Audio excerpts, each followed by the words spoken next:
Sorry about that, guys. A little technical issue there. For some reason, the live stream was acting weird, and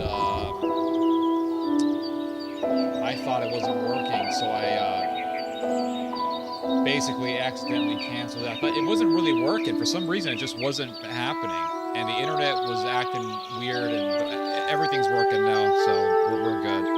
Let's see here. The stream almost froze. Now it's back. Yep. Appreciate that. Or I should say, sorry about that. I'm sorry about being late, guys, but here I am. And I'll be here for the next, I don't know, 6, 7 hours, maybe 7 hours. We'll see. Let's see here. Add something to my thumbnail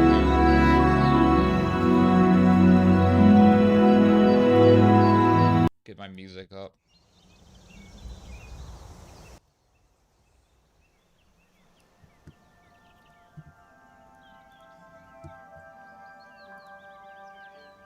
I want to fix something up real quick. Hold on.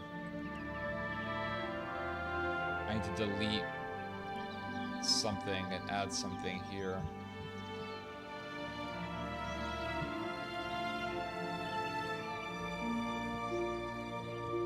Let's see here.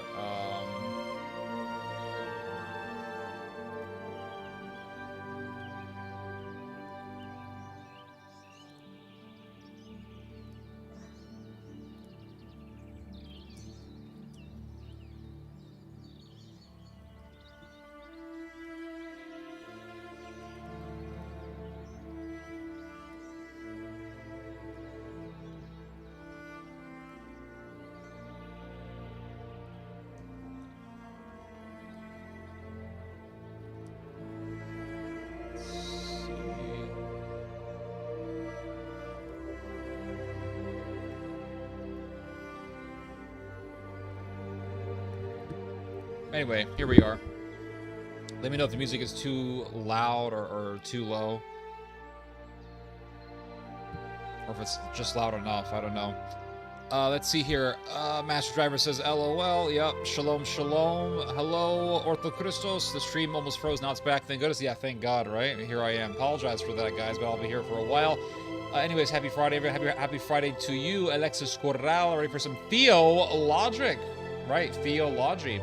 Background change, yeah. Yep. So the thing is that I was using only one part of my desk. I was only using the end of my desk. Now I'm using my whole desk. So I moved my chair to the middle of the desk as opposed to the end. So now we got the whole desk, which gives me a lot more space, which is a lot more comfortable. Let's see here. Happy Friday to you. Daniel Barris Sports Highlights. Good morning, Goods. Hello, sir. Let's see here. Zdravo, Veko Simic. Hello, Theo. Music's too loud. Can't hear you properly. I think it's okay now.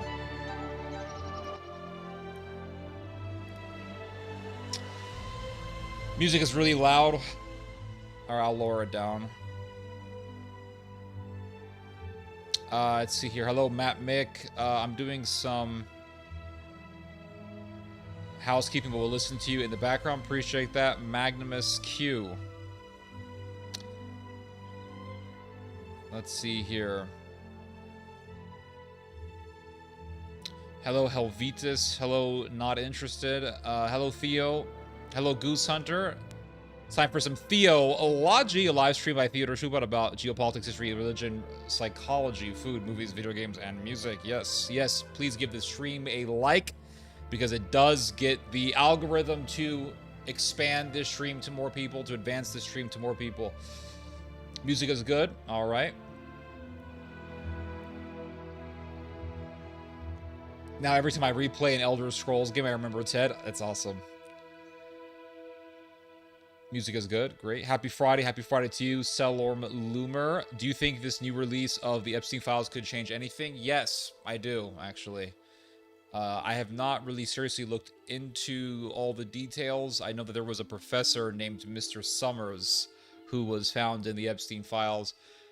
Obviously, they have omitted things from the files. They're not just gonna tell the public everything. But yes, this is going to add to people's knowledge on this whole current event. And it's going to get people to be more anti-Israel. That's what's going to happen. That's what this new files dump or leak dump is going to contribute to. It's going to contribute to more and more people becoming more and more anti-Israel. That's what's going to happen, because Epstein is 100% emphatically always associated with Israel. Even Charlie Kirk knew that one. And I mean, we know for a fact that Ehud Barak and Epstein were very close. We know that Ehud Barak and Epstein were conspiring to remove Bashar al-Assad and to help the rebels in the Syrian revolution. So obviously, it's very obvious that Jeffrey Epstein was deeply interconnected with Israel and Israeli intelligence and the Israeli higher-ups and the higher echelons of power in Israel and also in the U.S. government. So yes, it's all very clear, and the more information that comes out, albeit omitted parts of the information, albeit they are omitted parts of the information, it doesn't really matter. Whatever people know or whatever pieces of knowledge that people gain from whatever gets leaked out is going to contribute to this phenomenon that we have been witnessing, since 2023, and even before that, arguably. And that is the trend of people being anti-Israel. So, yeah, it's not looking good for Israel in the information war in any way, in any fashion. One of the highlights of my week. Same here, sir. Same here. These live streams are always one of the... Well, these live streams are always the highlight of my week. I'm not gonna lie, guys. They always are. My weeks are pretty dull and boring, and nothing really happens. And I just kind of read and write for the most part. I do gardening and things of that sort. But these live streams are always the highlight of my week. Usually, almost always. I'll say virtually always they are the highlight of my week, so... But I appreciate that, sir. Give the stream a like, guys. It does get this stream to be spread out to more people. So that's always helpful. Let's see here. That's better when you talk to the mic, but it's kind of loud. 40 voice, 60 music, you yelling. All right.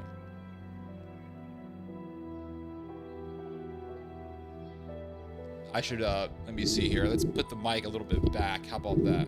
That's probably better, I would say.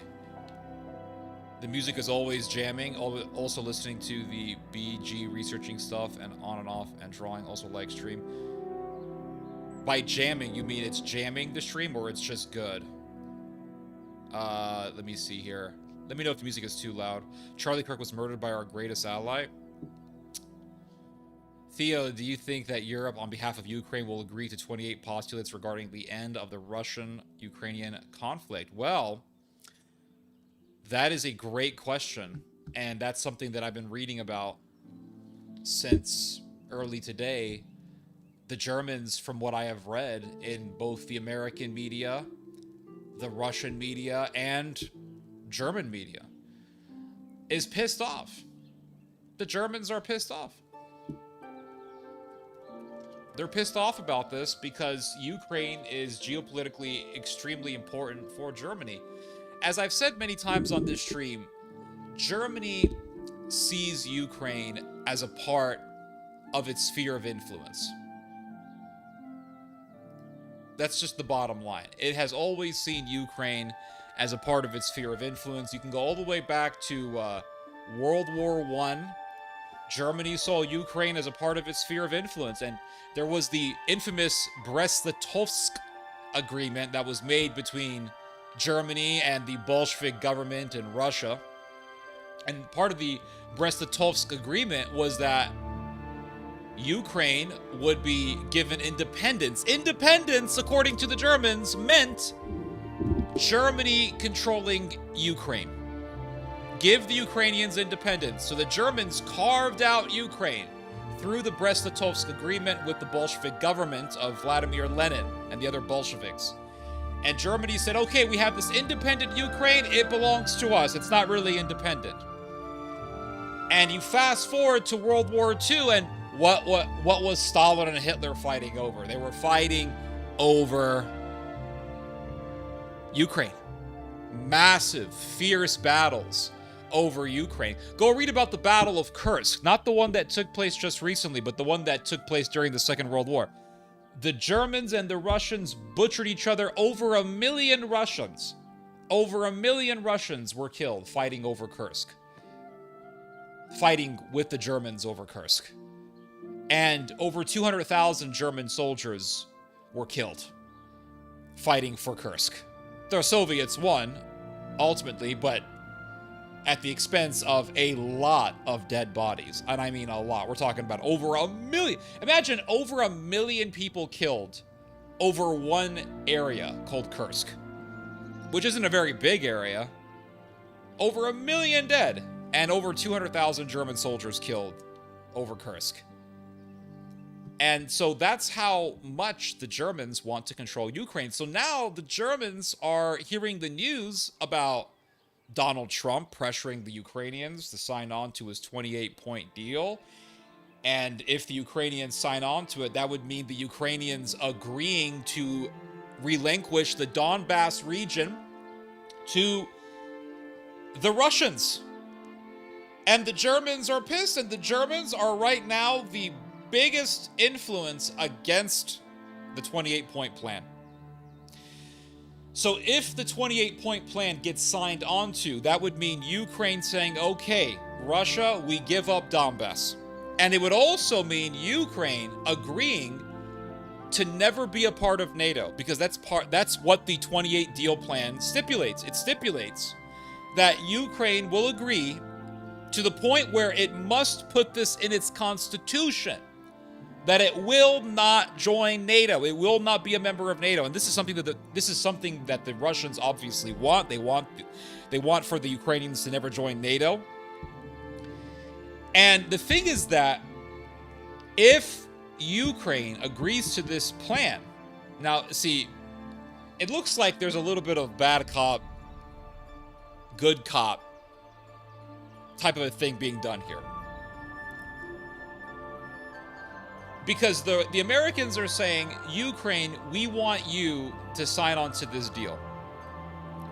And Donald Trump has said that the Ukrainians have until Thursday, so Thanksgiving, to sign on to the deal. And wait, what's wrong? Okay, the music thing. Hold on a second, guys.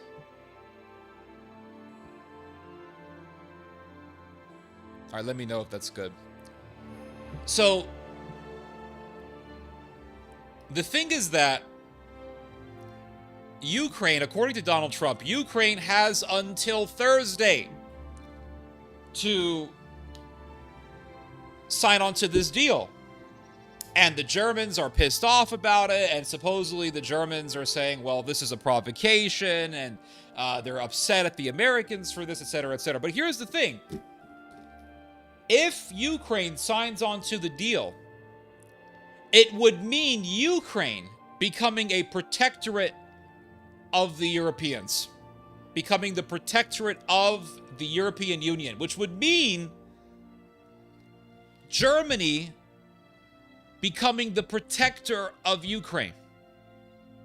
And this would give the opportunity and a further green light for the Germans to increase and to really boost tremendously their military power, their military might, and to really revive German power. Because the Americans are saying, okay, Ukraine, if you sign on to this, that means that you agree that you will never become a member of NATO, which means Ukraine is not something that we are obligated to protect because you're not a member of NATO. But if you become a protectorate of the European Union, that means that you are under the watchful eye of the Germans. And the Germans then have the chance and the space to argue that because they are responsible for Ukraine's territorial integrity, and because the Russians have already taken over eastern Ukraine, which we, the Deutsche, the Germans, believe is rightfully Ukrainian territory and not Russian, and because the Americans have pressured the Ukrainians to sign on to this deal, and thus that means that we cannot rely nor trust the Americans, we cannot rely on nor trust the Americans, then we as Germany must become Deutschland über alles.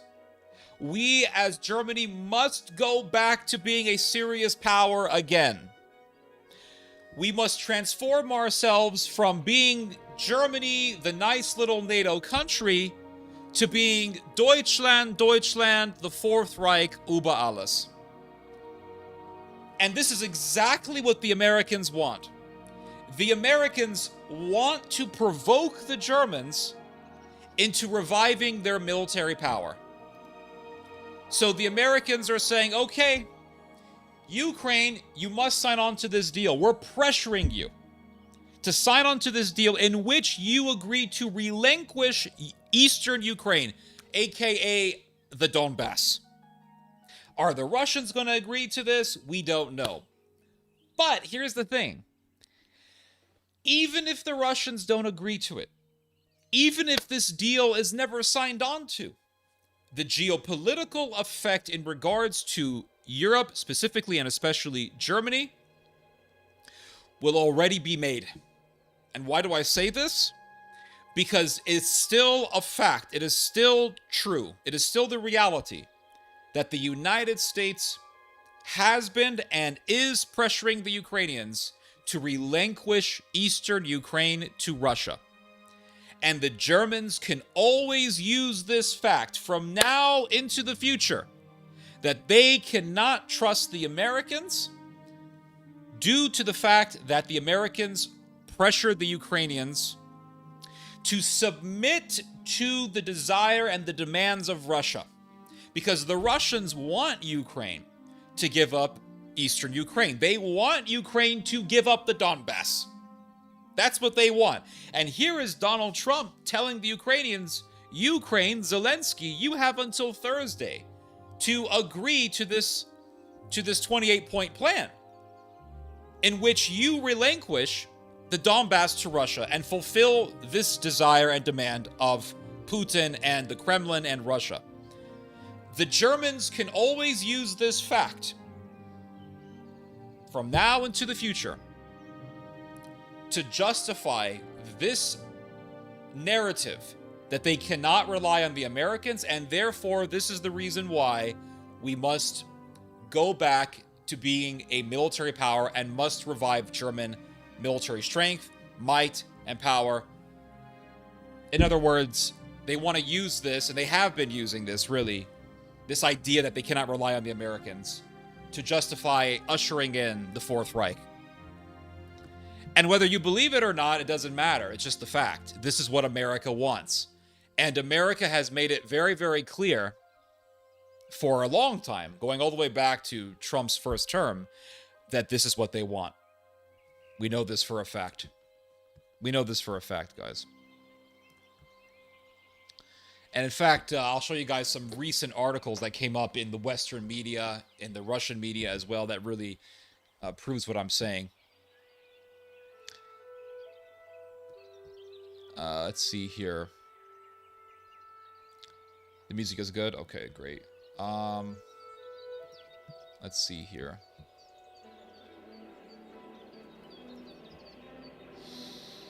Hi, Ted. Nice. Yep. Let's see here. Germany always saw themselves as the central pillar of Europe. Yep, that's correct. They don't like being sidelined by the U.S. You don't need to go back as far as World War II. Just look back at the balkanization of Yugoslavia. Well, I think it's helpful to go back to World War II because that's when Germany was at its peak of power. That was the last time Germany was at its peak of power.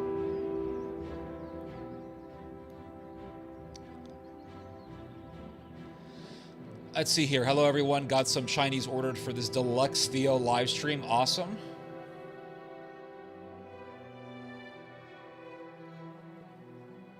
One of the 28 aforementioned postulates says that the nuclear power plant in Ukraine has to be controlled by Russia and the energy is to be shared between the two countries. Interesting. No to Ukraine. No, no, no. Does Russia want Zelensky gone? I think so, and I think America wants him gone also. Most people have no idea what goes on in Ukraine. I do know, and Americans would freak out. I'm sure they would. Why did Ukraine elect this comedian as the leader? Because he marketed himself as an anti-war guy. And even if he was anti-war, and I think he is anti-war, like, I don't think Zelensky wants this war to continue on. I don't. It's been a huge disaster. It makes him look bad. He's not doing an immensely good job. It's extremely stressful. And he's constantly facing the prospect of being lynch mobbed by Ukrainian Nazis. So I don't think he wants this war to continue. I don't think Zelensky has wanted this war to continue on for a while now. And the reason why I say that is because Zelensky wanted to meet with Putin to establish peace, and then Boris Johnson came and ruined it. So I don't think this guy is really interested in just prolonging this war. I think that he has been controlled. I think he's been pushed to agree to this war by the British, etc., the Germans, etc.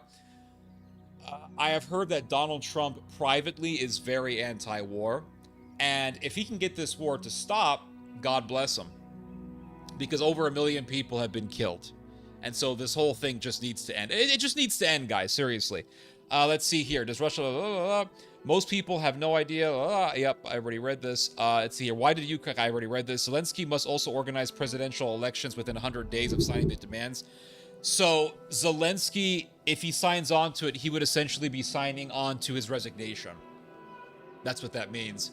And the Americans want him gone. I think they do, because the New York Times and the Washington Post and all these big major Western media outlets have been hardcore, and I mean hardcore, pushing these stories, talking about these stories of massive corruption in Ukraine. How you had these bureaucrats, these oligarchs within Zelensky's circle who were embezzling the Ukrainian government, stealing money from NATO, because NATO's been giving in tons of money into the Ukrainian economy, donating billions upon billions of dollars into the Ukrainian economy. And then what happened? You had these bureaucrats, these elites within Zelensky's circle, planning on stealing $100 million from the Ukrainian government, money that was given to Ukraine by Western countries, especially the United States. And then you could say, well, that has nothing to do with Zelensky, right? You could make that argument that that has nothing to do with Zelensky, but it does, because Zelensky tried to weaken the authority of the anti-corruption department in the Ukrainian government. He was trying to help the thieves, the robbers in his inner circle. So Zelensky's corrupt, and the Western media magnifying this story, or putting their magnifying glass, I should say, on this story and talking about it, is a sign that the United States government wants Zelensky gone. Because those stories just piss off the American public, in terms of people are going to read that and have read that, and they're going to say, and they have already said, oh my God, billions of dollars in American tax funds going to this country, and here is Zelensky helping the people who are embezzlers, and they were trying to embezzle money from the Ukrainian treasury. They were trying to embezzle our money. So to hell with this guy. So none of this makes Zelensky look good. So why is the Western media trying to make Zelensky look bad? Why are they working to make him look bad as opposed to whitewashing his image, as they have done for years? I think it's because the American government wants Zelensky to be gone. I think that's what the US wants. And I think that Zelensky's end is nigh.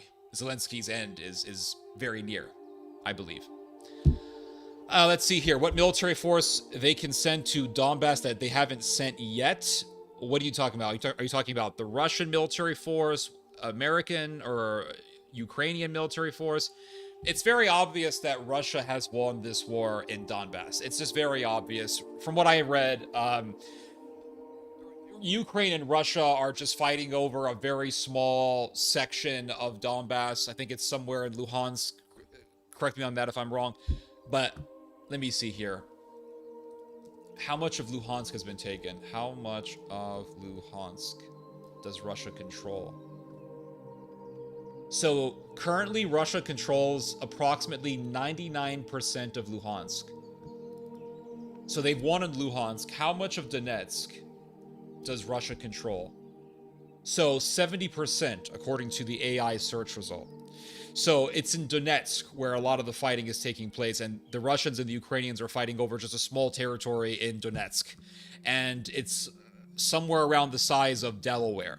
So it's obviously a losing battle for Ukraine. Ukraine should just sign it. Ukraine should have signed an agreement for peace and to relinquish territory last year, or even the year before that, but they didn't because all these Western countries, really America, Germany, Great Britain, who have been sending weapons to Ukraine, wanted to see how their toys, how their military technology would match up against a modern-day Russian military, the current modern-day Russian military. They wanted to see how their weapons would handle the Russian military. The Germans dumped all these old tanks into Ukraine. They said, oh, here, Ukraine, here are tanks. Take our tanks. Yeah, take our tanks. And the Ukrainians said, oh, thank you so much, Deutschland. And people must have thought, oh, look, the Germans, they're such nice people. They gave all these tanks, all these Leopard tanks to Ukraine. And all that Germany did was give a bunch of old clunkers to Ukraine. They gave a bunch of old junk tanks to the Ukrainians, and the Ukrainians tried to use said tanks, and those tanks got destroyed by the Russian tanks, by Russian military technology. And the Germans wanted this to happen because they wanted to see how their old clunkers would handle Russian weaponry, Russian military technology. And they saw their tanks getting destroyed. And the Germans were looking with binoculars, and they said, Hans, please write down the details as to why the tanks got destroyed. And they took the details showing why their tanks got destroyed, and they built on that knowledge and adapted to the situation, and they have recently completed the construction and the formation of a brand new state-of-the-art Leopard tank. So Ukraine, since 2022, has been being used by the West as a laboratory, as a testing ground for NATO technology to see how it does against Russia's military. And the Ukrainians, the majority of Ukrainians did not want this war. I mean, if you look at the statistics, if you look at the numbers, if you look at the whole thing, all the information that we have, if you look at even the statistics for the number of Ukrainians who actually wanted to join NATO before the Euromaidan, the vast majority of Ukrainians wanted nothing to do with NATO. They didn't want to join NATO. They had no interest in joining NATO. So the Americans said, well, no, we're going to talk about you joining NATO. We're going to talk about you becoming a part of our security pact. And they did that to provoke the Russians into invading Ukraine, just like they armed the Mujahideen in Afghanistan to provoke the Soviets into entering Afghanistan so that the Soviet troops could enter a meat grinder. So the Americans and NATO, the British, the Germans, the French, they have hit effectively two birds with one stone. They've killed a lot of Russians, and they have used Ukraine as a testing ground for their weapons. And they have gotten what they wanted. Because a lot of Russians have gone back home with missing limbs. A missing leg, a missing arm. A lot of Russians have been killed, and that's in the midst of Russia having a pretty terrible birth rate. And so the Americans know this, NATO knows this, and they don't care. They want the Russians to be wounded by this war. But the thing is that, and this is the other side of the coin, the reality is that Russia is winning this war and will win this war in Ukraine. And this is something that the Americans don't like. And the Americans witnessed the Oroshnik strikes on Ukraine, and they were terrified by it. And before the Oroshnik strikes that were done by the Russians, the Americans and the British authorized the Ukrainians to use long-distance missiles. And the Ukrainians used them. And the Russians said, okay, you want us to show our teeth? Here you go. And they showed the Western world the Oroshnik weapon, which looks like a lightning bolt. It's very fast, and it's extremely destructive. And this terrified NATO.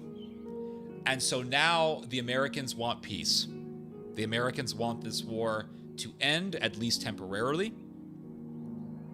But the Americans have a plan. And the plan is to unleash Deutschland, to get Germany to revive its power and to go back to being a Reich again. And this is a pattern in Germanic history. The world has witnessed this for a very, very long time. A very long time. Since far, far antiquity, mankind has witnessed the Germans rising to power and dominating Europe. You can go all the way back to the days of the Roman Empire, before Christianity became the dominating religion in the Roman Empire. The Germans tried to conquer Germanic lands, and they did manage to conquer some Germanic lands, but the Germans ended up crushing the Romans, and the Germans ended up invading Rome several times. And eventually the Germans would invade Rome and crush the western half of the Roman Empire when it was clearly a dying empire. And that's what led to the advent of the rise of the eastern half of the Roman Empire, the rise of Byzantium. And you could fast forward to the rise of Prussia, how Prussia took over pretty much all of Germany, defeated the Austrians, how the Prussians defeated the French Empire. And you could read about the 30 Years' War before that, and how the majority of the war took place where? In which part of Europe? In Germany. And that was the bloodiest war that Europe ever went through before World War I. And then you go to World War I, you see Germany at the head in World War I.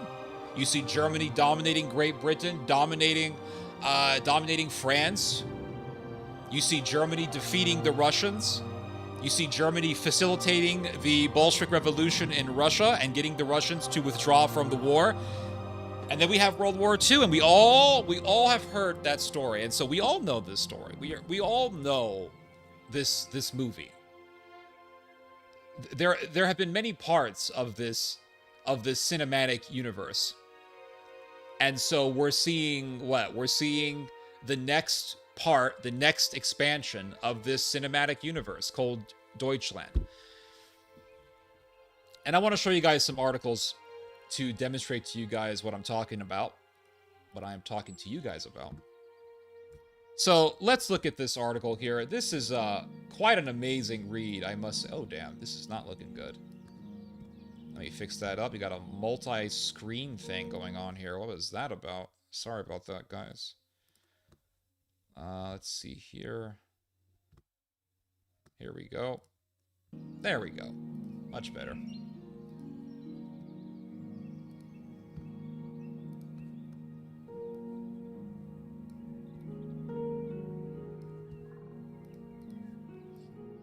Saying Germany is going to rise again because of history is like saying Italy. Here we go. We got it. Okay, hold on. Let's read this argument here. We have another contrarian on the German issue is like saying Italy is going to reconstitute the Roman Empire because it happened before in history.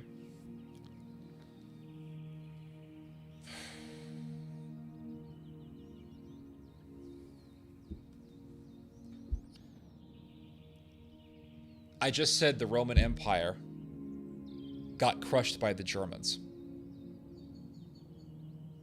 And Italy has never risen ever since. But 80 plus years ago, Germany was the dominating power in Europe. And then before that, it was also the dominating power during World War I. It was a massive force during World War I. So I'm talking about something more recent than the Roman Empire. Now, if you could say the same thing about Germany, and if Germany was only powerful 1,000 years ago, then yeah, you would be right. But you've just ignored all the factors that I brought up. And you're actually strawmanning my entire argument. And that's not the only reason why I make this argument, though. When you talk about geopolitics, you don't just talk about history. You talk about history in light of the present, and vice versa. You talk about the present in light of history. This is how you read geopolitics. People do this all the time when they read current events, when they read about things that are happening now. They always look at the history to get an idea as to what could happen in the future, and to get an idea as to how the present day parallels with the past, because you can always learn a lot by reading history. History doesn't repeat itself exactly, but it sure as hell rhymes. So you completely ignored that part of my argument as well. The fact that the Americans are encouraging German military revival, the fact that the Americans want Germany to become the most powerful country in Europe, the fact that Germany wants to become the most powerful conventional military force in Europe, the fact that you have, let's say, Chancellor Friedrich Merz saying that Germany is back and Germany must go back to what? To go back to becoming a powerful country again. So you have completely strawmanned my entire argument. If my argument was, well, Germany is going to become powerful solely because of what happened 1,000 years ago, or what happened to the Western Roman Empire by the Germanic hordes, then you would be correct. But again, you are strawmanning my argument. You are making my argument into a scarecrow and then attacking it. You're not attacking my argument. You're attacking a version of my argument that you have totally contrived in your own brain. So let's go to the news here. Trump wants Germany to take over NATO. I mean, this never made major news, guys. And the only major Western publication that I saw talking about this, publishing this story, is The Telegraph. That's it. It's quite remarkable. But look at this article. Look at what it says here. Look at what it says here. Germany should take over the historically American role of NATO Europe commander. Donald Trump's envoy to the Western Alliance has suggested. Matthew Whitaker, the U.S. ambassador to NATO, said he hoped Germany would one day volunteer for the prestigious role of Supreme Allied Commander Europe. They want Deutschland to revive its power. He told the Berlin Security Conference, quote, I look forward to the day when Germany comes to the United States and says that we're ready to take over the Supreme Allied Commander position. I think we're a long way from that, but I look forward to those discussions. Now, the Americans have been working on this for a very long time. You can go all the way back to Donald Trump's first term and even before that, and you can see that the American empire, the United States, has been working to revive German power and to enable the revival of German power. And you see the American ambassador to NATO, Matthew Whitaker, just outright saying it, just explicitly saying this. We want Germany to become powerful. Mr. Whitaker added that Washington would like to see Europe's military capabilities become equal to America's. They want Europe to be just as powerful as the United States. And if you have a Europe that is just as powerful as the United States, that would mean a revived German superpower. Because we all know if you have a revived German power, It's going to be led by which country? By which country? Not Italy, not France, not even Great Britain. It's going to be Germany. It can't be Great Britain because Great Britain is an island. It doesn't share a contiguous border with any of the countries on mainland Europe. It just doesn't. Germany, on the other hand, is at the center of the continent. This is why Germany has always been very, very significant in all geopolitical matters in Europe. This is the reason why. Because it is at the center of Europe. So you can go all the way back to, let's say, 1,000 years ago, or more than that, to the Western Roman Empire. And the Western Roman Empire is expanding northwards, and they go all the way up to Great Britain, what we today call Great Britain. They go all the way up to England. They couldn't go to Scotland because the Scots were just too damn tough for the Romans. And they tried to go northward into the Germanic territories. And they do take some territory, but they're not able to take all of it. And the Western Roman Empire was never able to become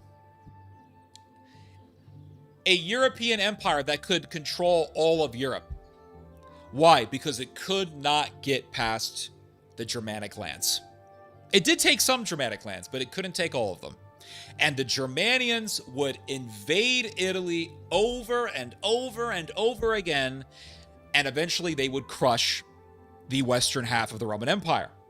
So the end of Rome's power begins with the power and the military prowess of the Germanic people. So Germany has always been very important. You can go back to 30 Years' War, World War I, World War II. Germany has always played a central role in European geopolitics. And so the Americans are saying, okay, we want you, Germany, to become just as powerful as the United States. Now look at what it says here. Since NATO was founded in 1949, the post of Supreme Allied Commander Europe has been held by an American, typically a 4-star general who oversees the alliance's military activities in Europe. The current occupant of the role is General Alexis G. Grinkovich of the U.S. Air Force. The first U.S. officer to hold the post was Dwight D. Eisenhower, the Second World War hero and 34th U.S. president. For months, rumors have swirled that the United States is eager to step back from the role and allow a European general to take command. Now, what did I say about Donald Trump's 28-point plan?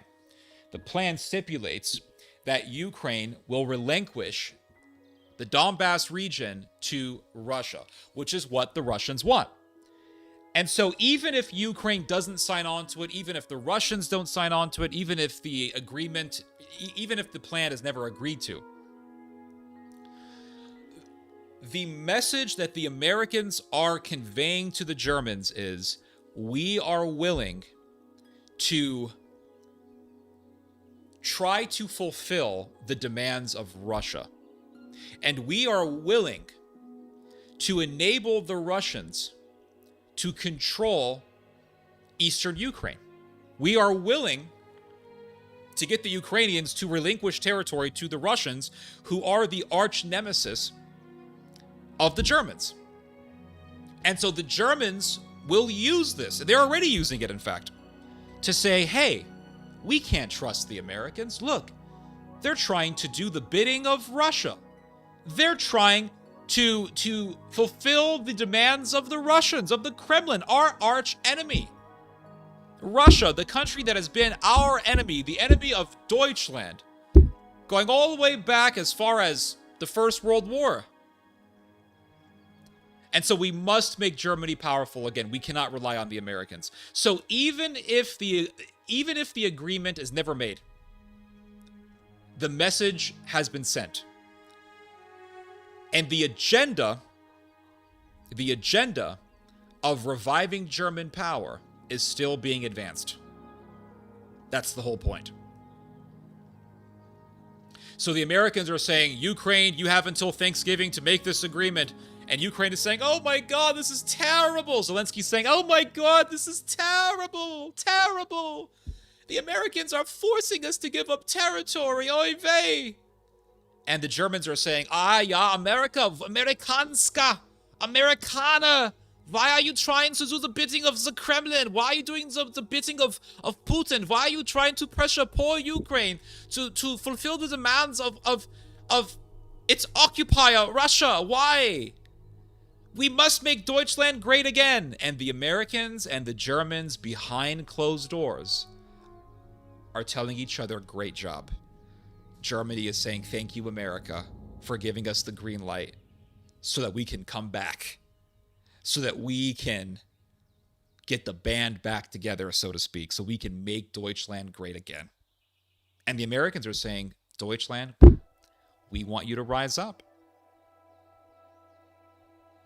so you can defeat the Russians. You see? It's to me, the way I look at it is it's a good cop, bad cop type of scenario.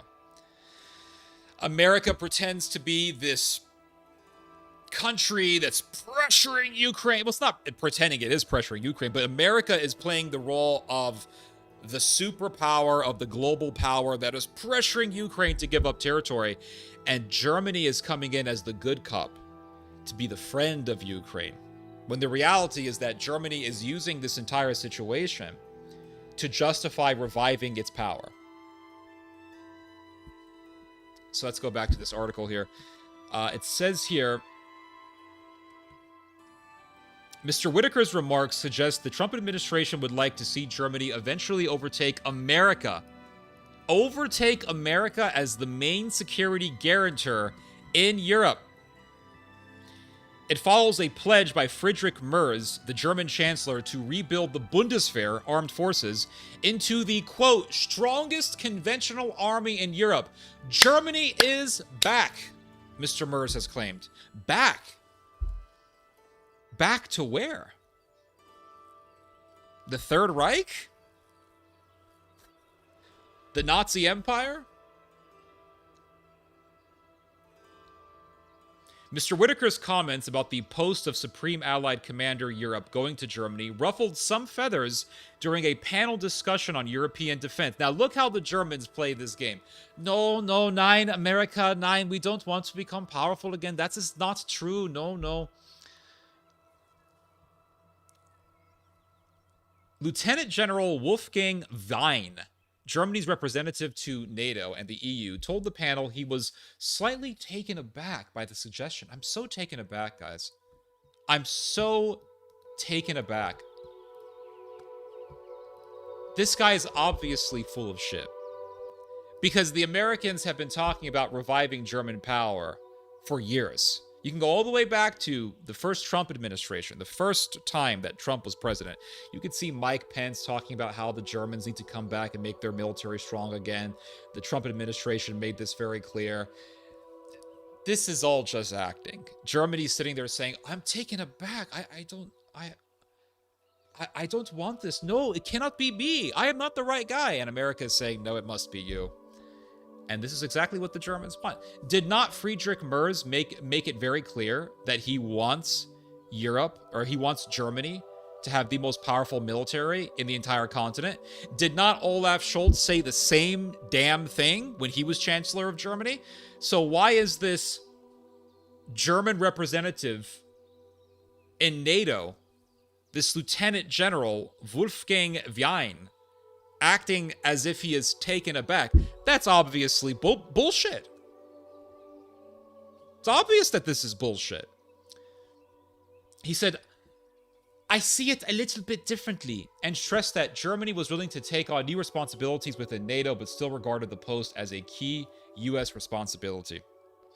Earlier this year, there was speculation that the UK's Admiral Sir Tony Radakin might become Supreme Allied Commander Europe. However, the post went to General Grinkovich, who was appointed in July, etc., etc.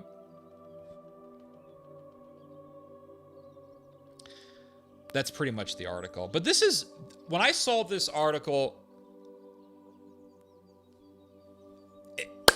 it's the way I saw it was that it's just another piece of information that sheds light on what I've been warning about since 2016. I've been telling you guys about this since early 2016. And here we are. We have the US government in the Berlin Security Conference making it explicitly clear that America wants Germany to take over America's position as the security guarantor of Europe. And I find it fascinating that Matthew Whitaker says this around the time that Donald Trump gave his 28-point plan to Ukraine, in which the Ukrainians must relinquish eastern Ukraine to the Russians. Because, as I've already said, what message does that send to the Germans? The message that it sends is, well, you can't trust the Americans. You have to get your military back up. So these two events are not coincidental at all. America tells the Ukrainians, you have to give up eastern Ukraine to Russia for peace. And in the Berlin Security Conference, Matthew Whitaker, the U.S. representative for NATO, tells the Germans, we want you guys to revive your power in Europe. Why? Because they want Germany to take care of Ukraine. They want Germany to become a massive threat to Russia, just as it was a massive threat to the Soviet Union during the Second World War, just as it was a massive threat to Russia during World War I. And there's more to say about this. There's other articles that I want to show you guys, but I'll check out your comments here. Hold on a second. Let's see here.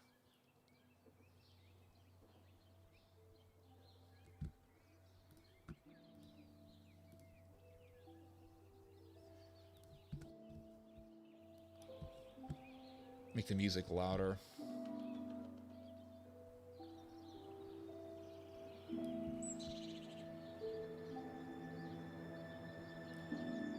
Let's see here.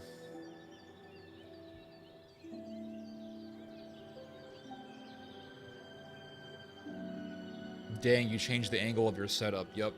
Hey Ted, I saw a video where you were laughing at the prospect of Egyptians being black. Mitzrayim, Egypt is the son of Ham. I don't, is this some British, is this some like black Israelite stuff? If it is, I'm not interested. Let's see here. What are the plans with Ukraine after a Russian victory? Well, if you have a Russian victory, that would mean Russia's going to control eastern Ukraine. Let's see here. Theo, Ukraine is losing badly right now. The reason for a peace deal is to leave Ukraine war to Europeans and focus on China. That's correct. Let's see here. There's no corruption. It's redistribution of wealth upwards. Exactly. If you want real honest updates of the Ukraine war, watch History Legends channel. He has the most balanced view on the war. Okay. I've seen that comment before. I've seen that channel before. Let's see here. Currently, the owner of the channel, History Legends, is very pro-Ukrainian. I don't see any objectivity there, really. The most recent vid is about a big Ukrainian loss. Previous episodes on this topic were very one-sided. I asked what do you think are going to be the plans with Ukraine after the war? Yeah, dude, relax, okay? Is a Bol-Od plasma at Mach 26 velocity. They used a few in Israel also. I assure you that History Legends is very balanced. Okay, now you guys are arguing about some YouTube channel. See, Oroshnik is very expensive, which is why Russia used the Kinsal and the Lightning Rocket more often. Germans are tough, but Germany and its prowess is more recent. Cigar, coffee, Black Myth, Wukong with Teddy in the background. Dude, you're having a great time right now. You are having a great time, and I'm glad that I can contribute to your entertainment. Let's see here. Theo, Germany is not a sovereign country. Their current leader is working for BlackRock. Okay. Most Germans hate the war. They do. You're correct. But, as I've said many times before, if you can increase nationalism and make Germans proud. So, if if they can make you super proud of your country to the point where you are very pride-filled about your country, it's easier for them to convince you to go to war for them. So if you revere your country, you love America, you love whatever country you're living in, and it's like practically a part of your identity, it's much easier to convince you to go to war. Because you love your country, and your countries are going to say you have to go to war because if you don't, we're going to get invaded. And you believe that, and then you go to war. You see, the war in Ukraine has zero psychological effect on Americans. Zero. Some of us may support the Ukrainians. We feel bad for them. We want to help them. We want America to help them, right? Sure, fine. But we're not sitting here losing sleep over Ukraine because we know damn well that we do not share any contiguous border anywhere near Ukraine. But people in Germany live a different reality. They live in a country that borders with Poland. And Poland borders with Russia because it borders with Kaliningrad. And Poland borders with the Baltic region. It borders with Lithuania. Poland is right next to Belarus, which is an extension of Russian power. So Germany, just given its geopolitical proximity to the war, has a much deeper interest and a much deeper psychological investment into this conflict than North Americans do. So you have to keep that in mind. So if Germans become extremely nationalistic to the point where they are very proud of who they are, they're proud of being German, and they want to see Germany become a superpower, and they see Germany become a superpower again, and you have German flags everywhere and German military posters everywhere, and they feel very, very proud, and they become convinced that Russia could actually invade them, then you're looking at an entirely different situation than now. Right now, the feeling in Germany is we are a protectorate of the United States. And so this war, even if you talk to, let's say, German nationalists who vote for AfD or who are fans of the AfD party, their position is we do not want to be involved in this war in Ukraine because this is America's war. This is not Germany's war. This has nothing to do with Germany, and this has everything to do with America's and Britain's interest. But if you take out this status of Germany, the protectorate of America, and you transform it into Germany, the empire, Germany, the Reich, Germany, the most powerful country in Europe, which has autonomy, independence, and which has a thriving military-industrial complex and military weapons industry, then you have a very different perspective. And if that perspective can be transitioned into the minds of the people and get blended into the culture, where you have an integration between the civilian population and civilian life and military culture, then you're looking at a very different zeitgeist. You're looking at a very different spirit for the political climate at hand. You see, it's not that, listen, I don't know if you're just trolling me or if you're just being contrarian, but you've been on this stream long enough to know what I'm trying to say. So when you say it's a protectorate of America, we've covered this. This is not really an argument against my position, Mr. whatever your name is, Song Miz, because I'm not talking about what's going to happen tomorrow. I'm talking about what's going to happen in the next 10 years or so, maybe even less, maybe even more. Who knows? But I'm talking about the future overall. Hope that helps. Let's see here. Even in the Middle Ages, the Holy Roman Empire was a power. Absolutely. Absolutely. Yes, the Holy Roman Empire was where? Where was it centered at? Austria. Who controlled Spain? You think Spain was controlled solely by a bunch of Spanish speakers? No, it was Austrians. The Spanish royal family is descended from Germans. Hell, the British royal family is Germanic.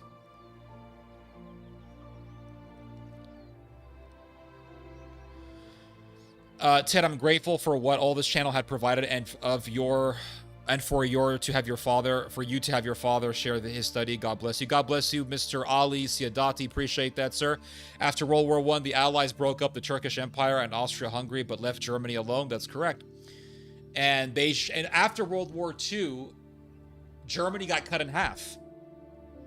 It got cut in half, and the people who were... It's very interesting. The people who were pushing for the reunification of Germany were all the neocons. Frank Gaffney and his buddies.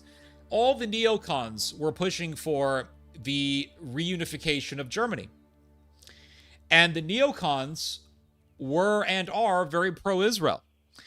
And it's very interesting that Germany right now is going through a massive surge and revival in nationalism. And there is also a revival in... Well, there's a revival in the cult of Hitler that's going on in Germany. So the people who pushed for the reunification of Germany were pro-Israel. And the Leviathan that they brought back together is now transforming into a beast that will, more than likely, go against the Jews, for lack of better words. And it reminds me of an historical figure by the name of, I want to say was it Lasker? His last name was Lasker. Otto von Bismarck. I want to show you guys something here. I thought this was really interesting. I was reading up on this. Edward Lasker. History does not exactly repeat itself, but it sure as hell rhymes. Edward Lasker, this guy was a Jewish individual who was politically aligned with Otto von Bismarck. And Edward Lasker supported the unification of Germany. Because remember, Germany was not always Germany. For much of its history, Germany was just a cluster of different governments, different kingdoms, different governments, etc. And Otto von Bismarck united all these little German governments, all these little German nations, to become one unified country that we today call Germany. This happened in the late 1870s, 1878, I believe. Well, Edward Lasker, who was a Jewish guy, supported this unification of Germany. And unbeknownst to him, it would be this Germany that would almost exterminate his people in the future. So you fast forward to our own time, to the late 20th century, 1980s, 1990s, the neocons wanted, the pro-Israel neocons wanted the reunification of Germany. And now we see this reunified Germany becoming a major power again. And it's deepening ties with which country? Turkey. And which country is right now the biggest existential threat to Israel? The only Jewish state? Turkey. Germany is deepening ties with the country that will orchestrate the second Holocaust. So, in the past, in the 1870s, you had Jewish people who supported the unification of Germany. And in the very near past, in the late 1980s, you had pro-Israel folks, people like Frank Gaffney, who wanted for Germany to be reunified. And now we see this reunified Germany deepening military ties with the biggest existential threat to Israel. History does not exactly repeat itself, but it sure as hell rhymes. It's very interesting to see what's happening, guys. Very interesting. It's scary, don't get me wrong. It's very scary to see this resurgence in German military power and empire. But at the same time, it's interesting because we are seeing massive, massive events that will be seen in the future as major historical happenings. So we are living in pretty serious historical times. We're watching the repeat of history or the rhyming of history play out right before our eyes. It's very surreal to see. Let's see here. Scotland did not have much to entice the Romans to stay. Governor Agricola invaded Scotland. He was not impressed. Okay. Well, I heard the Romans got their asses whooped. The German will rise as always. Yup. So what if his grandpa was a member of the... Okay, now we're arguing about some Ukrainian guy, guys. I mean, really, like, can we, like, stop this? It's annoying. I've also been... You know what? Who cares? If you guys want to argue, whatever. I've also been watching this channel for a long time, and I have a different opinion from yours. The Ukraine rejected the 28-point plan earlier today, is what I read. Well, I read that they don't like it. I didn't read that they rejected it, but we'll see. We'll see what happens. Whether Ukraine rejects it or accepts it is not my point. If Ukraine rejects the 28-point plan, the message of America cannot be relied upon and therefore Germany must rise is still sent. If Ukraine signs on to the 28-point plan, the message of we cannot rely on the Americans and Germany must rise to take over Ukraine or to take care of Ukraine and to protect Ukraine against Russia is still sent. That's my point.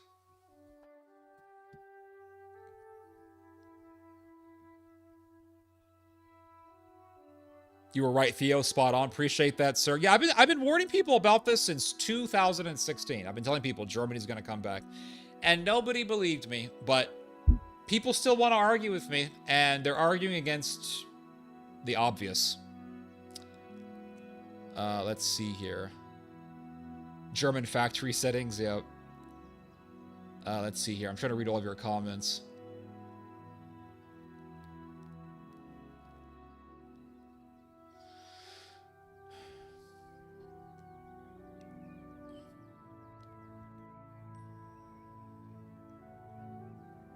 It's good to see everyone. My old account, Asbestos Mr. Krabs, got banned. Oh, damn. Sorry to hear. That sucks, man. Excellent analysis, Theo. Appreciate that, Helvetus. What is your opinion about Japan's stance and the trouble with China? I think that America is pushing for Japan to revive its military power. And that's what we're currently witnessing right now. Germany would turn west, which would be catastrophic for Europe. Everyone in Europe is freaking terrified that the war will spill over to Europe. That's what I learned from my family in the Netherlands. Yeah, that's true. That is true. Let's see here. Jesus Christ bless you. Appreciate that, Jose. Let's see here. Yup, House of Windsor, German. Yeah, the British royal family is German. No one talks about this, but the royal family has some sort of relation with some SS officer from back in the day, believe it or not. Let's see here. Alaska sounds decent. Sounds like a German patriot. Okay. That's not the point. And also, when Lasker was a politician in the newly found country of Germany, he also experienced a resurgence in anti-Semitism that sparked at that time. So you have to keep in mind that reality. So he supported the unification of Germany. He supported the creation of the modern-day state of Germany. That state was created. You had anti-Semitism becoming quite popular in Germany at his time. And Otto von Bismarck had a role in that. And eventually that anti-Semitism culminated into the Third Reich, which,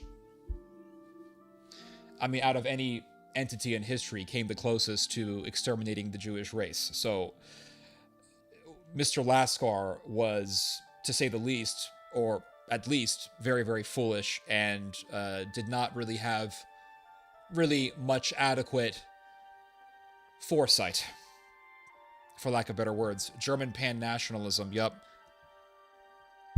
Let's see here. Headphones on, Theo, on headphones, going out to get lamb kebab. Hope everyone's enjoying their Friday. All right, enjoy it, Mr. Chris. The German humiliation ritual can only go on for so long before the pendulum swings back hard. Did they not learn from the Treaty of Versailles? Excellent point, Voltaire. Excellent point, I must say. I was thinking about this today. The Treaty of Versailles was a humiliation for Germany. Germany was humiliated. And because of that humiliation, Germany responded by electing Adolf Hitler to show the world that Germany was strong and to show the earth that Germany will not be humiliated. Well, Germany lost the war, as we all know, and then ever since then, Germany has been going through what? Humiliation. Humiliation by the fact that it is a protectorate of the American Empire. Humiliation by the fact that it does not have autonomy. It does not have sovereignty. It is not an independent country. It is a militarily occupied country. And what happened recently, Donald Trump had a meeting with Ursula von der Leyen, and he said, okay, Ursula, you're going to agree to this trade deal. And what was the trade deal about? It was about forcing the Europeans to invest somewhere around $1 trillion into the American economy. That was humiliation. That was humiliation, absolute humiliation. So the humiliation ritual is still going on. And Donald Trump is saying what? Okay, Ukraine, you're going to sign onto this agreement. And did Donald Trump tell the Europeans about the agreement or the 28-point plan? No. Did Donald Trump ask the Europeans for their opinion on the 28-point plan? No. America just came up with this formula, gave it to the Ukrainians, and did not consult with the Europeans. Again, the humiliation ritual continues. And we have not learned from what happened with the Treaty of Versailles, in which Germany was humiliated. And the Germans responded to that humiliation by really entering into a phase of extreme nationalism and militarism, entering into an ideology of extreme nationalism, racism, German supremacism, and militarism.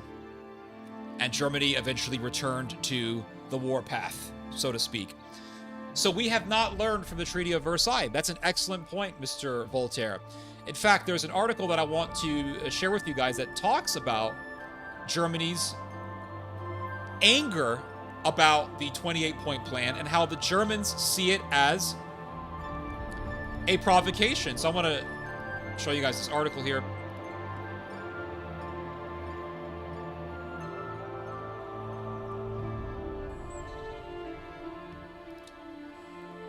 Several articles actually that I want to show you guys.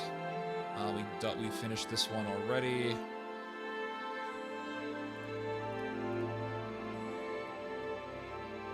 Here we go.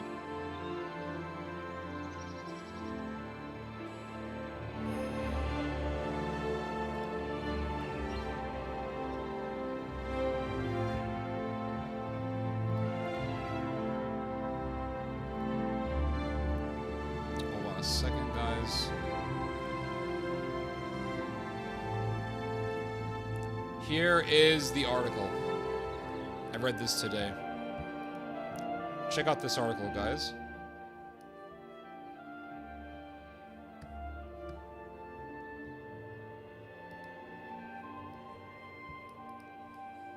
Look at this article here.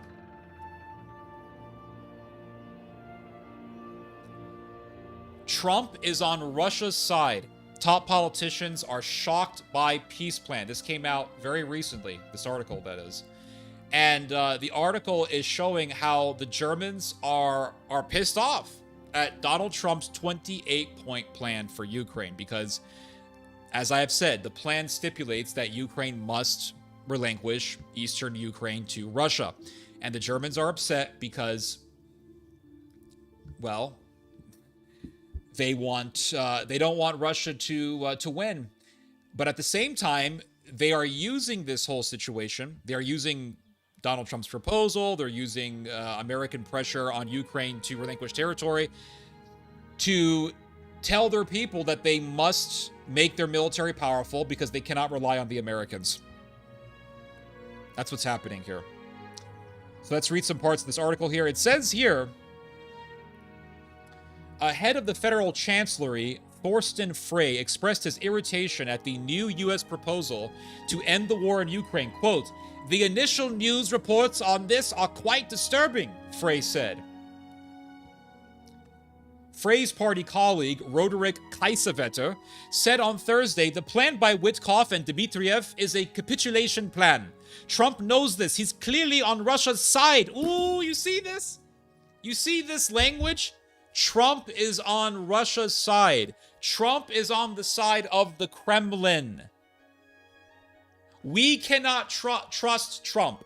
We cannot trust America. America is not a reliable partner. America is no longer a reliable superpower. Germany must grab its destiny and maneuver its own destiny. Germany must lead its own destiny and revive its power, revive its military. That's what's happening here. That's what's happening. And even if Ukraine doesn't sign on to the agreement, this message has been sent, and the Germans are using it as we speak. And they have been doing this sort of thing since Brexit. You can go all the way back to Brexit, when the United States told Great Britain, yeah, Britain, we want you to leave the European Union. Did not Donald Trump support Brexit? Didn't Donald Trump support Nigel Farage's whole Brexit campaign? Donald Trump was fanning the flames. He was pouring gasoline on the fire. He was supporting Brexit. Now, why did the United States government support Brexit? Why? It all goes back to this. It all goes back to this plan to revive German power. Because by removing the British from the European Union, the Germans were then given the pretext to say, we can't rely on the British. Because the British were the most powerful military in the EU. The British were also the biggest contributors and the biggest funders for EU defense. And by the British leaving the EU, it forced the Germans to come out and say, we cannot rely on the British. The British have abandoned us. The British are no longer the security guarantors for the European Union. We, Germany, must become the security guarantor for the EU. And thus began the spark, thus ignited the spark to commence the revival of German militarism. And what allowed for that spark to be lit, for that spark to be ignited, was Brexit. And Brexit was pushed by the United States government. It was pushed by far-right media, which was very, very popular. It was pushed by American and British political influencers. And they voted for it. And I remember the night of Brexit, I stayed up all night. I couldn't sleep. Why? Because I knew exactly what it meant. I had a giant glass of iced tea, caffeinated real iced tea, drank all that iced tea, guzzled it down, as I wrote an article about what Brexit actually meant for the future. And I was absolutely right. I said Brexit is going to be used by the Germans to justify reviving German militarism. And I was absolutely right. Absolutely right. And everyone disagreed with me. Everyone said I was a fool. Everyone said, no, you don't know what you're talking about. I said, I know exactly what I'm talking about because that's exactly what's going to happen. This is going to enable the revival of German power. And I was right. I was right. And Brexit was done for that reason, I believe. The Americans, for a very long time, have wanted the Germans to rise up. That's why they reunited Germany. That's why they brought East Germany back with West Germany, because they wanted a powerful Germany to go against the Russians. They saw what the Germans did to the Russians in World War II. And they said, well, if we want to have a war against the Russians, if we want to win against the Russians, then we're going to need the Germans. And so they reunited East and West Germany. They allowed the Germans to be militarily involved in the Balkans in the 1990s because they wanted to see Germany come back. And when you had the migrant crisis pushed or convinced the British people to vote in favor for Brexit, because Boris Johnson said that if the UK did not exit out of the European Union, that the UK would be invaded by migrants. And the British people voted in favor for Brexit. And Donald Trump was all for it. Why? Because the deeper agenda was not British sovereignty from Brussels. Because let's remember, the UK was the biggest funder for the EU's security. If anything, the British had a lot of power in the European Union. The deeper agenda was the revival of German power. And not too long after Brexit happened, there was a massive EU security meeting that took place. Britain did not have a representative in the meeting because it voted in favor for Brexit, even though at that point Britain had not officially exited out of the EU yet. There was a meeting, I believe, in Bratislava, and the Germans had their representative, and the French had their guy there, or multiple guys there. I don't know exactly how many representatives were there, but Germany was there, France was there, other EU countries were there. And what was the main topic? What was the agenda at hand? The agenda was, now that Great Britain has left us, Germany must become a powerful military. Germany and France must get together and establish this massive Franco-Germanic military power. We must have this pan-European military force. And who would lead this pan-European military force? The Germans, of course. And this happened very, very soon after the referendum for Brexit in 2016. Very soon after that. Why so soon? Because that was the agenda. And I told people this, and no one believed me, but here we are. Here we are. And we have the Americans telling the Ukrainians, Ukraine, we want you to give up East Ukraine to Russia, and the Germans are angry. But that's exactly what the Americans want. The Americans want the Germans to be angry, because they want the Germans to be incentivized to revive their military strength. If that were not the case, then Matthew Whitaker would not have told the Germans in the Berlin Security Conference that America wants Germany to become a massive military power, and America wants, in fact, for Europe, led by Germany, to be just as powerful as the United States. So we are seeing the creation of the Fourth Reich. We are watching history happening right before our eyes, and we are watching the rhyming of the symphony of history occurring right before us. And I say, truly, truly, we are living in the most surrealist of times. It's like we're living in a book. It's like we're living in a history book. It's like we're living in a movie. It's like we're living in a video game. It's like we're living in Elden Ring, and you have the various prospective lords who want to become Elden Lord over the lands between. Only for our world, the lands between are the Middle East and Europe. The Middle East is sort of, I guess you could say, yeah, it fits calling it a part of the lands between, because the lands between the Middle East, it's in the middle, it's in between, it's the lands between. Europe is also at the center. It's right there in the center with the Middle East. And Europe and the Middle East, that's the lands between.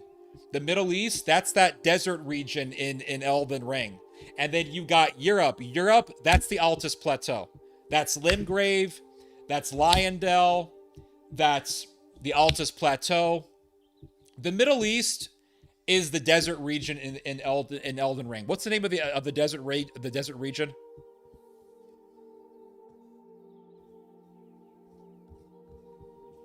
What's the name of the desert region? It's called the I forgot the name of it. But anyway, we're living in the Elden Ring. It's very surreal times, I must say.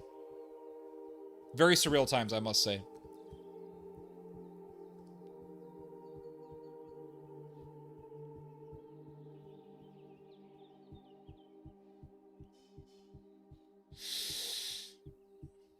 I'm in the UK. Yes, Donald Trump supported Farage hugely. Yeah, I saw it. I saw it with my own eyes. And I knew exactly what was happening. I said, yep, this is it. They want to push the Germans to revive their power.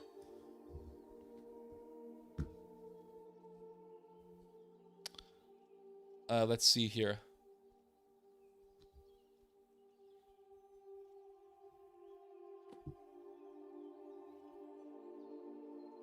Mordor. I guess you could call it Mordor, but what's the desert in Elden Ring called? Desert in Elden Ring. Wailing Dunes? Oh, Caelid. That's the desert region in Elden Ring, Caelid. Yeah, the Middle East is Caelid. Israel and Arabia, that's all Caelid, guys. That's all Caelid. I am maidenless. Yeah, maidenless, but you are on your way to becoming Elden Lord, my friend. You are maidenless. I hit that guy when I first met him, and I so regretted it. He ended up killing me. That guy was dangerous. That dude, I forgot his name, but he was super dangerous. Except for Poland and Finland, the rest of NATO current military power are basically a huge joke. These last 2 years, they're all trying to massively rebuilding with varying degrees of success. Everyone keeps telling me that, but they're wrong. Actually, as far as the future goes, they're just wrong. The music is too loud. Is it really? Our prime minister at the time, David Cameron, was against Brexit. Yes, he was, but he gave the referendum. Probably because the Americans forced him to allow the referendum. Historically, the British have been the king of the seas and Germans the king of the land. That's correct, yes. In fact, I remember reading years ago that when the British Empire was at its peak, the Germans were jealous. They were envious of the British. And the Germans said, well, why can't we have an empire? And the problem with Germany is that Germany is not an island. It's connected to a massive continent. And so the Germans just concluded, well, if the British Empire is in India and in the Caribbean and in parts of Africa, and the French Empire is in Africa and North Africa, then the German Empire should be in Europe. And so that's what the Germans concluded. They said, let's make the German Empire Europe. And that has been the aspiration of the Germans, to establish their empire in Europe. Not in Africa, not in India, not in the Caribbean. That's all British. That's all Franco-British stuff. The Germans have always been interested in establishing an empire in Europe and making their empire really in the whole of Europe.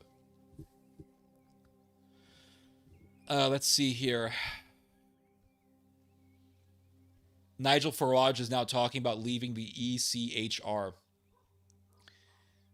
So it says here in this article, I'll make this a little bit bigger. Hold on.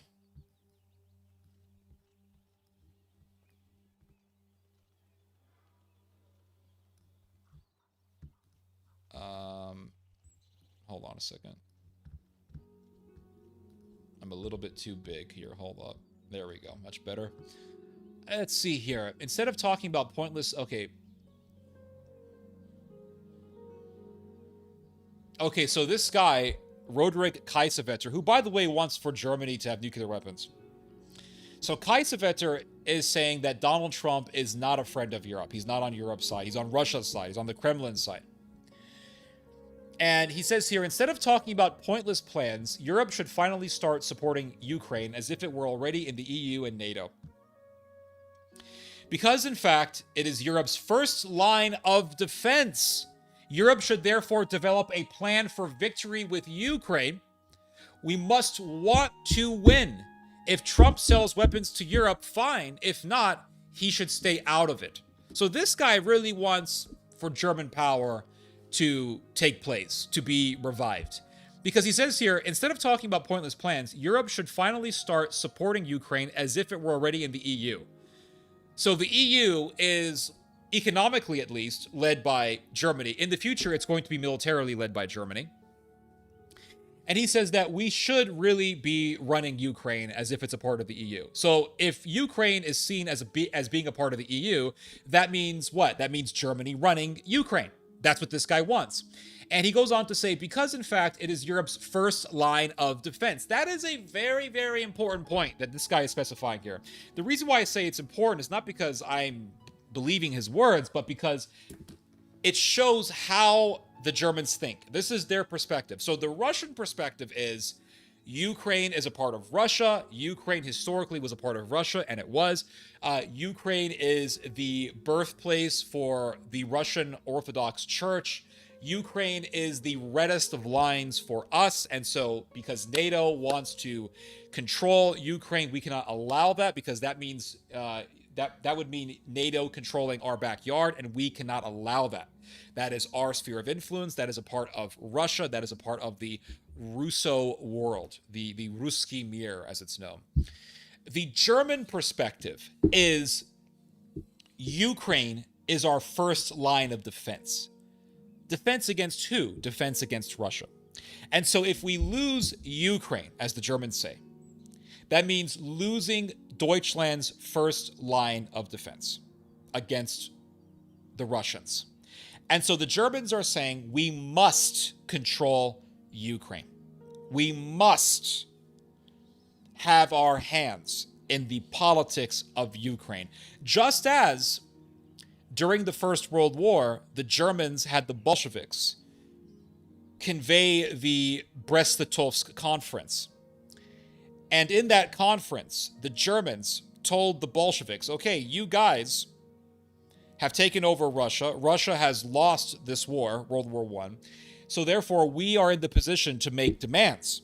And you have no other option but to make concessions, but to relinquish territory. And so, Mr. Bolshevik, you are going to carve out Ukraine for us and declare Ukraine independent. And Germany got exactly what it wanted. And Ukraine got its independence on paper, but all that meant was Germany became the carer or the controller of Ukraine. And Germany saw Ukraine as part of its sphere of influence. In World War II, the Soviets and the Germans were killing each other over Ukraine. So nothing's changed. Nothing's changed.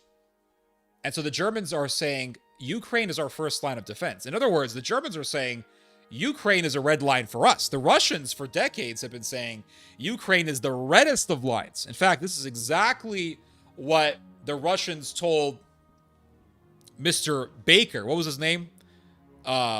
William Baker, whatever his name was. The guy who was representing the United States in Russia when Condoleezza Rice was in the Bush administration. And Mr. Baker told Condoleezza Rice, the Russians have a very explicit and very emphatic message. Niet means niet. No means no for Ukraine. And Mr. Baker told Condoleezza Rice, Condoleezza, Ukraine is the reddest of lines for Russia. And if you continue to meddle in Ukraine, there is going to be hell to pay. And fast forward to 2022, and that warning ended up being very, very pertinent. And Russia's warning ended up coming to fruition. And so the Germans are saying Ukraine is a red line. We cannot lose Ukraine. So if the Germans see Ukraine as Germany's first line of defense and Europa's first line of defense, and the Russians see Ukraine as the reddest of lines for their sphere of influence, for their empire, so to speak, that means that it's inevitable that the Germans and the Russians are going to go to war again. They're going to clash again, and they're going to clash over Ukraine. History repeats, right? Or it rhymes. So it says here, German military experts are also shocked. Carlo Masala writes on X, they want to force Ukraine to surrender on conditions that make the next attack possible. So you see this language here? This really reflects what the Germans are thinking.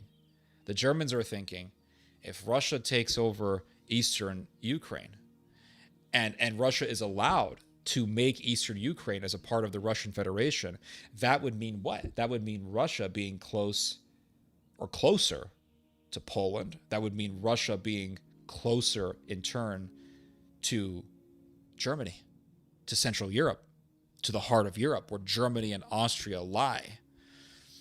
And so this is the reason why the Germans are accelerating their military strength. This is the reason why the Germans are pouring in so much money into their military, because they are preparing for a war with the Russians.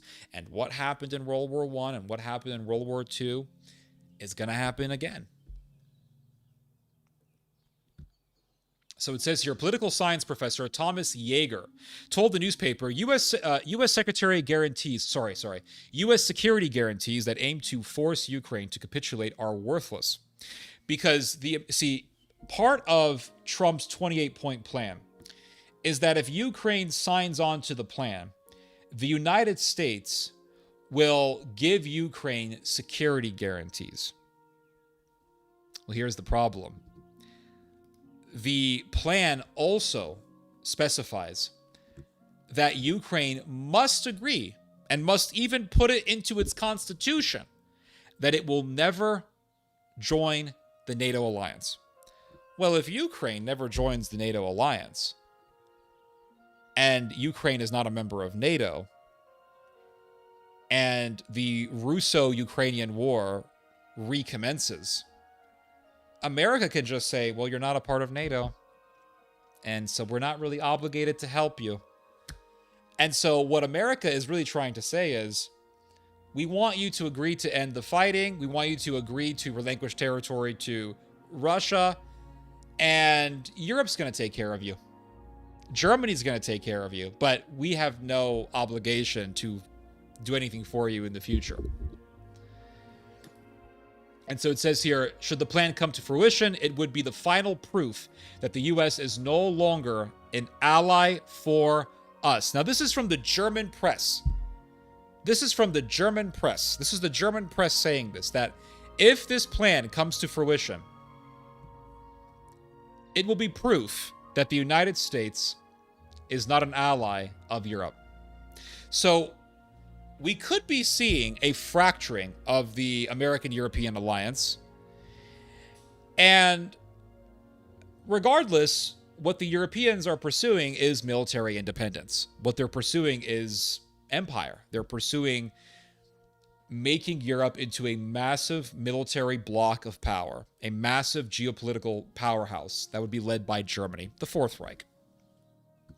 According to German Foreign Minister Johann Wadefuhl, Germany had no knowledge of the alleged secret talks between the U.S. and Russia. Wadefuhl stated that Germany had, quote, not been briefed on the 28-point plan reported by U.S. media. So what the Germans are saying is the Americans never even told us about this plan. They never consulted us about this plan. And this is a further humiliation of Germany. Germany, like I said, is it's a militarily occupied country. It is under the control of the American empire, and the Americans continue to humiliate the Germans.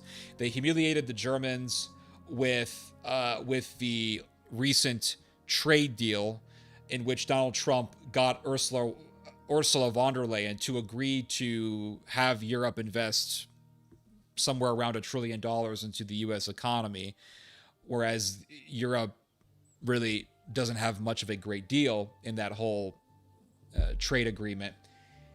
And Germany is being humiliated right now with the fact that you have tens of thousands of American soldiers occupying Germany. And Germany got humiliated again with the fact that Donald Trump came up with this 28-point plan for Ukraine, in which Ukraine relinquishes territory to Russia. And Germany was never consulted. Germany was never asked about this plan. Germany was never asked, hey, Germany, what do you think about Ukraine giving up territory to your arch nemesis? And so this is a further humiliation. And the last time Germany was, well, the last time before World War II, before the end of World War II, that Germany was... Okay, hold on. How do I gotta rephrase this. Hold on a second. My brain is just all over the place. I'm sorry, guys. Germany was humiliated by the Treaty of Versailles. And that resulted in the election of Adolf Hitler. So it says here, however, Germany is focusing on supporting Ukraine. The German government wants to make it, quote, very clear, unquote, to Putin, quote, that there is no alternative to a negotiation process. Germany will stand by Ukraine permanently, militarily, politically, and economically, the minister emphasized. So the Germans are making it very clear that they are very serious about fighting for Ukraine. So this is all really a very clear and obvious sign that German militarism is getting revived, and the Russo-Germanic War is going to happen again. Let's see here. Ambassador William J. Burns said, "Yet" means, oh, damn, it wasn't James Baker. Shit. It was William Burns. Sorry about that. I got the name screwed up. I know pious Catholic. Okay.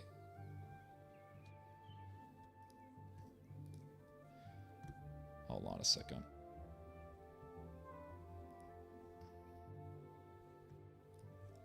Let's see here. James Baker. Yeah.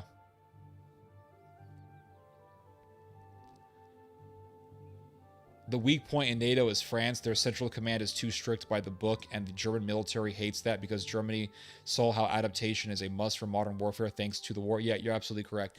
And France is a weak point. France is going to trail behind Germany when it comes to being a military power.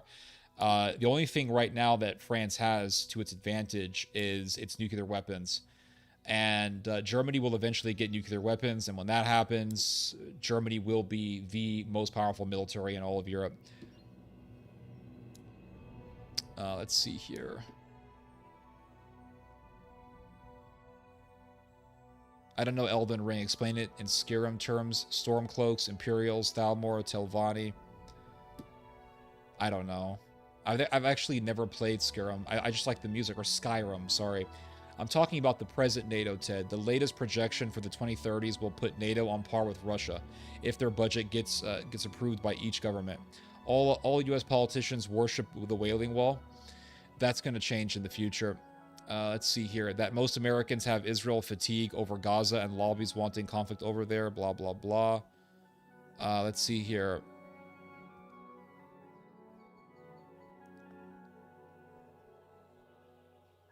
Nobody counters my comments. What are your comments? I don't see any arguments coming from you.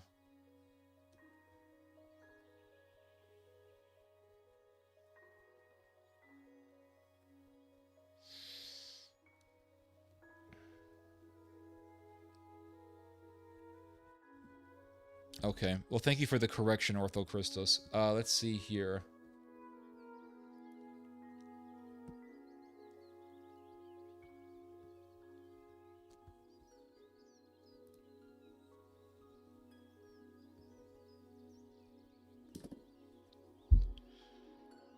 Let's see here.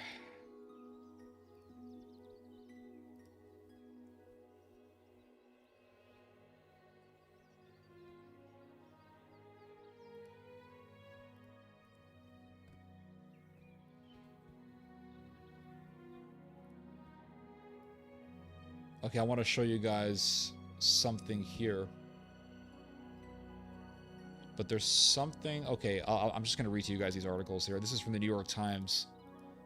This is on Trump's Ukraine plan and how the Europeans just do not like it. So it says here, a U.S.-Russian proposal would require Kiev to give up territory and reduce its army. If Moscow complies with the terms, it could receive benefits including reintegration into the global economy. President Volodymyr Zelensky of Ukraine suggested on Friday that his country's alliance with the United States could be at a breaking point over a White House plan to end the war against Russia. There is no breaking point because Ukraine has zero say-so. Ukraine has no say-so in this agreement at all. None. Ukraine is a protectorate. Ukraine is controlled by NATO. If it were not controlled by NATO, Zelensky would have gone over to Putin a long time ago and would have agreed to some sort of a peace deal. But Boris Johnson stops Zelensky from doing that. Why? Because Zelensky is controlled. He's a puppet. Ukraine is controlled. It is the Germans, the Americans, the UK, the Russians who have the say-so. More so the Americans and the Russians, obviously. But Germany is rising up as a power, and Great Britain still has a lot of influence. The 28-point proposal from the White House, which Kiev has said was drafted without its involvement, would give Russia most of what it has asked for, including the surrender of Ukrainian territory and sharp limits on Ukraine's military.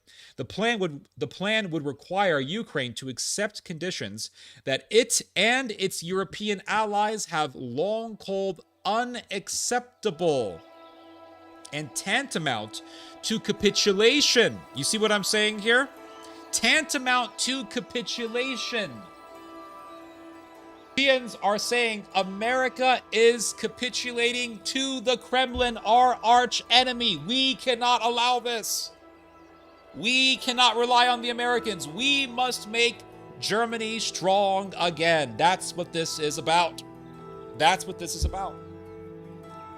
The message has been sent. The message is, America, we cannot rely on you. And the Americans are saying, yeah, we want you to think that. We want you to think that you can't rely on us because we want you to become militarily powerful again. So you have German militarism being revived, sprinkle on that nationalism, and you have Hitlerism being revived. That's what's going to happen. The Trump administration is pressing for a response by Thanksgiving, so they're really putting the pressure on Ukraine here. Ukraine may soon find itself before a very difficult choice, he said. Either the loss of now the guy who's talking here is Zelensky. Either the loss of dignity or the risk of losing a key partner. Either the difficult 28 points or an extremely hard winter, the hardest one and further risks. And Donald Trump is saying, listen, Zelensky, you're losing. You've lost tons and tons of people. Tons of people have been killed. You're not winning. As Donald Trump told them months and months ago when he was in the White House, Donald Trump and J.D. Vance were just verbally chewing him out. Zelensky, you do not have the cards. You cannot win. And it says here, according to a draft posted online by a Ukrainian lawmaker, the proposal would require Ukraine to change its constitution to prohibit any effort to join NATO.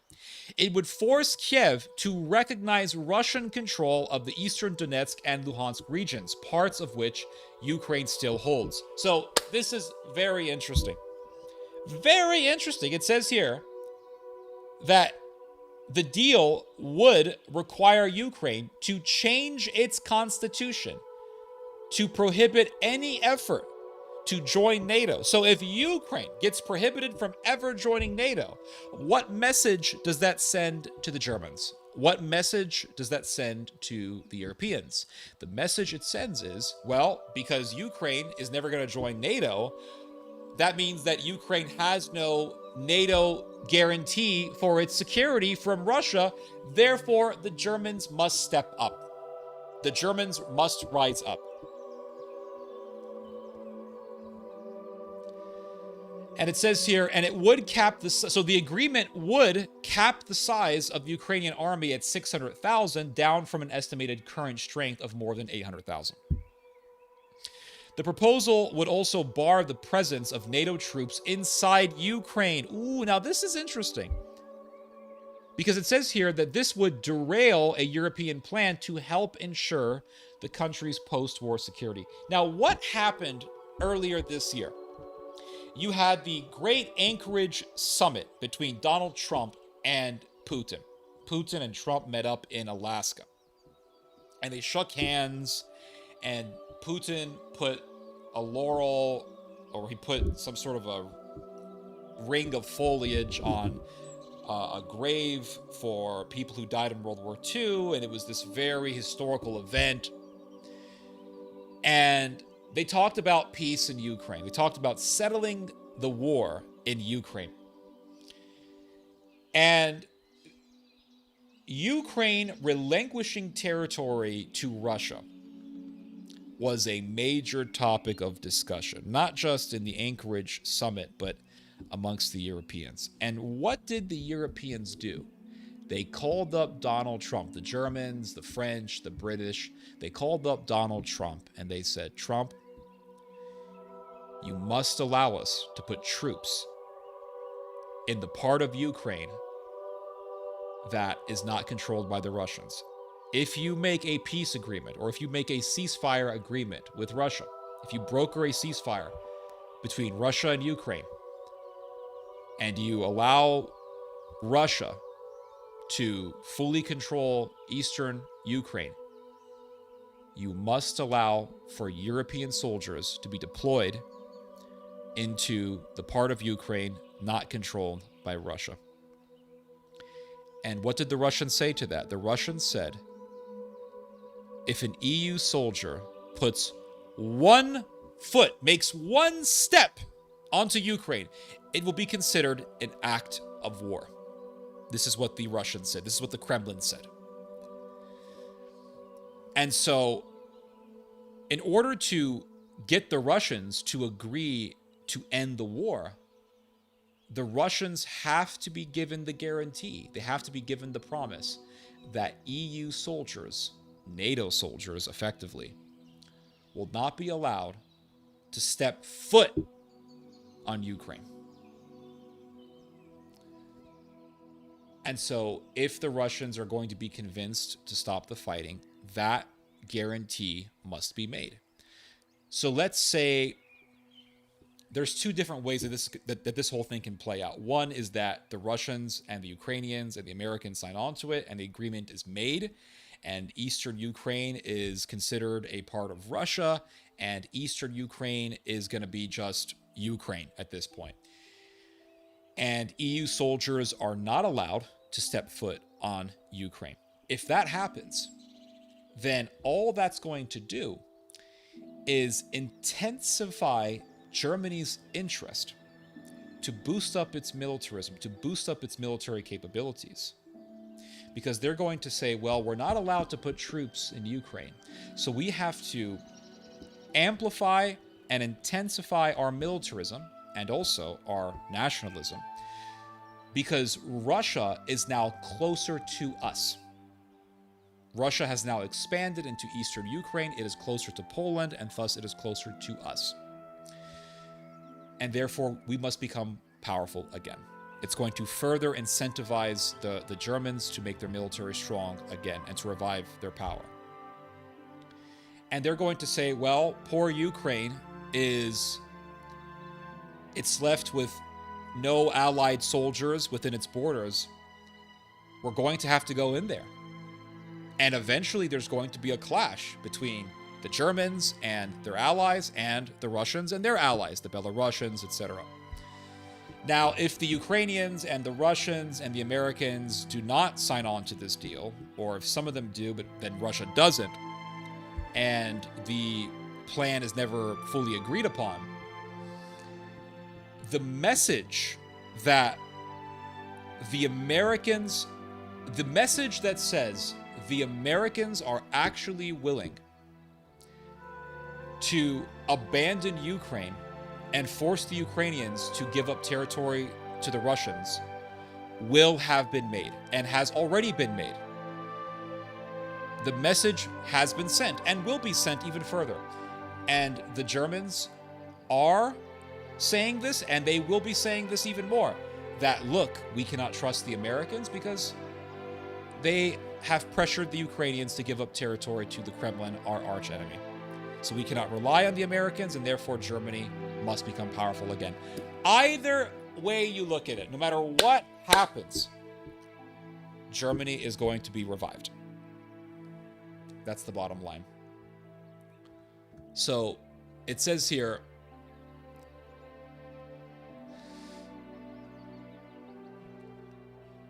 if Ukraine agrees to end the war, the proposal says it would be given frozen Russian assets to help pay for its reconstruction. And for one thing, Russia doesn't like this idea. So perhaps the Russians will never even sign on to this agreement. Kiev would also receive what the plan calls reliable security guarantees, promising a military response if Russia invaded again, but offering few details. So So the Americans are saying, well, we don't want you to join NATO, but we're going to give you security guarantees.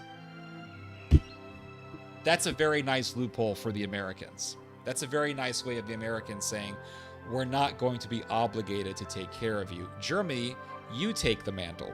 You take care of Ukraine. That's the message that's being sent. If Moscow did invade again, the proposal... So now look what it says here. If Moscow did invade again, the proposal says sanctions would be reinstated and Moscow would lose benefits included in the agreement. Those sweeteners include major Russian goals like readmittance to the Group of Eight, the G8, reintegration into the global economy, and joint investment opportunities with the United States, etc., etc. Chancellor Friedrich Merz of Germany said in a statement that Mr. Merz... So hold on. You have here Merz, France. So you have Merz, the Chancellor of Germany, Macron of France, and Prime Minister Keir Starmer of Britain. And look at what they said here. It says here, on their call, the call of these European leaders, the leaders welcomed the U.S. efforts to end the war, but it insisted on a need to protect vital European and Ukrainian interests in the long term. The Ukrainian armed forces must remain capable of effectively defending Ukraine's sovereignty, the statement said, adding that any agreement affecting European states, the European Union, or NATO requires the consent of European partners or a consensus among allies. So the Europeans are effectively saying, you did not ask for our say-so in this, America. What's the message that's being made here? The message that's being conveyed is you can't rely on America. If Ukraine accepts this, there will be no Ukraine anymore. Marko Mikkelsen, the chairman of the Estonian Parliament's Foreign Affairs Committee, wrote on social media. If Europe accepts this, now look what it says. This is very revealing, guys. This guy is just laying out his cards here. If Ukraine accepts this, there will be no Ukraine anymore. If Europe accepts this, we must prepare for a direct war with Russia. So if Europe accepts this deal in which Russia will have eastern Ukraine and the rest of Ukraine will just be under Kiev, and we allow for the Russians to get closer to us, and we allow for this idea of giving Russia what it wants, which is the Donbass region, then Europe must prepare for a direct war with Russia. That's what this guy is saying. And this guy is Estonian. He's part of the Baltic region. So that Baltic region is always very fanatical for war with Russia. It's been that way for a very long time. So this guy is just giving you the plan. A direct war between European countries and Russia. I'll read your guys' comments here. Let's see here. Once they started ducking Zelensky about Ukraine joining NATO, Zelensky, an actor/puppet, was chosen for a reason. Blinded by ego and money, broke the agreement to never join NATO. Russia said give back land that was given. Let's see here. Good luck to Germany trying to manage that over there. Putin remains not controlling Ukraine, while at the same time maintaining military control of the region. Ukraine remains weak and devastated. The U.S. continues losing trillions. Let's see here. If you visit Poland today, the feeling and vibe there ain't great because of the fear of Russian invasion is very real. Yeah, it is. The Poles are very paranoid about Russia. And that really works to the favor of the Polish military-industrial complex, because right now Poland, I think, is the biggest military spender, or at least the second biggest military spender in Europe. Poland also has quite a massive military force. It's all filled up with NATO weaponry, with NATO military technology. And this also plays into what Germany wants as well, because the Germans want Polish people to be paranoid about Russia, because Poland wanting to be ready for a war with Russia also means Poland being incentivized to support German militarism, and we've actually seen that. We've actually seen this because the Polish government has told the German government, "We want Germany to increase its military strength. We want Germany to have a powerful military." So, This all helps Germany. And it helps America. It gives America what it wants, because America wants to not have to patrol Europe anymore. It wants the Europeans to patrol themselves. It wants Germany to be the security guarantor for Europe and for Ukraine. Let's see here. Trump's 28 points versus Wilson's 14 points. Interesting observation, yes. Yeah, Wilson tried to propose this peace plan and all this stuff, and the whole thing eventually just fell apart. Let's see here. The Poles look more powerful nowadays. I don't know, man. My dad grew up in Berlin, 1928 to 1945, West Germany, 1945 to 1955, before coming to USA. I lived in West Berlin for a year and a half, been back a few times, but I'm just not seeing a fourth. Well, because that's because the Fourth Reich has not appeared yet. I'm saying there's going to be a Fourth Reich. So you're saying I'm not seeing one. Neither am I. I'm not seeing it either. The Fourth Reich is coming, is what I'm saying. I'm not saying it's there.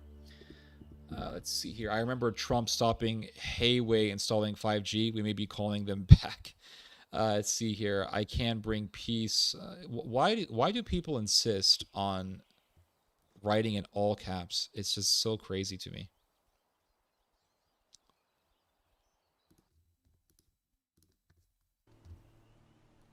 Just be normal. Seriously. Let's see here. I can see NATO putting various PMC in Ukraine instead of their own troops. Did Erlmeyer see German soldiers in Ukraine, or just Russia rolling up to Berlin? I remember, I don't know what you're referring to. I remember Trump stopping, okay, I already read this, Ukraine EU membership out. Not necessarily EU membership, but NATO membership.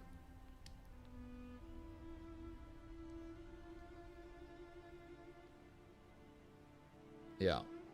My friend in Lithuania says Russia have tanks 100 miles from their border. Yeah, because Lithuania borders with Russia. Let me see here. Hold on. Lithuania. Well, yes, it borders with Russia. It borders on Kaliningrad, which is a Russian state. It's part of the Russian Federation. So yeah, Lithuania borders with Russia. It also borders with Belarus, which is an extension of Russia. Let's see here. It also borders with the borderline between... hold on a second. It's the borderline between...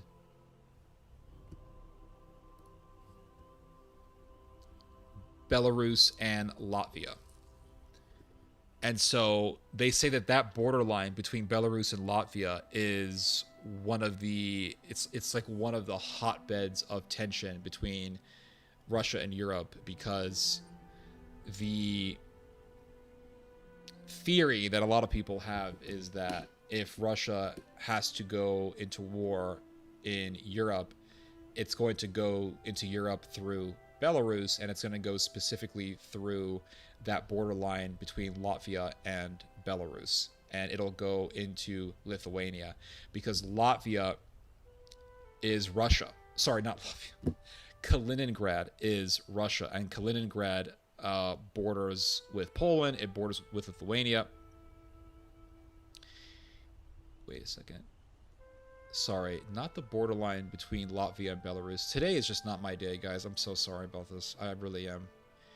Not the borderline between Belarus and Latvia. It's the borderline between Lithuania and Poland.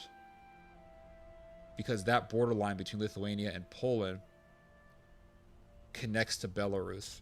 And so if Russia says, hey, Kaliningrad is under threat by Poland and Lithuania, Russia is going to try to enter Kaliningrad through the borderline between Lithuania and Poland. Anyway, you can look this up. It's called the Suwalki, or the Suwalki Gap. Suwalki Gap. That's what that's called. Yeah, there's the Suwalki Gap. I'll show it to you guys here real quick. Hold on. So there's the gap. And it's a borderline between Lithuania and Poland, but it connects to Belarus. And then there's Kaliningrad, which is Russia. And so if there is a massive war between Europe and Russia, Kaliningrad will be in danger. It'll be under threat, 100%. And Belarus is an extension of Russian power. So if the Russians have to go into Europe to defend Kaliningrad, they're going to go through the Suwalki Gap. That's why they say the Suwalki Gap is a major, major hotbed of tension between Russia and Europe. Let's see here. I'll tell them not to worry. Let's see here. How come we can't like the channel to boost the algorithm? I must admit, this has been one of the best pods I have seen in a bit. I appreciate that, Lila.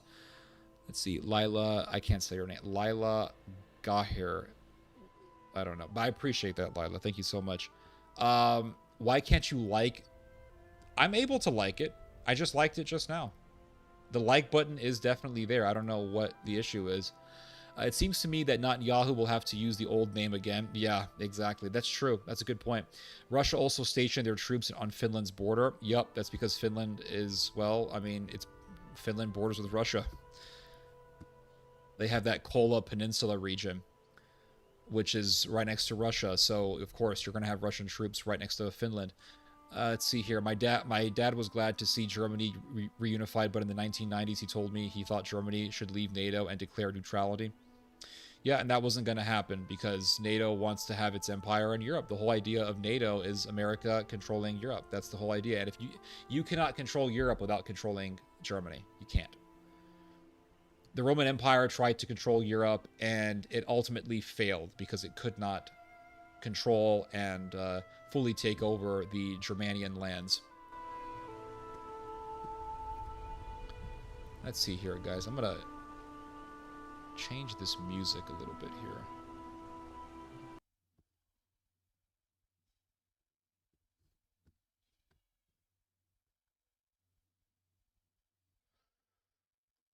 Let's see here. I'm going to change the music a little bit here, guys.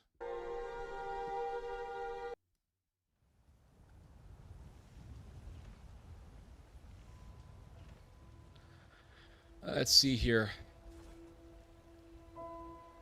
Yes, but that is what he knew. I understand. If the sun or something causes a widespread blackout, we won't even know what's happening around the world. We're spoiled right now, being able to chat like this. We are definitely spoiled. That's correct. And so it's best to just enjoy it while it lasts. You know what I mean? Because who knows? This may be the last conversation that I'll have with you guys. So enjoy it while it lasts. Let's see here.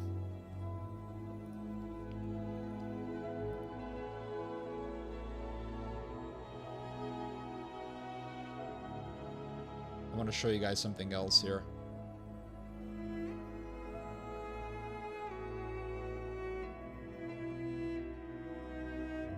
Now check this out. This is very interesting, guys. Look at this.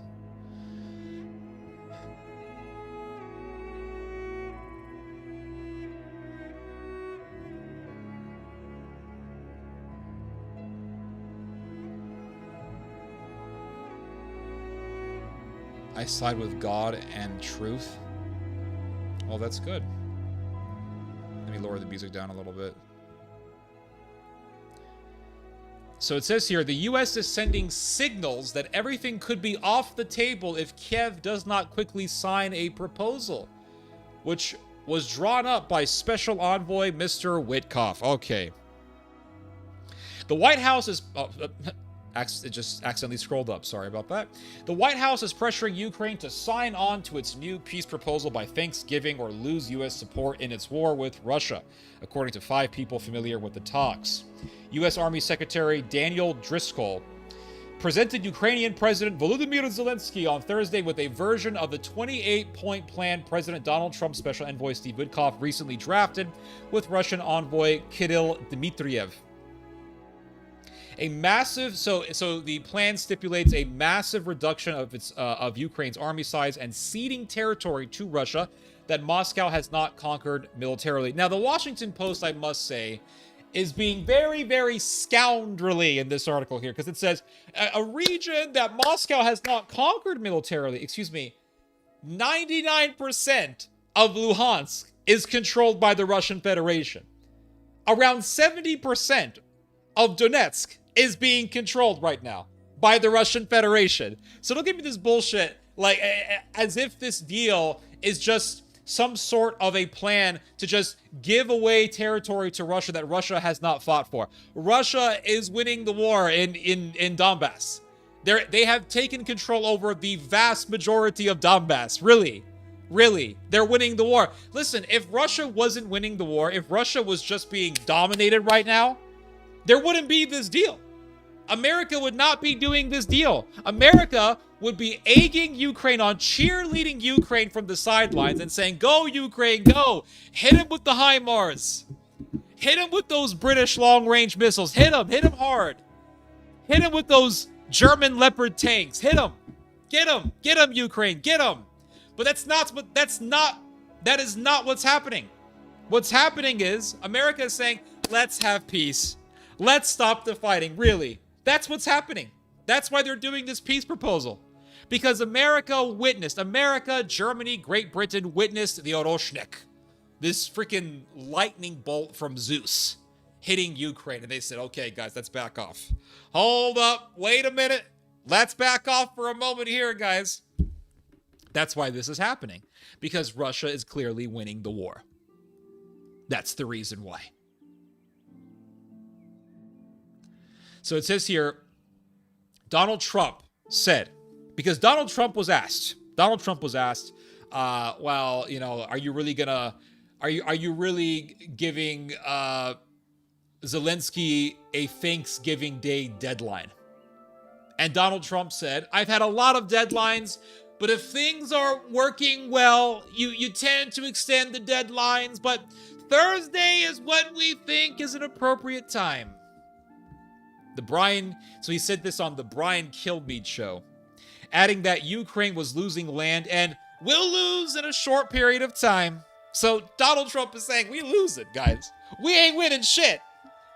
We are losing this war.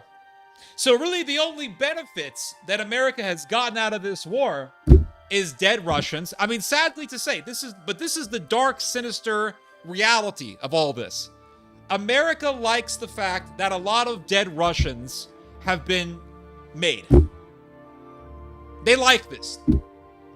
Because more dead Russians means less Russian soldiers. So they love this. And another benefit that NATO has gotten out of this war is that they have been able to use Ukraine as a testing ground for their toys, for their military weapons. That's why the Germans just recently finished the development of their state-of-the-art Leopard tank.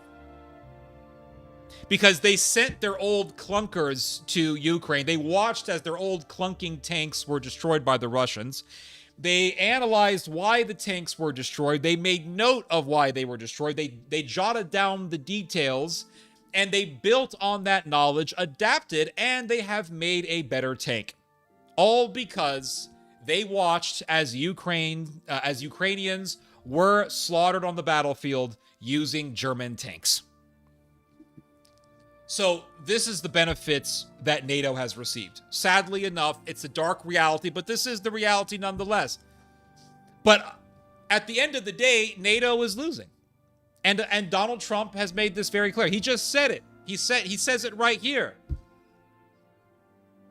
Ukraine is losing lots of land and will lose in a short period of time. NATO is losing. NATO has lost this war. It's very clear. Now, check this out. The Europeans are pissed off about all this. And look at what this European diplomat said. He said that the plan is, quote, pure Russian, unquote. A senior European diplomat added, confirming the Thanksgiving deadline and threat to cut support. It's a Russian plan, is what the Europeans are saying. And they're saying, we don't like this. They're saying, we don't like this. We don't like the fact that the Americans want Ukraine to give up territory to the Russians, because this is America capitulating to the Kremlin. So America, the big global empire, is capitulating to the Kremlin, and that means we, Deutschland, must rise. Über alles, over all. And we are currently seeing the revival of Germany.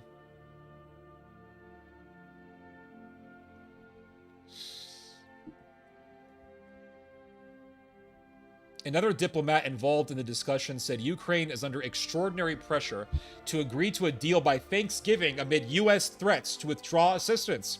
A separate person familiar with the matter said that while Washington's vow to withdraw support from Kiev is real, it likely would not be implemented for another 2 weeks at the earliest. So this guy is saying that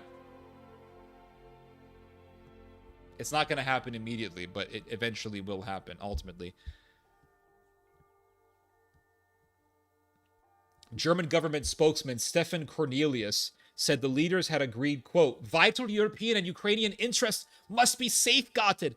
What are vital European interests? Forget Ukrainian. When it says European and Ukrainian interests, let's be real here. They're talking about German interests. They're not talking about European. They're not talking about Hungary. They're not talking about Hungarian interests. They're talking about Germanic interest. And they don't mean Ukrainian interest when they say Ukrainian interest. What they're talking about is German interest. German interest must be safeguarded. That means Germany must prepare for a war with Russia. That's what that means.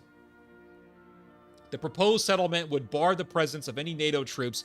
All right, we've already read this, so there's more. Hold on. So Putin laid the blame. He said that Putin on Friday sought to blame Ukraine and its allies in Europe for the lack of progress. Apparently, Ukraine and so Putin is not blaming Trump for the lack of progress to make peace. He's blaming the Europeans, and he says apparently Ukraine and its European allies are still living in illusions and dreaming of inflicting a strategic defeat on Russia on the battlefield, he said, adding that further Russian military breakthroughs were inevitable. So according to Putin, it's the Europeans who are the biggest obstacles to peace. And that actually, it's very believable, because when you had the Putin-Trump summit, they were talking about peace, but the Europeans came out and said, we must be allowed to put European soldiers in Ukraine. We must be allowed to deploy European soldiers into Ukraine. And Russia said, if you agree to that, Trump, there is no deal. There is no deal if you want to allow for German and French and British troops to be walking around willy-nilly on the border with the new Russian territory in East Ukraine. It's just not going to happen, because the whole point of Russia invading Ukraine was to establish a buffer zone between Russia and Europe, between Russia and its European enemies.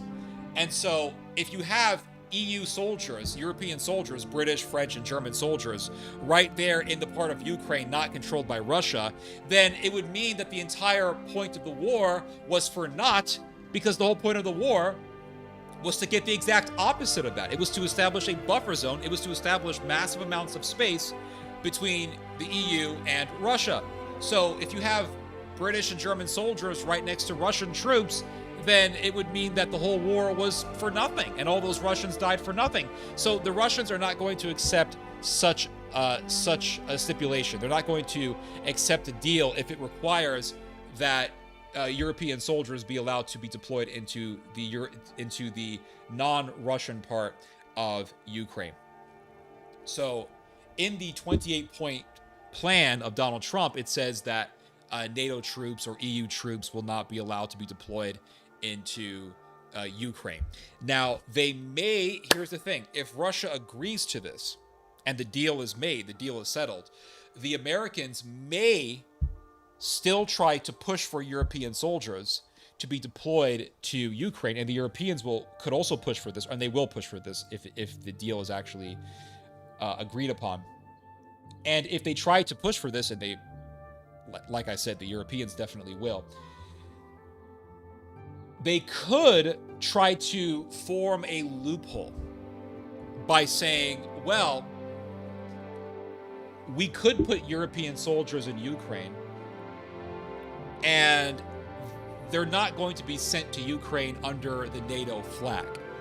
They're going to be sent to Ukraine under their own national flags, but not under the NATO flag. So technically, they won't be NATO soldiers. The Russians will not buy such an argument. So if you have no European soldiers being allowed into Ukraine, like I said, it's going to provide further propaganda fodder for the Germans to incentivize their militarism and say, well, we have to save Ukraine because Ukraine is left completely absent or completely vacuous of any European soldiers. So we have to save Ukraine, and eventually, inevitably, there's going to be a clash between the Russians and the Germans. So it says here, but analysts said aspects of the latest plan forwarded by the US would also likely be unacceptable to Russia. Although the concessions to Russia appear substantial, the plan would also require Moscow to abandon some of its earlier conditions. For example, the more radical reduction of Ukraine's armed forces or parts of the political reform package. So the Russians may not even sign on to this, and this deal may never go through. The person familiar with the proposal said, it doesn't seem like everyone in the Russian government is interested in this. So the Russians may not even sign on to this. But analysts say Moscow does not have the military capacity to make major gains, and it could have to launch a politically difficult mobilization next year to continue the conflict.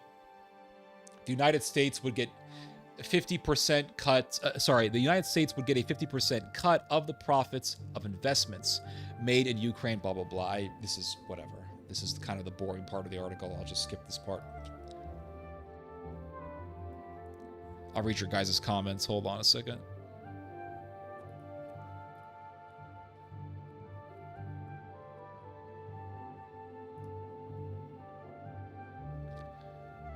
Let's see here.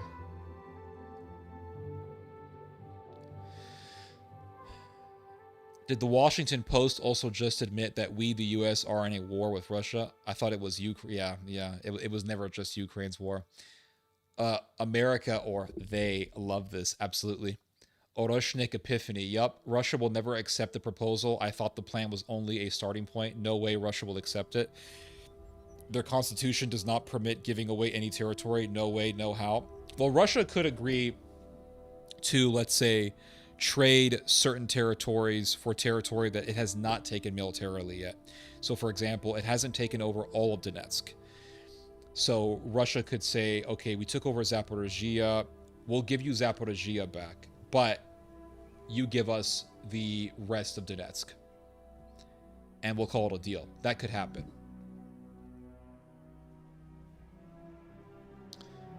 God would change the electrons for 1 second so we could forget history and not destroy ourselves. Well, I have some HF transceivers and even in bad propagation, I can pick up some signals. I can even get email through WinLink system. What does that mean? I'm confused. I don't understand what you're saying. Roman Empire actually skips Germania heartland because the resistance is so fierce. The Romans just built their settlements around deep Germania. Okay. And also, when Julius Caesar invaded the rest of Gaul, he did so to prevent the Germans from entering Gaul and getting too close to Rome's province in southern France. Well, quite frankly, I think DT is making some blows against the city of London, the mothership of much of our problems: globalism, Anglo-Dutch system, North Sea Nexus, British imperial system. Hey guys, hello, Falcon 9135, shortwave radio, okay.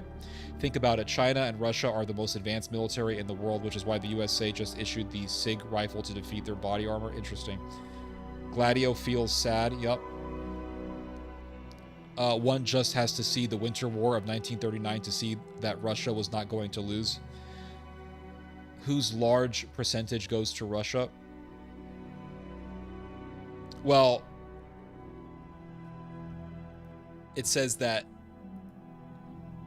America and Ukraine, basically, they're going to take frozen Russian assets, $100 billion in frozen Russian assets, invest it into Ukraine, and America gets 50% of whatever profits come out of that investment. That's what it says. If they take more selfies in the trenches, the king will send more money. Yup, like the $1 million MRAP with the 20-mile range fuel tank piece of crap. Yup, the Ghost of Kiev will pull through. Just wait. Yup, that's right. The Ghost of Kiev, guys. That's right. That guy's gonna come through. He'll be back. Trust me, he'll be back.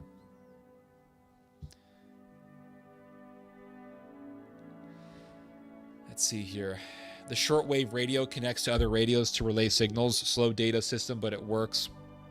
Can even send files, small data files. Interesting. Cold Water is speaking facts here. Very interesting. I didn't know that. Let's see here.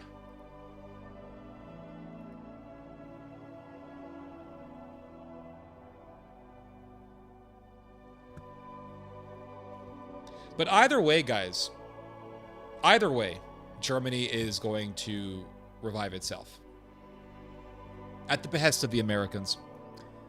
So I'll show you guys this article here. This is from Der Spiegel. Der Spiegel. And it says here, how the U.S. plan for Ukraine is angering Europeans. This is very interesting. Look what it says here. The main winners of implementing the 28-point plan would be U.S. President Donald Trump and Russian President Volodymyr Zelensky. Now, what did I say? Ukraine has no say-so. Ukraine is not the winner here. Ukraine is just an American satrap that's doing the bidding of NATO. That's it. There would be no NATO troops stationed in Ukraine to secure the new border. Now, you see, notice what it says here. Ukraine would be... Now... Ukraine would be granted access to the European Union. So if Ukraine is allowed access into the EU and Ukraine becomes an EU member, that would mean Germany being able to deploy troops into Ukraine. That would mean Scandinavia doing the same thing. That would also mean Polish troops being enabled to be deployed into Western Ukraine. And a lot of Western Ukraine used to be a part of Poland. A lot of Western Ukraine used to be a part of Poland, like Lvov. And so Poland could see this as an opportunity to effectively try to take back old territory. Well, we're going to send our troops into West Ukraine. Poland will be in Western Ukraine, and they're going to be there for a long time. And then after a while, maybe we can say, well, you know, our soldiers have been there for so long, and they have houses there, and they built little neighborhoods there, and now you have these little Polish enclaves in Western Ukraine. Maybe we could annex that land. It used to be a part of Poland historically anyway, so why can't we take it? Why not? Why the hell not? And Poland could actually pursue regaining old territories that it lost during the Second World War. But if Ukraine is allowed to become a member of the EU, that would mean EU troops being allowed to be in Ukraine.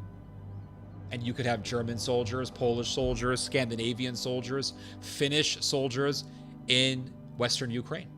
And then Russia's going to say, guys, you're doing military buildups in Ukraine, which was supposed to be a buffer zone between us and you. Why are you doing this? And inevitably, there's going to be a clash. Inevitably. So it says here. See, it says here, Ukraine would be granted access to the European Union, which, after all, includes a defense clause in its treaties. So if Ukraine becomes an EU member, you could have EU troops in Ukraine. The Europeans are to contribute another $100 billion to help Ukraine with its reconstruction.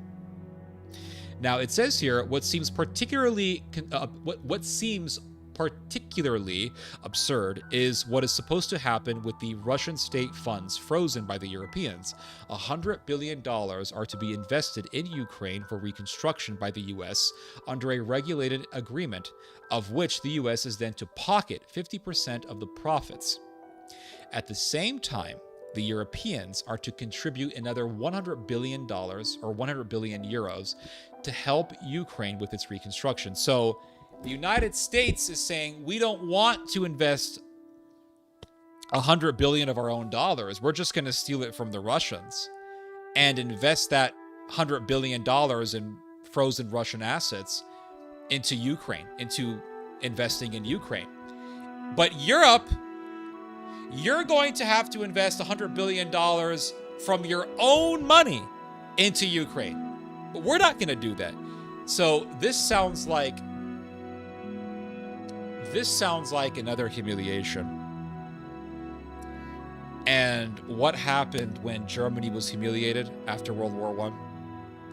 They elected Adolf Hitler. And so German nationalism could intensify to the point where the Germans are going to say, we are tired of being a protectorate of the United States. We are tired of being humiliated by the United States. We are tired of being controlled by the United States. It's time for Deutschland to rise up. And the Germans could one day elect another Hitler. And this Hitler, so to speak, will lead a massive revived German empire in Europe. And it's going to be very, very dangerous, and it's going to be very, very dark. You're talking about the revival of Hitlerism. But apparently we have not learned from the lesson of the Versailles Treaty. So it says here, in Berlin and Brussels, the plan, the details of which the German government initially learned not directly from Washington, but via US media, was interpreted as a veritable provocation. Very interesting use of words by Der Spiegel here. The Germans saw the fact that America did not consult with them over the 28-point plan as a provocation. Why was it seen, or why is it seen as a provocation? Because it is a humiliation. It is a humiliation in the sense that it is a reminder from the Americans that the Americans are in charge, not you Germans. And so this is a provocation to the Germans to provoke them into wanting independence and to wanting to become a strong military superpower. Like I said, the Germans are reviving their nationalism. They are intensifying their nationalism. And there's going to come a point where they're going to say, you know what? To hell with all this. We want our freedom from the American empire. We are going to elect our major leader, our Napoleon, our, yes, let's use the H word here, our own Hitler. And I think one day, this may sound kind of crazy to some of you, but I think one day they're going to make a movie about Adolf Hitler. And it's not going to be a movie where they completely demonize him. They're going to show the history of Adolf Hitler. They're going to show the life of Adolf Hitler.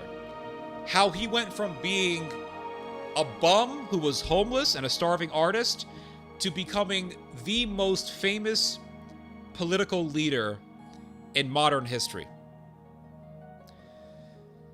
And they're going to do the film in a way where Hitler will be appealing.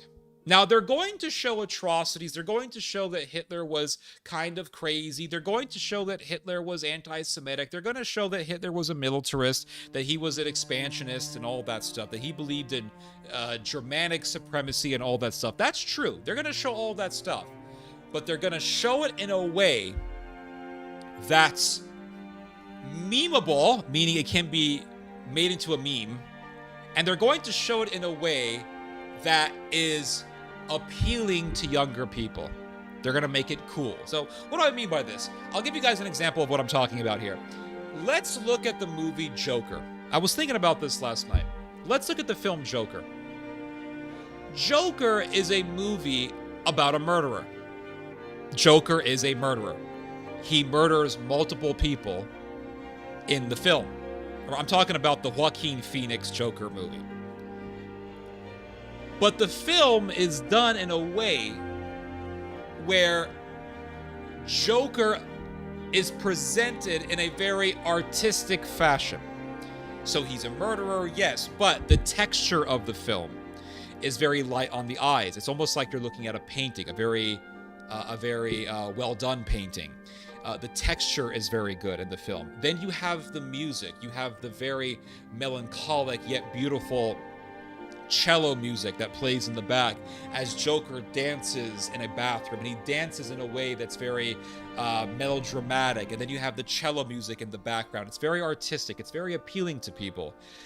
And yes, Joker is a murderer, and the film doesn't hold back from this. But at the same time, the way that the film is done, the way that the scenes are presented, it makes these scenes very memeable. People can make them into memes. Another example of what I'm talking about, the film American Psycho with Christian Bale. The film is about a serial killer played by Christian Bale. But the film is done in a way where the scenes are very memeable. And you see this all over social media today. They have the scene where Christian Bale is talking to that other actor, I forgot his name, and they're talking in this nightclub, and the meme is like, me when I finally meet someone who agrees with me politically, me when I finally meet someone who's just as right-wing and racist as me, blah, blah, blah. They'll have this sort of 80s retro music playing in the background and all this stuff. And so these scenes are very memeable, and they're very appealing to young people. Same thing goes with Joker. Same thing goes with the Hannibal movies. You look at the movie Hannibal. Hannibal is about, if you look at Silence of the Lambs, if you look at the Hannibal film, the movie titled Hannibal, these films are about serial killers. Buffalo Bill is a serial killer. The dude who's played by Ralph Fiennes is a serial killer, Red Dragon. And then you have Hannibal himself, who is a serial killer. Yes, the film, or the films, do not pull back from the fact that Hannibal Lecter is a sadistic murderer who is blatantly evil. He eats people, for crying out loud. But the scenes are done in a way that presents Hannibal as artistic. He listens to Bach. He is elegant. He reads Marcus Aurelius. He reads books. He's very articulate. He's very well read. And so you look at these films, and when people talk about these movies, they never say, hey, isn't it kind of strange and disturbing and troubling that they present a serial killer and a cannibal in an artistic way, in a way that makes him look appealing, in a way that makes him look sophisticated? No one ever says that. Everyone praises Hannibal. Everyone praises him. Everyone says, look how great he is. Look how artistic he is. Look how interesting he is. The same thing goes with the Dark Knight film that had Joker. The Joker that was, I forgot the name of the actor who played it, but it was the Joker before Joaquin Phoenix. It was Christopher Nolan's Joker. If you look at Christopher Nolan's Joker movie, when people talk about that movie, they never talk about Batman. They never do. They never talk about Two-Face. They always talk about who? They always talk about Joker. Joker is blatantly evil. He's a murderer. He wants to see the whole world burn, as Alfred says. But at the same time, he is presented in a way where a lot of people like him. He's presented in a way that appeals to a lot of people. Why does this appeal to a lot of people? That's a whole other 3-hour conversation. But to make it as short and as brief as I can, a lot of people, I'll just put it that way, because this is not everyone, but a lot of people are attracted to evil. But they're not attracted to evil when it's presented in a blatantly ugly way. They are magnetized to evil when evil is presented in an artistic and sophisticated manner. So no one admires the people who did the Rwandan genocide. Because the Rwandan genocide was a bunch of guys with guns and machetes walking around going, "You are from this tribe, I kill you with machete, I hack you to death. I take your baby and smash it on a rock." Right? That's primitive. But you look at the Nazis. The Nazis had aura. They had the uniforms. They had the very well organized marches, the goose stepping. They had the music. They had a face. You look at the faces of the SS officers, very stoic, very serious, very organized, very morbid, but at the same time, they had this look of determination on them. The SS officers also were physically of very big stature. If you look at a lot of these SS officers from Germany, they're physically very big. Broad shoulders, tall, intimidating. They look like warlike people because they were very warlike people. The Germanians have a very long history of being very warlike people. People look at Adolf Hitler when he's on that car and the car is moving in between the crowds, and the crowds are as big as a city. And you see people, you see literally an ocean of people revering Adolf Hitler. It's like something out of a dream. It's surreal. It's like something out of a painting. So people see that, and there's something about that aesthetic. There's something about that image with all of its trappings, with all of its ornaments, that appeals to a lot of people. Same thing goes with Hannibal. Same thing goes with Joker. Christopher Nolan's Joker, Joaquin Phoenix's Joker. Yes, these characters are portrayed as evil, but there's a sophistication that is given to them that appeals to a lot of people. There was someone who said, and I forgot who said this, but it always sticks to my mind. But there was someone who said something that was very astute. And that is that evil in art is interesting, intriguing, sophisticated, but evil in reality is dry and mundane. So if you can make evil appear sophisticated and artistic and stoic and artistic, that appeals to a lot of people. Hence Hannibal, hence the popularity of Joker, etc. So one day, I think this is going to happen. One day they're going to make a movie where Hitler is going to be presented in a manner similar to how Joker was presented in Joaquin Phoenix's movie. Hitler is not going to be portrayed as this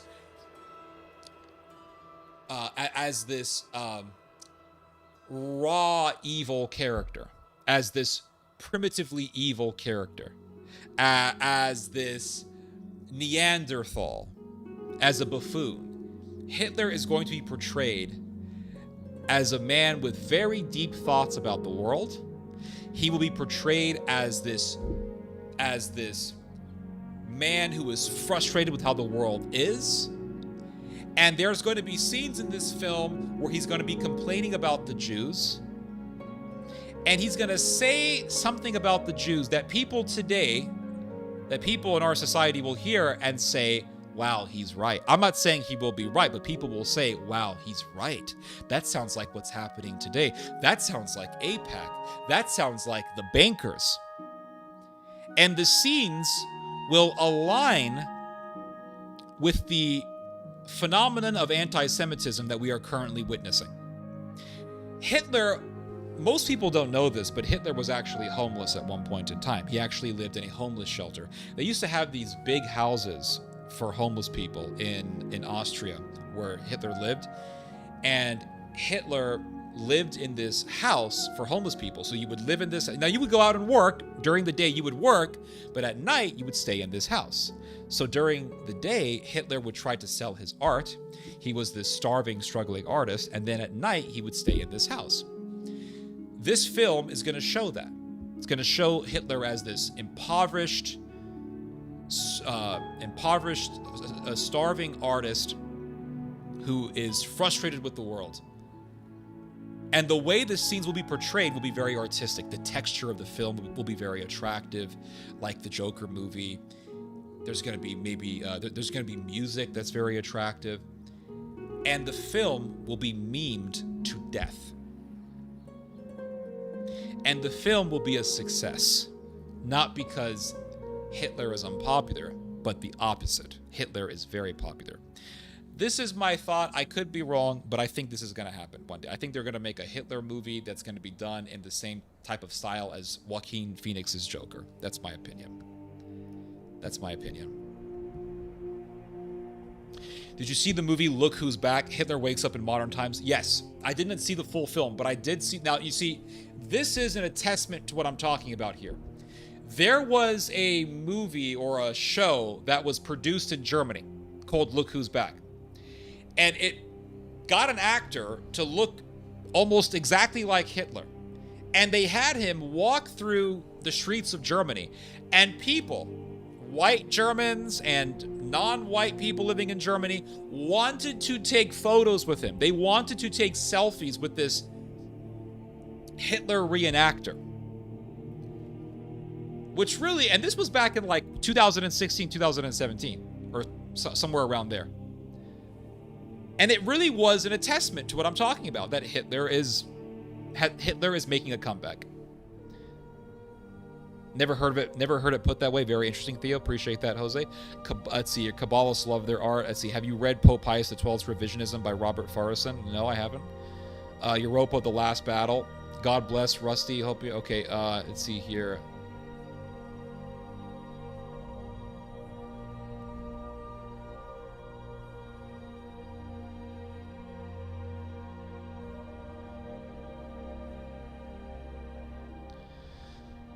Let's see here.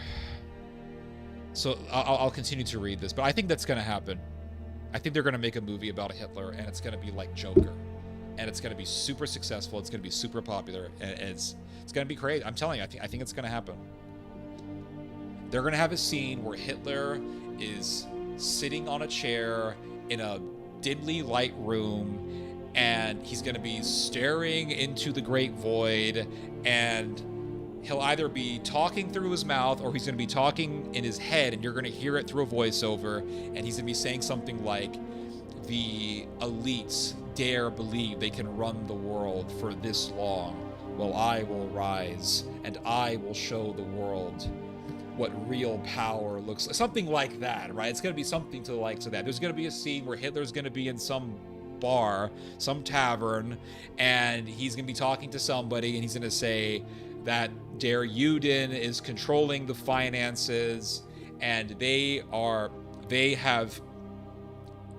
believe that all that matters is money and power, and they have no belief in faith, no belief in spirit, no belief in the spirit of a nation, in the blood and the soil. They believe all that matters is money, but what matters most of all is blood and spirit and soil. And I will rise above the ruins of World War I. I will rise above the ruins in this country, and the people, the spirit of the nation, will rise above European Jewry. We will finally crush European Jewry. I'm not saying this is right. Don't strike me, YouTube, but they're going to have a scene like this, and people are going to play it all the time, and they're going to meme the hell out of it.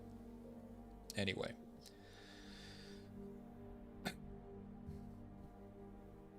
So it says here that Marie-Agnes Strack-Zimmermann, chair of the EU Defense Committee, told Der Spiegel, with this absurd plan, Putin is buying time. The bombings will continue. So again, they're portraying this plan as helping Russia, which means that they're portraying Trump as a friend of Russia. So what are they saying here? Exactly what I've been saying this whole time. They're saying we cannot trust the Americans, therefore we must make Germany great again. German security expert Carlo Massala sees the U.S. plan as a threat, not only to Ukraine, but also to the security of Europe. Okay, so they see Trump's plan as a threat to the security of Germany. So what is this guy really saying? What he's saying, what this German security expert is saying, is that America is a threat to Germany. That's what they're saying. You see what's happening here? The German-American alliance is going through a divide. It's going through a chasm. And this chasm is desired by the United States. The United States wants this. Why? Because they want Germany to rise up. So the Germans are saying, we can't trust the Americans. We have to make Germany great again. Make Deutschland great again. But what this guy is saying, what this Carlo Massala guy is saying, is that America is a threat to the security of Germany. We cannot trust America, therefore, make Deutschland great again. Massala compares the potential deal to the Treaty of Versailles, with the not insignificant difference that this time the aggressor is not punished but rewarded. So, I read this earlier today, and I thought to myself, you know what? I also see the Treaty of Versailles in the current geopolitical situation in Europe, but I see the opposite of what this guy is saying. This guy is saying that Putin is Hitler, and we are appealing to the modern day Hitler, Putin. And so therefore this deal is like the Versailles in the sense that, not in the sense that it's provoking Putin to anger, but in the sense that it's awarding Putin, who is the Hitler of our time, right? This is the framework that this guy is making here. But I also see the Treaty of Versailles being paralleled in this situation, in the sense that Germany is tired of being humiliated. In fact, what I'm saying is closer to history. It's closer to what actually happened in history. What I'm saying is actually more fitting to what happened in history. This guy is saying, oh, it's like the Treaty of Versailles, but the opposite, because it's awarding the Hitler of our time, Vladimir Putin. No. The Treaty of Versailles is being paralleled here. But in the sense that Germany has been humiliated for so long that it's going to reach a breaking point. Just like Germany before Hitler was humiliated by Versailles to the point where they elected Adolf Hitler, and then Germany returned to the warpath. Germany is being humiliated, and it continues to be humiliated, and eventually Germany is going to reach a breaking point where they are going to elect another Hitler. That's how I see the Treaty of Versailles being paralleled in this situation. This guy just took the Treaty of Versailles and said, well, it's like the Treaty of Versailles, but, instead of angering the Hitler, it's actually rewarding him. But that's not what happened in the Treaty of Versailles. What happened during the Treaty of Versailles was that Germany was humiliated. So your historical parallel here is not even adequate, because it's not actually fitting what happened in the history. It doesn't even rhyme with what happened in the history, in the account. What happened in the account was Germany was humiliated to the point where it got angry and went to war and invaded Poland. And what I'm saying is Germany right now is being humiliated to the point where eventually it's going to go to war and it will return back to Adolf Hitler. Anyway, just a thought. So that's that for this article. I'll read your guys' comments here. Hold on. Let's see here.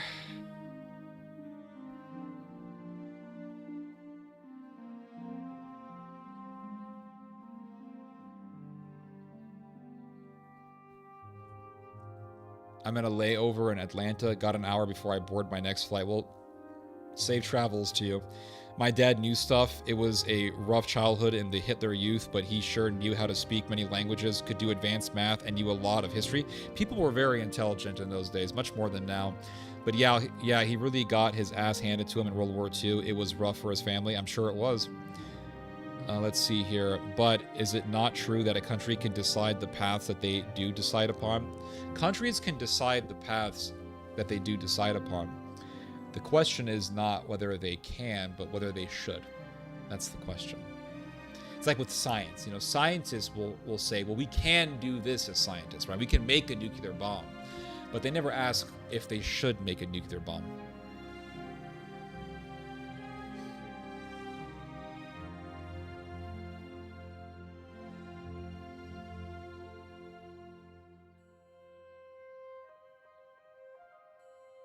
Let's see here.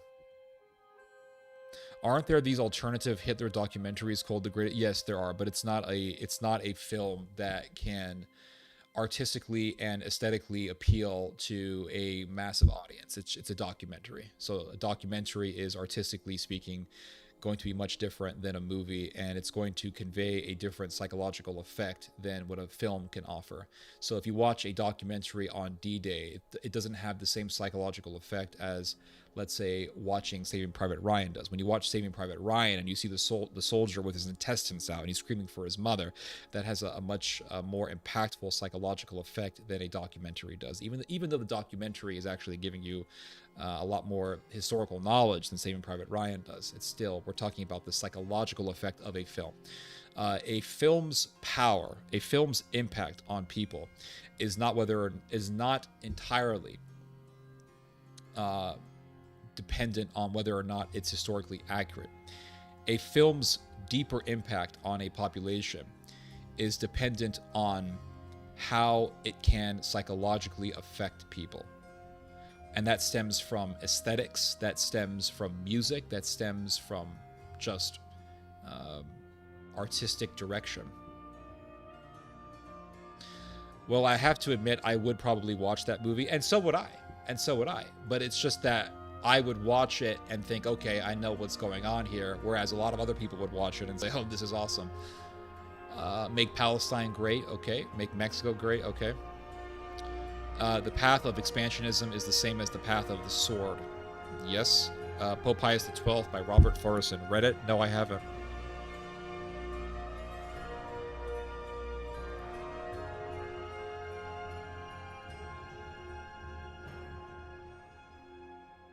Let's see here.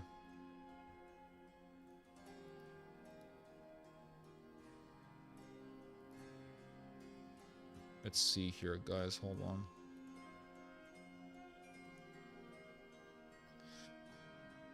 So I want to... let me see here. Should I change the subject? Are we tired of talking about Germany? I think we're tired of talking about Germany, guys. Let's see.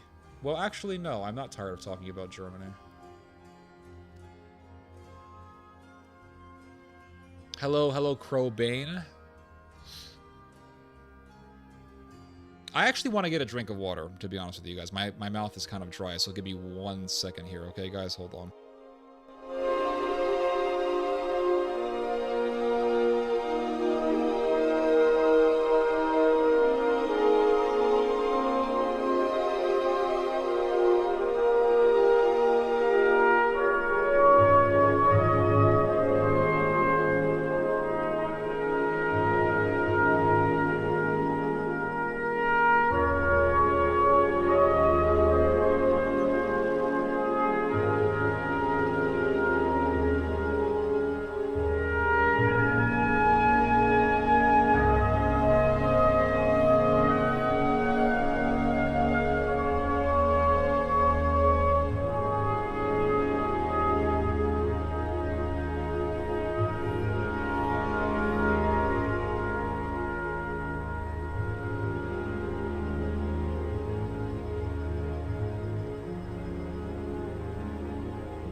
The cat was here. That's hilarious.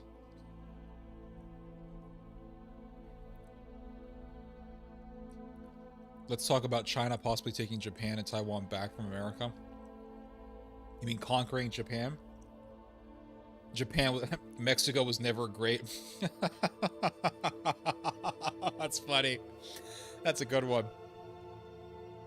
Yes, it was, man. In the Aztec times, man. We were so great. We were like on top of the world during the time of Las Aztecas, man. Let's go back to heart plucking.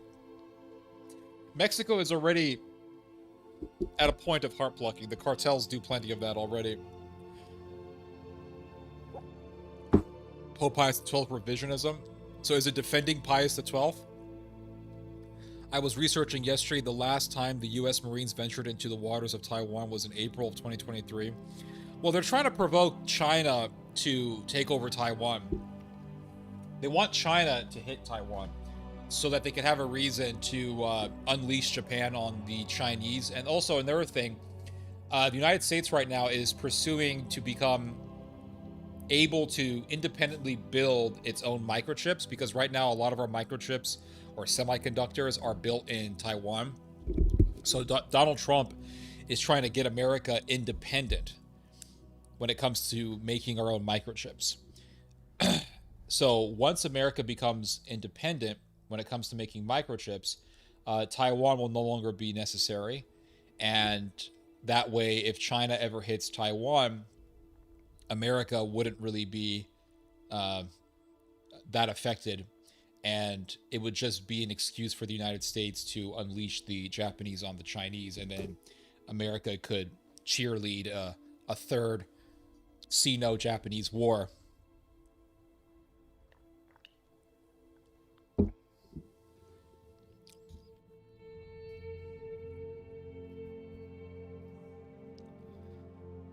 So, let's see here. Hold on.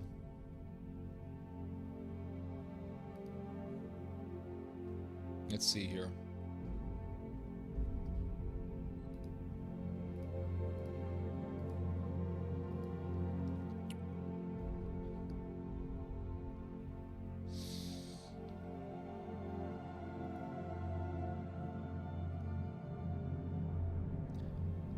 Taiwan will be forced to join China peacefully through trade dependency. America doesn't want that. Without Taiwan, our economy, especially Wall Street, would tank massively, send us into deep recession. That's why Trump is pursuing independence when it comes to semiconductor production. I want to show you guys this article here. Check this out, guys. Look at this. Germany's new 377 billion euro military wish list. Now, people say, Germany's not going to rise up. That's not going to happen. They don't have the economy. They don't have the money. They sure as hell do. They sure as hell do, guys. Now look at this. Friedrich Merz said the quiet part out loud back in May. Germany intends to build the Bundeswehr into the strongest conventional army in Europe. In Europe. Pledging to give it all the financial resources it needs. Germany has the money. Germany has the population. And Germany also has the geopolitical advantage in the sense that it's bordering with all these allies. It has the Netherlands. Its neighbors with the Baltic region, which is very anti-Russia, so it could use the Baltic region for auxiliary troops. It could use Scandinavia for further auxiliary troops. It could use possibly the French, possibly Italian troops. Germany, with its allies, has a ton of resources and has a massive capacity for being a major world superpower. So it says here, 5 months later, the German chancellor aims to add the hardware to that ambition, according to new international government documents seen by Politico. The sprawling 39-page list lays out 377 billion euros in desired buys across land, air, sea, space, and cyber.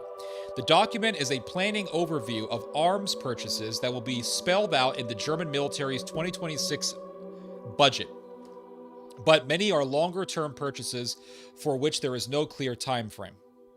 Taken together, it's a comprehensive roadmap for Germany's long overdue defense overhaul, anchored firmly in domestic industry. Anchored firmly in domestic industry. You guys hear that? Domestic industry. Germany is an industrial powerhouse. They make so much stuff, they don't know what to do with it. They make so much stuff. A lot of times they make more stuff than they can actually sell, than they can actually export.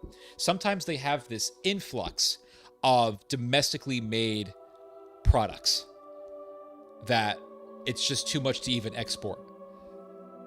So they have the industrial capacity to make a massive military industry. And I've been saying this for years, and for some reason I always get the same bullshit arguments. Oh, Germany doesn't have the population. They don't have the economy. The economy is garbage, guys. They have plenty of money. And do you know what else Germany has? Do you know what else Germany has? Germany has plenty of coal. Lots of coal. Endless amounts of coal. Do you know what you can do with coal? You can make synthetic petroleum. That's exactly what the Nazis did. The Nazis made synthetic petroleum. And they also got oil from Azerbaijan. And they also got, well, not from Azerbaijan, sorry. They got oil from Romania.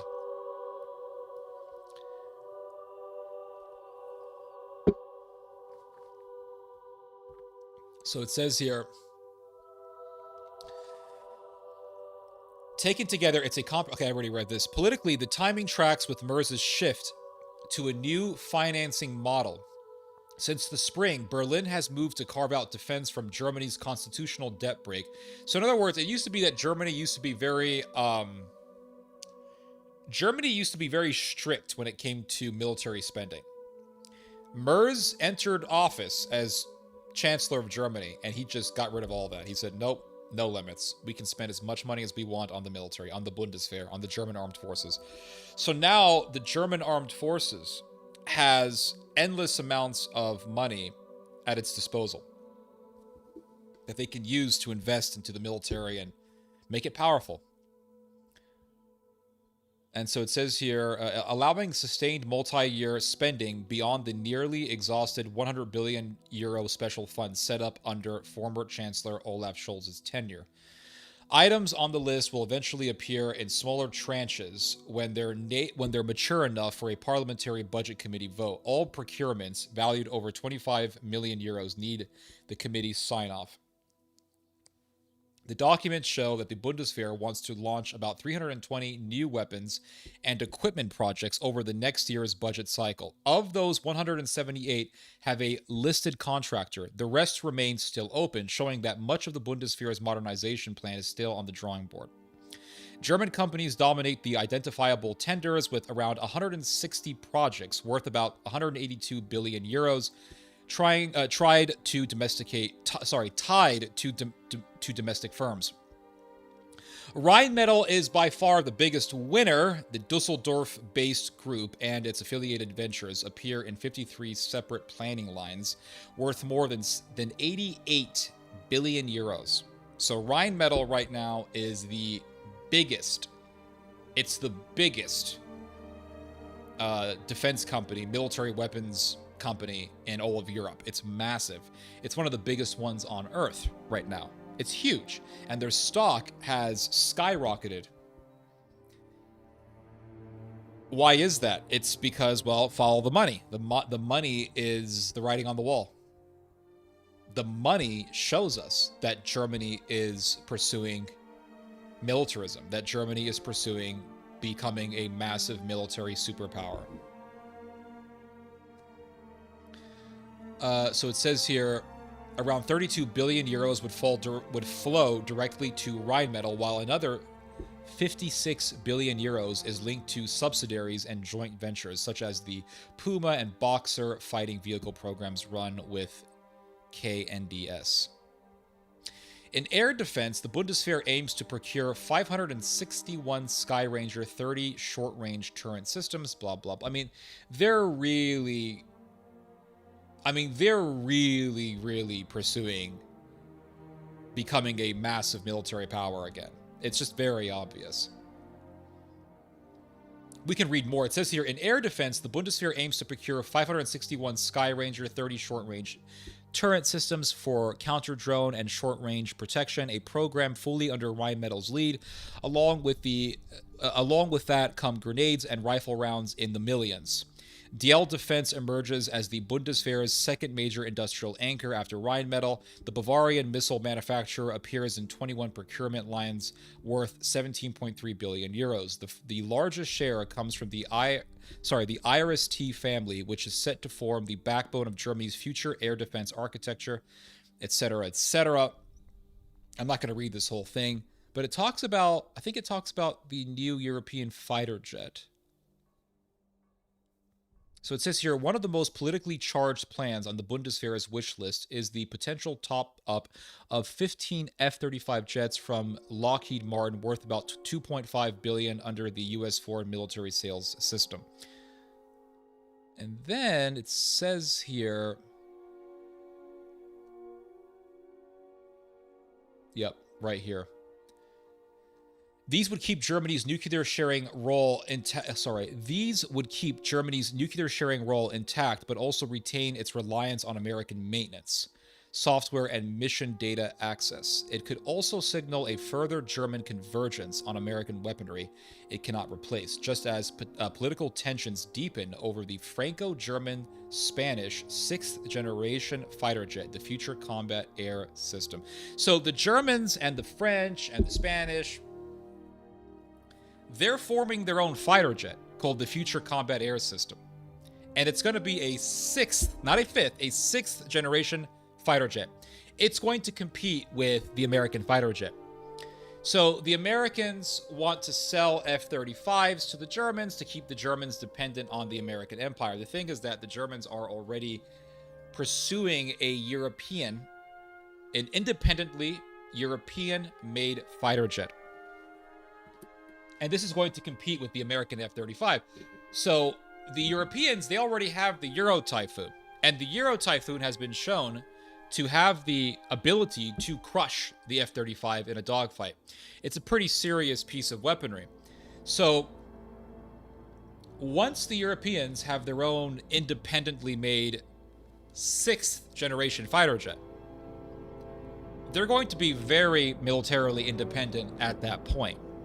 And who knows, maybe one day the Germans will create a purely German aircraft, a purely German fighter jet that will be a state-of-the-art fighter jet that will be able to compete with the F-35 and vanquish the F-35 in the battlefield.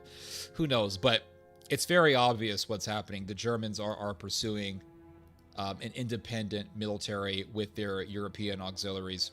I think that's very obvious.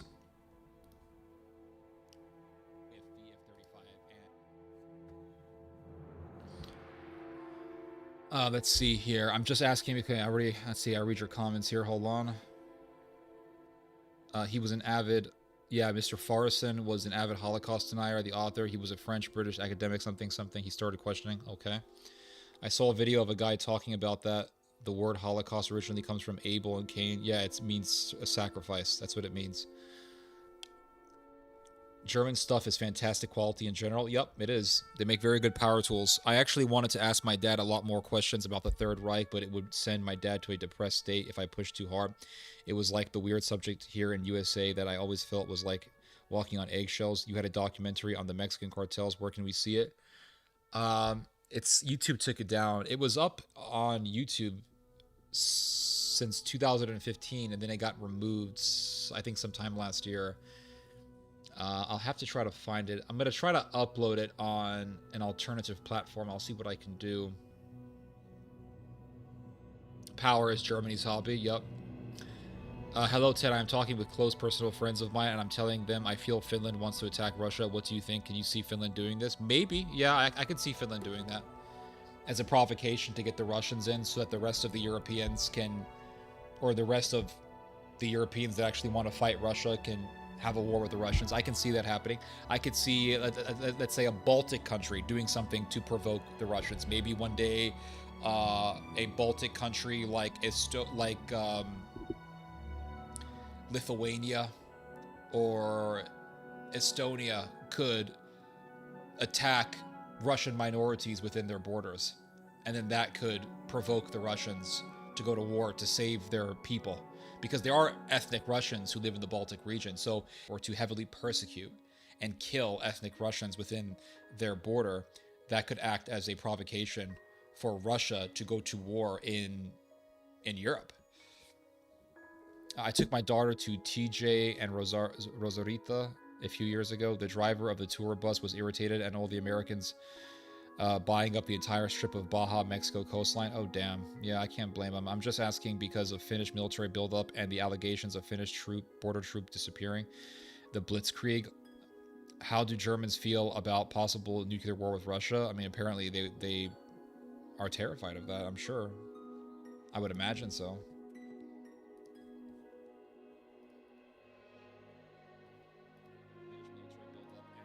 Let's see here. Hold up.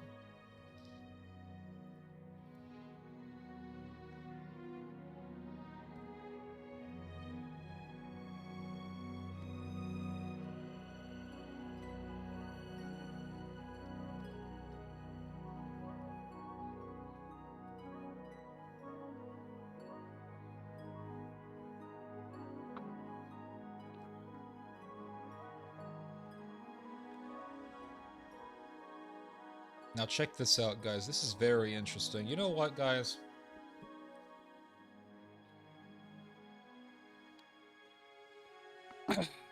I'm gonna enjoy my pipe. My Peterson pipe. This is a very good pipe. I'm gonna smoke some.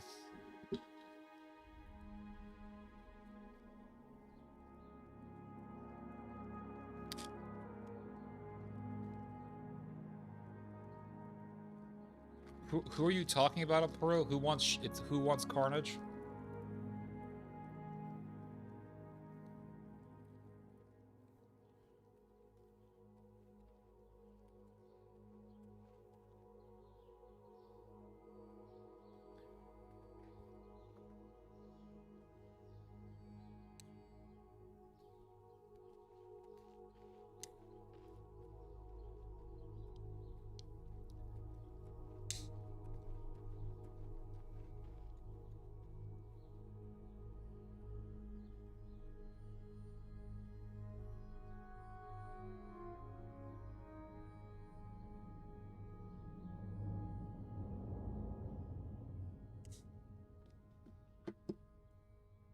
The military-industrial complex, yeah.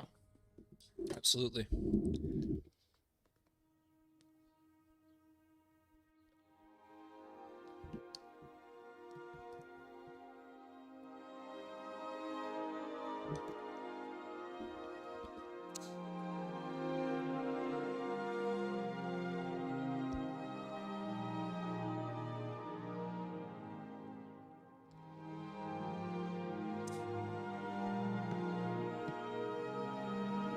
This is from my Peterson pipe. This is my Peterson pipe.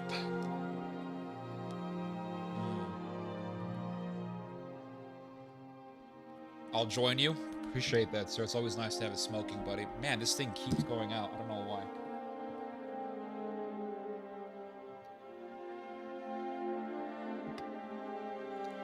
I think I have to spend more time in the lighting process.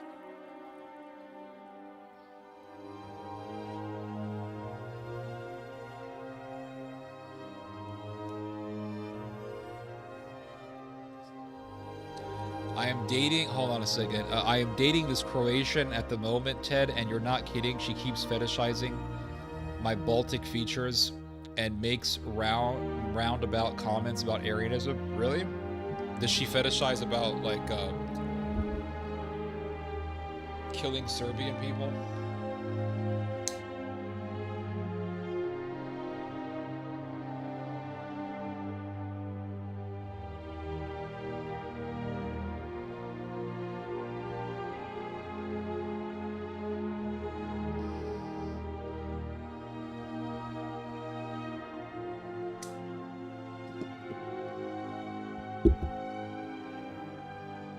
When I think of these pipes, it always reminds me of J.R. Tolkien. Lord of the Rings.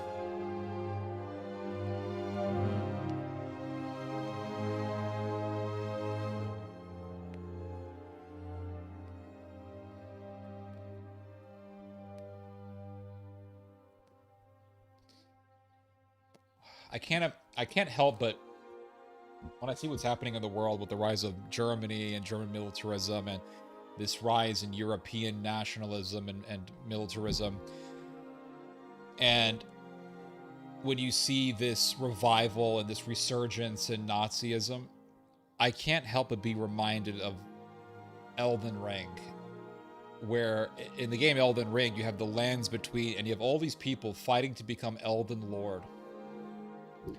And today, you have the fanatical Jews who want their third temple. They want to be Elden Lord in the lands between, in the Middle East.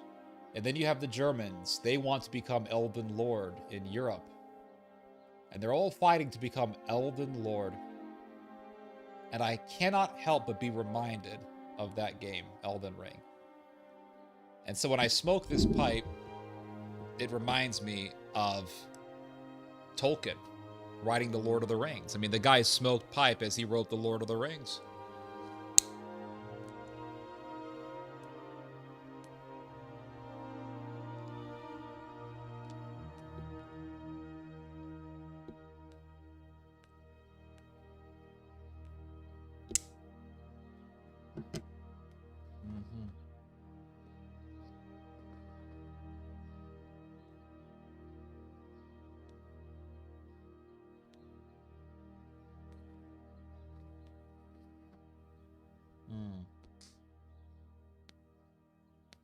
It's not surprising that your girlfriend is anti-NATO because you can be anti-NATO and be a Nazi. I mean, there's plenty of those. There's plenty of people who are Nazis and are anti-NATO. You know, the reason why they hate NATO is because NATO is about American dominance, and they hate that.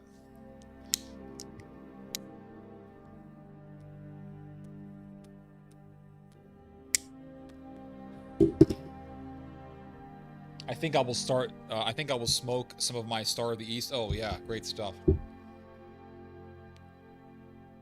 I'm smoking the stuff you sent me, Mr.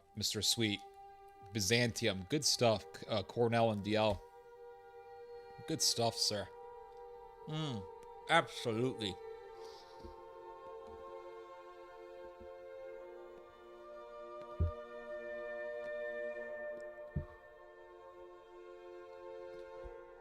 NATO is a racket. Okay, that's not what I'm trying to say. That is not that. Whatever. I agree with you, but that's not what I'm saying. Just because my whole point was that there's plenty of people who are anti-NATO and they're Nazis, which is a fact.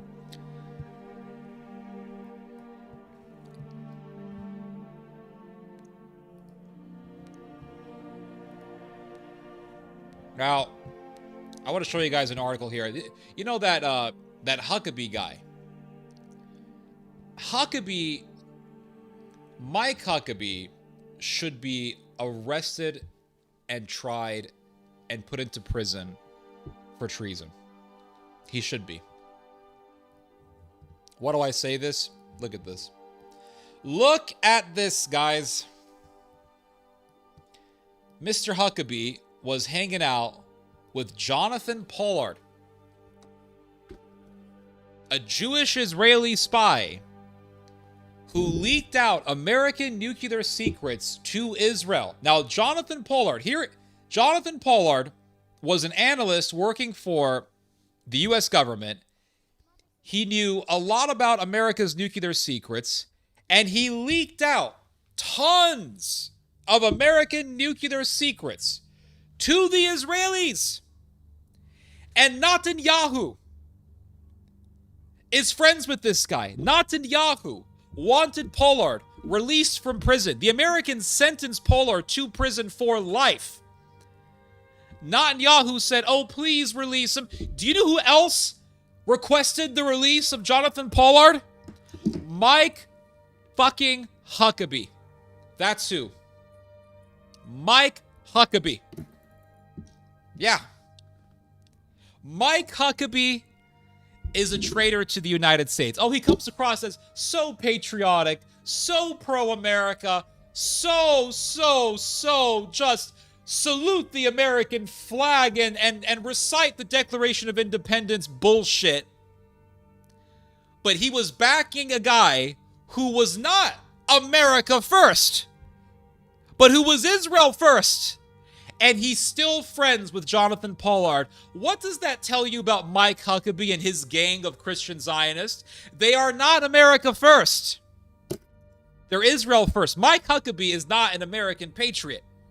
Make no mistake, he can say that all he wants. He can claim American patriotism all he wants. But he ain't America first. Mike Huckabee is Israel first. Make no mistake, these Christian Zionists are Israel first. Their love for America is totally dependent on America's relationship with Israel. If America decides to turn against Israel, watch all these Christian Zionists say, well, I'm not with America anymore. They'll all become anti-America. They'll become, because they're Israel first. Same thing with Huckabee. So Huckabee, as far as I'm concerned, should be arrested, charged with treason, tried for treason, and put into prison, in my opinion. That's just my opinion. If you want to be consistent, you know, everyone's talking about moral consistency here and how we have to have a single standard, a single moral principle by which to judge people. And I agree. And so if we're going to be sitting here talking about, you know, patriotism, and this bastard Huckabee, this sycophant for Israel, Huckabee, was in Fox News blowing his fucking trumpet, blowing the saxophone, and praising Israel. Oh, and everyone in Fox News are patriots. Oh, yeah, salute the American flag. We're not like those libtards over there at CNN, MSNBC. No, we're patriots here in Fox News. Well, Huckabee was in Fox News for Israel, and he's supposed to be this big patriot, and what is he doing? He was lobbying for an Israeli spy who was a traitor to the United States, and he is still friends with him. Do you see what I'm saying here? You see what I'm talking about here? You see the lying, the bullshit? Oh, we're for America, but they're really for Israel. Make no mistake.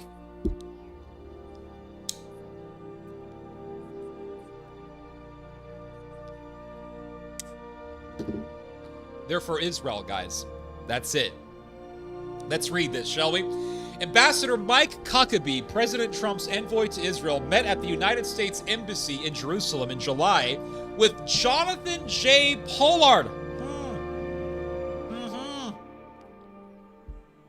Still friends with that Israeli spy that you lobbied for, aren't you, Mr. Huckabee?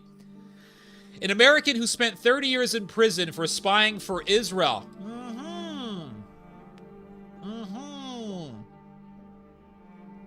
The biggest espionage case in American history, the biggest case of someone leaking out nuclear secrets for another country, is the case of Jonathan Pollard. That is our number one case, the worst case of someone leaking out there's no other case like this in American history. The only case where you have a guy leaking out nuclear secrets to another country is the case of Jonathan Pollard. There's no case of some, like, Episcopalian dude leaking out nuclear secrets to England or wherever, or some other country. The only case like this is the one of Jonathan Pollard. You see what I'm saying here, guys? It's very hard for me to smoke and talk.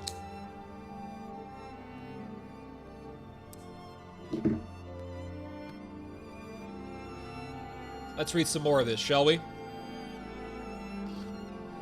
The highly unusual meeting caught some U.S. officials by surprise and appeared to be a sharp break with years of precedent for American diplomats. So for many years, the standard, the rule was American diplomats don't hang out with Jonathan Pollard. But here's Mr. Huckabee, the Zionist, who blew his saxophone for Fox News, wrapping himself with the American flag, hanging out with this guy. Now, listen, if this is, oh my God, I got a number of reasons why I hate Mr. Huckabee. For one thing, I don't like Mr. Huckabee. I really despise him because he was covering up for the Duggards for years. He was friends with the Duggards, and it turned out the older son in the Duggard family was sexually molesting his own sisters. All right, this is a fact. You can look into this. He was okay, for those of you who don't know, maybe you guys don't remember, or maybe you're not American, you don't know this stuff, but in America, we had something called the Duggar family. The Duggar family was a group of dysfunctional children. It was a dysfunctional family that had this facade of being this clean-cut white American Christian family. But they were anything but Christian. These people were not Christian. They were evil. This was a very evil and dysfunctional family. The older boy in the family was sexually molesting his own sisters, but not only that, he was also sexually molesting other little girls in the church. The family covered up for this. The father knew, they covered up for this. The local police didn't do anything because, well, the family was really popular in the church, and I guess the police officer whose job it was to bring these people to justice was also in the church. So there was a lot of corruption that was going on. Mr. Huckabee comes out and says, well, you know, they're a great family. They're a great family. So Mr. Huckabee wanted to cover up for a sexually deviant predator cult in Arkansas, where he was governor. And he also wants to cover up for a spy for Israel. These are reasons enough to despise this man. Reasons enough to despise him. Another thing, so he was covering up for the Duggards. But it gets worse. He was covering up for the GHF. The GHF. The Gaza Humanitarian Foundation. Which was anything but humanitarian.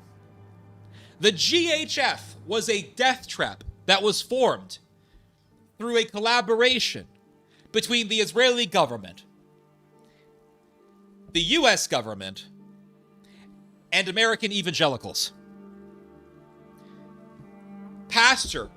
There was a pastor who was running the GHF. Pastor Johnny Moore, go look him up. Pastor Johnny Moore was running the GHF. Palestinians, starving because the Israelis cut Gaza off from food, were running to the aid distribution sites. There were only 4 of them, and then eventually there were only 3 of them left in Gaza. The Gazans were starving, obviously. They would say, okay, you only got like an hour to get some food. You have a very short amount of time to get some food.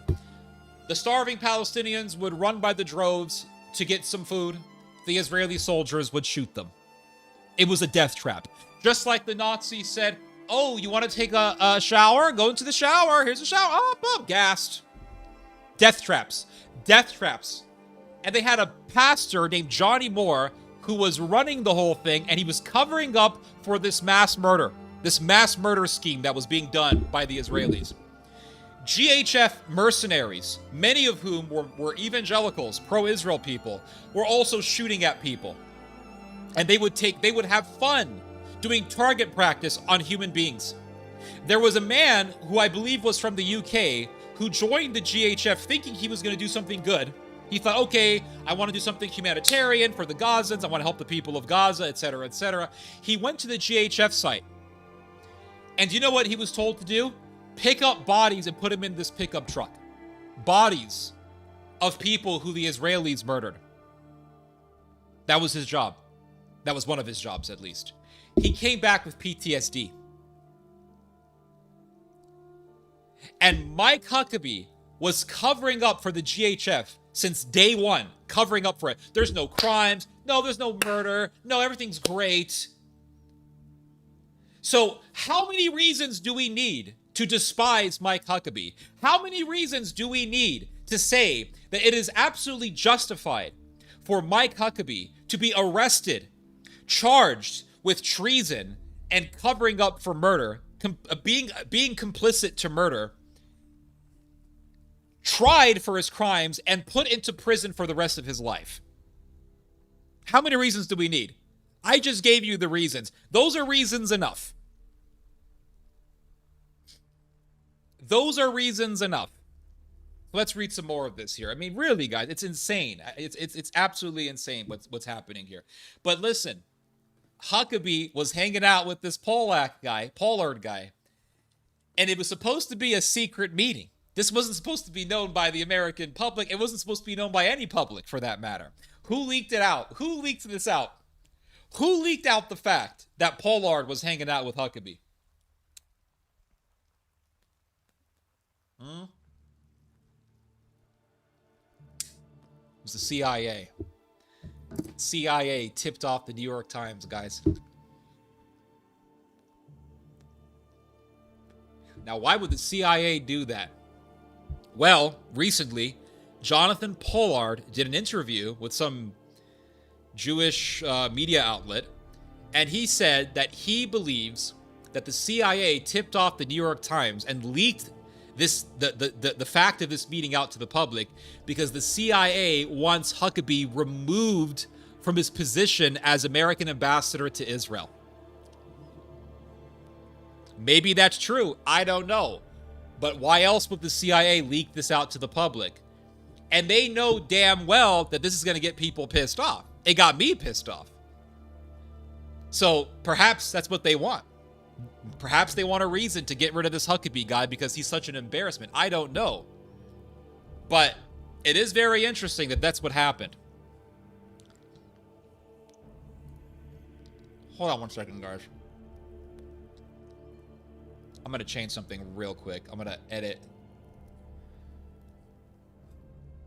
I want to edit something real quick on my live stream's title.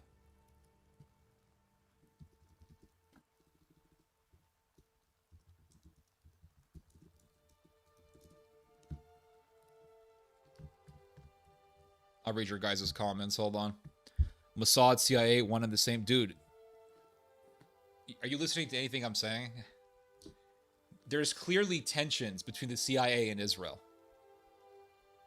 There are clearly tensions. Even the CIA is not a monolith. You do have people in the CIA who are pro-Israel, I'm sure, but there are people in the CIA who don't like Israel.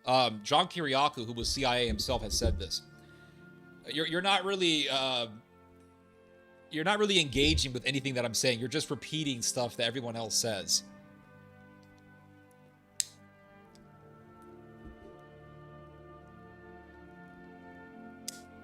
There's a lot of controversy being spun. Okay, so what's the purpose of the controversy? Explain it to me.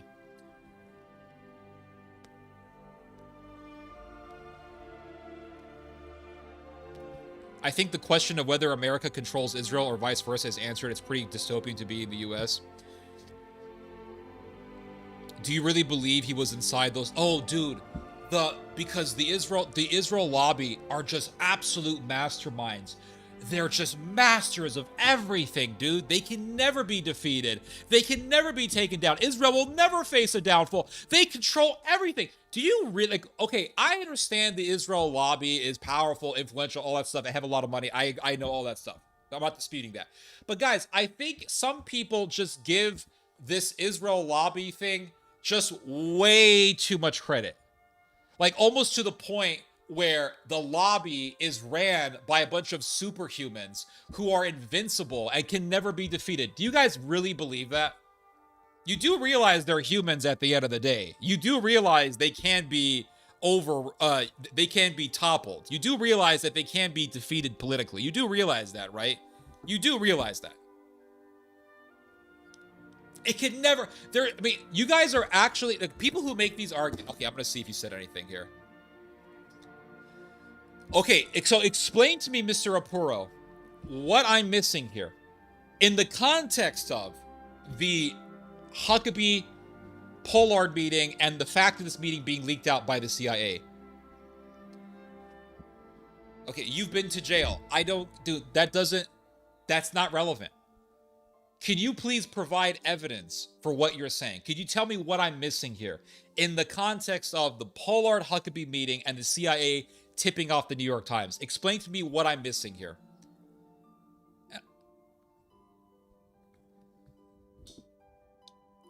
You saw a Jewish... Okay. That doesn't mean anything.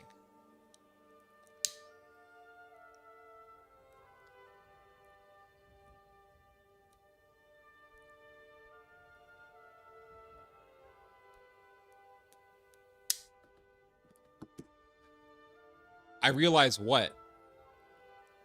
The U.S. stance of hostile politics towards the world is the rise of the Judeo-Christian alliance.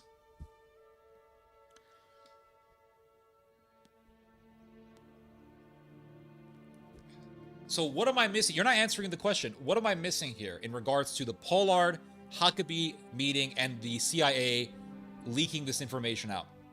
Just explain that to me. What am I missing here? Because the way that you describe this whole thing, it's like the Israel lobby are a bunch of superhumans who can never be outsmarted.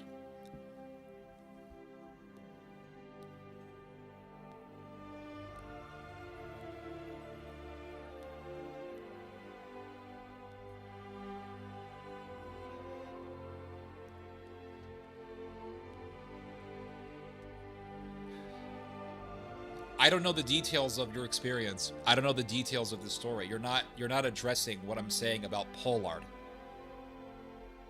You're not addressing what I'm saying. That's it. Whatever. I'm gonna give up on this conversation. Hold on.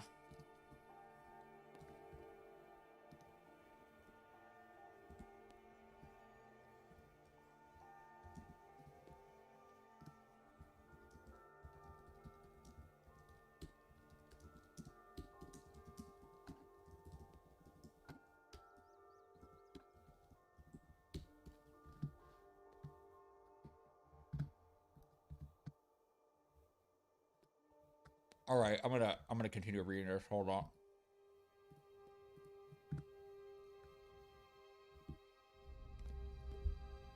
There are other lobbies in U.S. government. There's a growing Ukrainian lobby here. I know a woman personally that goes to a DC at least once a month.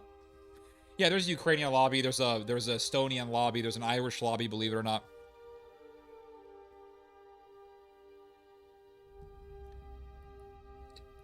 All right, let's continue reading this. Okay, hold on.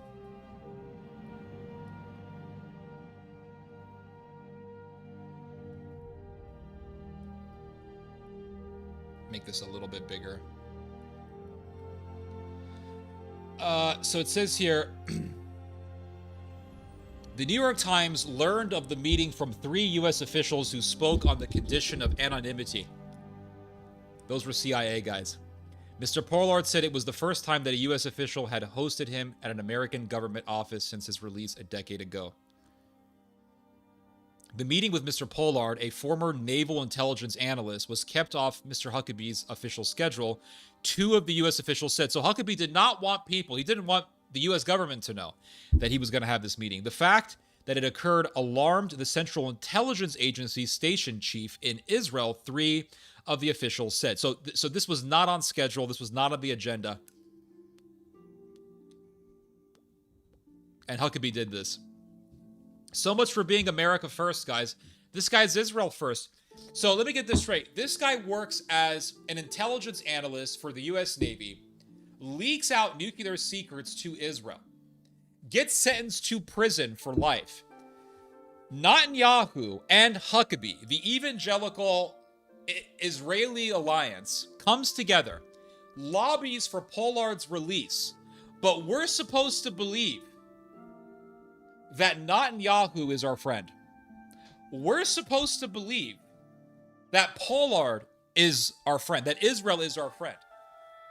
Israel is not America's friend. Israel leeches on America. Israel is a leech on the United States. That's what Israel is.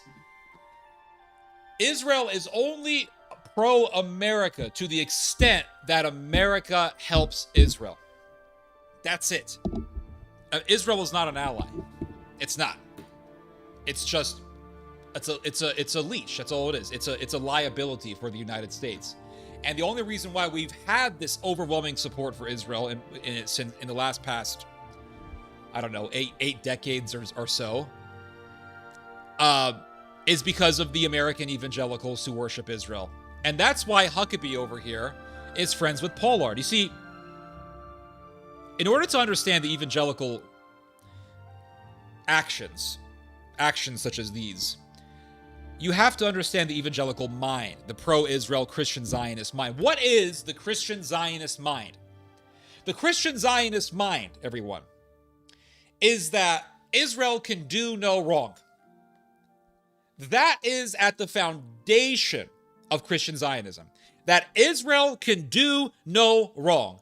It's not that, oh, it's in the Bible and we have to do this, we have to follow the correct theology. Yeah, they believe that. But at the root of this idea that because Israel is cherished by God, we must always support Israel no matter what. And if that means leaking out American nuclear secrets to Israel, then damn it, so be it. Yes, there is a theological element in all of this, absolutely. But that theology, to explain this whole thing better, that theology leads to this mentality that says Israel can do no wrong. So therefore, Pollard is not a bad guy. He's a great guy. The settlers, even though they may be, I don't know, stealing people's sheep and burning people's houses and murdering people, are the good guys. Why are they the good guys? Because they're Jews. So Christian Zionism really is an extension of Jewish supremacist ideology. In this case, it's white people, or non-Jewish people, trying to tell other people that Jews are superior, that Jews are better than them. That's what it is. And so they can do no wrong. Jonathan Pollard is a hero. Settlers are heroes. IDF snipers who shoot kids are heroes. They're all heroes. They're all heroes.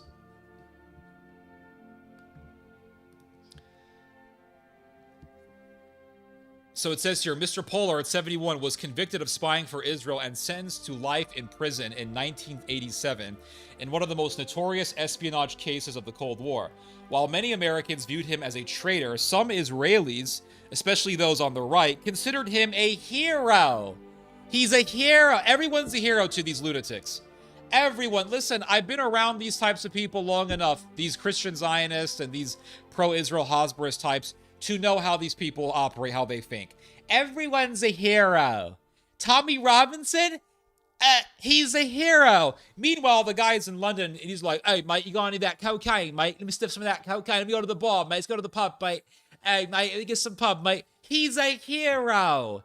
He's a hero. He is a hero. That's what he is. He's a hero. Freaking Pamela Geller.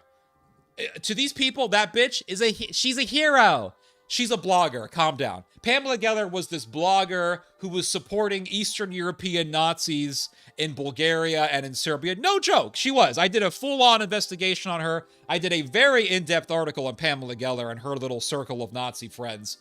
And according to these people, Pamela Geller, hero. She's a hero. Everyone's a hero. If you like say one nice thing about Israel, you're a hero. You're a hero. You snipe a 4-month-old baby in Gaza? Hero. Everyone's a hero to these lunatics. Everyone is. So, he's a hero. Oh, Shalom Rubashkin. Go read up on Shalom Rubashkin.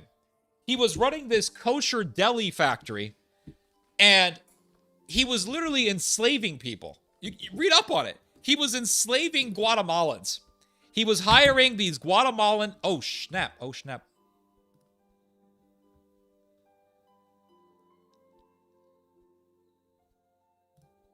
Sorry, can you guys still see me? Oh my god, dude. I swear, it was so...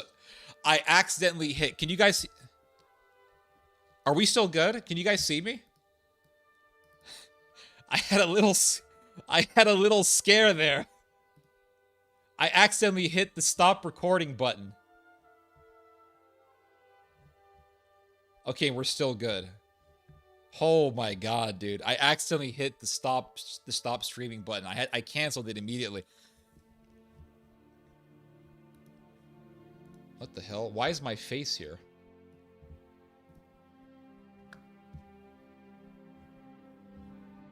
Wait. There we go. Much better. I see you. Okay, cool. All good. All right, appreciate that. Yeah, I accidentally hit the button to stop the stream. Oh my god, I have to stop doing that. Anyway. It's the nicotine. Yeah, it must be the nicotine. So, Shalom Rubashkin, he was enslaving people. He was running this kosher meat packing plant. And he was hiring all these illegal Guatemalan workers, enslaving them because they're illegal so he could take advantage of them. They couldn't go to the police or something. And it turned out that he was doing loan fraud. He would go to the bank and he would say, hey, I have all these orders from my deli. I got all these orders. And all the orders were fake. He was making up orders. He would take the names of people who previously ordered meat from his kosher meat plant. And he would say, these people have a lot of orders. And he would lie. Those people never made those orders. And then he would say, they've made all these orders. You see how successful our business is? Mr. Banker, could you give me a loan? I need a loan. I need a lot of money. And he would take that money and he'd pocket it for himself. He was doing loan fraud. So they found him guilty of loan fraud. They sentenced him to prison. Guess what happened? David Horowitz. Was it David? No, it's Dershowitz. David Dershowitz. Is it David Dershowitz? Or what's his full name? Mr. Dershowitz, the lawyer for Epstein, represented Mr. Shalom Rubashkin and said, this man is innocent. He's innocent. And I'm pretty certain there were some Zionists who were saying, he's a hero. He's a hero. And Donald Trump, during his first term, pardoned Alan Dershowitz. Alan Dershowitz lobbied for Mr. Shalom Rubashkin to be pardoned, and Donald Trump pardoned Shalom Rubashkin. Yes, he pardoned Shalom Rubashkin. Now, you want to talk about justice being aborted?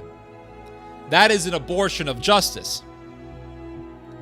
He's a hero. He's a hero. Okay, whatever.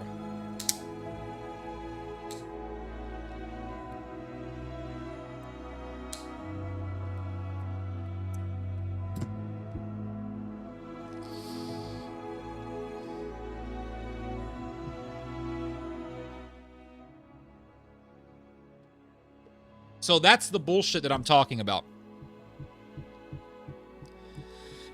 So it says here that so this guy, he was sentenced to prison in 1987. He was considered a hero.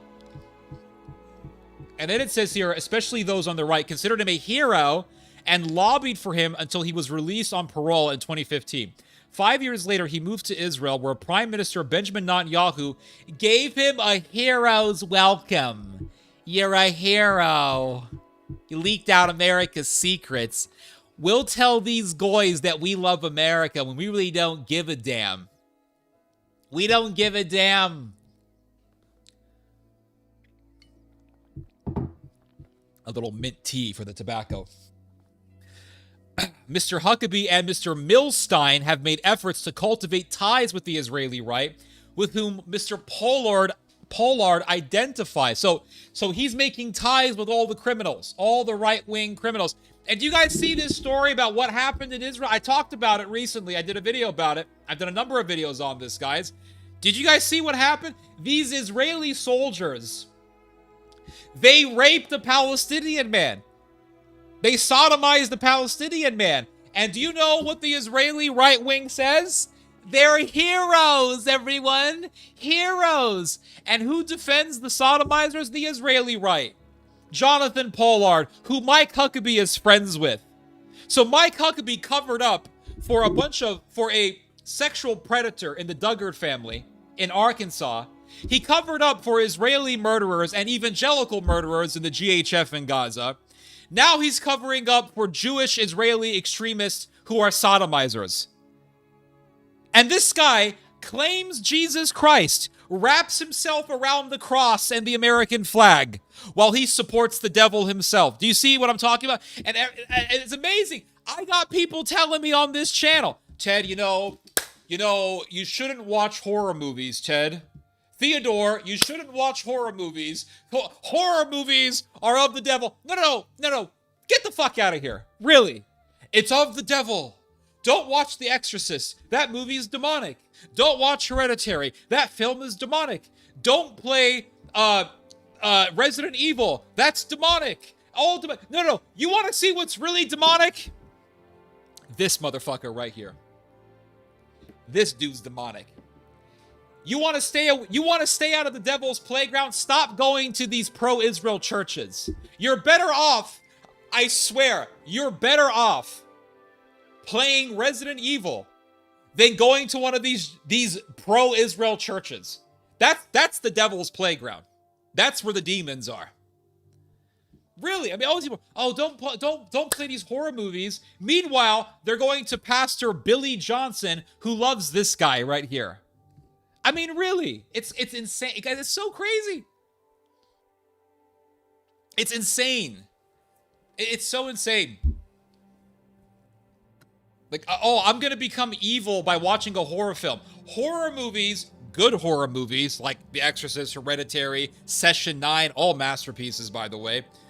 Good horror films are simply artistic representations of evil, or I should say artistic presentations of evil, just like if you were to look at a painting depicting a bloody battle from the 30 Years' War, or depicting, let's say, the martyrdom of Girolamo Savonarola. Okay, what happened to Savonarola was evil. The people who murdered Savonarola were evil. But that doesn't mean if I look at a painting of the martyrdom of Savonarola that I'm evil. It just means I'm looking at an artistic expression or an artistic presentation of evil. Do you see what I'm saying here? It's an artistic way of saying here is evil in the world. Evil is a reality that's in the world, definitely. It's all over the place. It runs the world. Let's be real here. It runs the world. Good people do not run the world. Evil people run the world for the most part. And so we have to face this reality, and to cope with this reality, because it is very depressing to live with the fact that evil runs much of the world. To cope with this reality, we have art. And art says, here is the reality. But it's presented in a beautiful way so that we can accept it and at least cope with the reality. You see, that's how I see horror films. You're not going to become evil watching a horror movie. That's, whoever believes that is just oblivious. I'll put it in a nice way. But these people,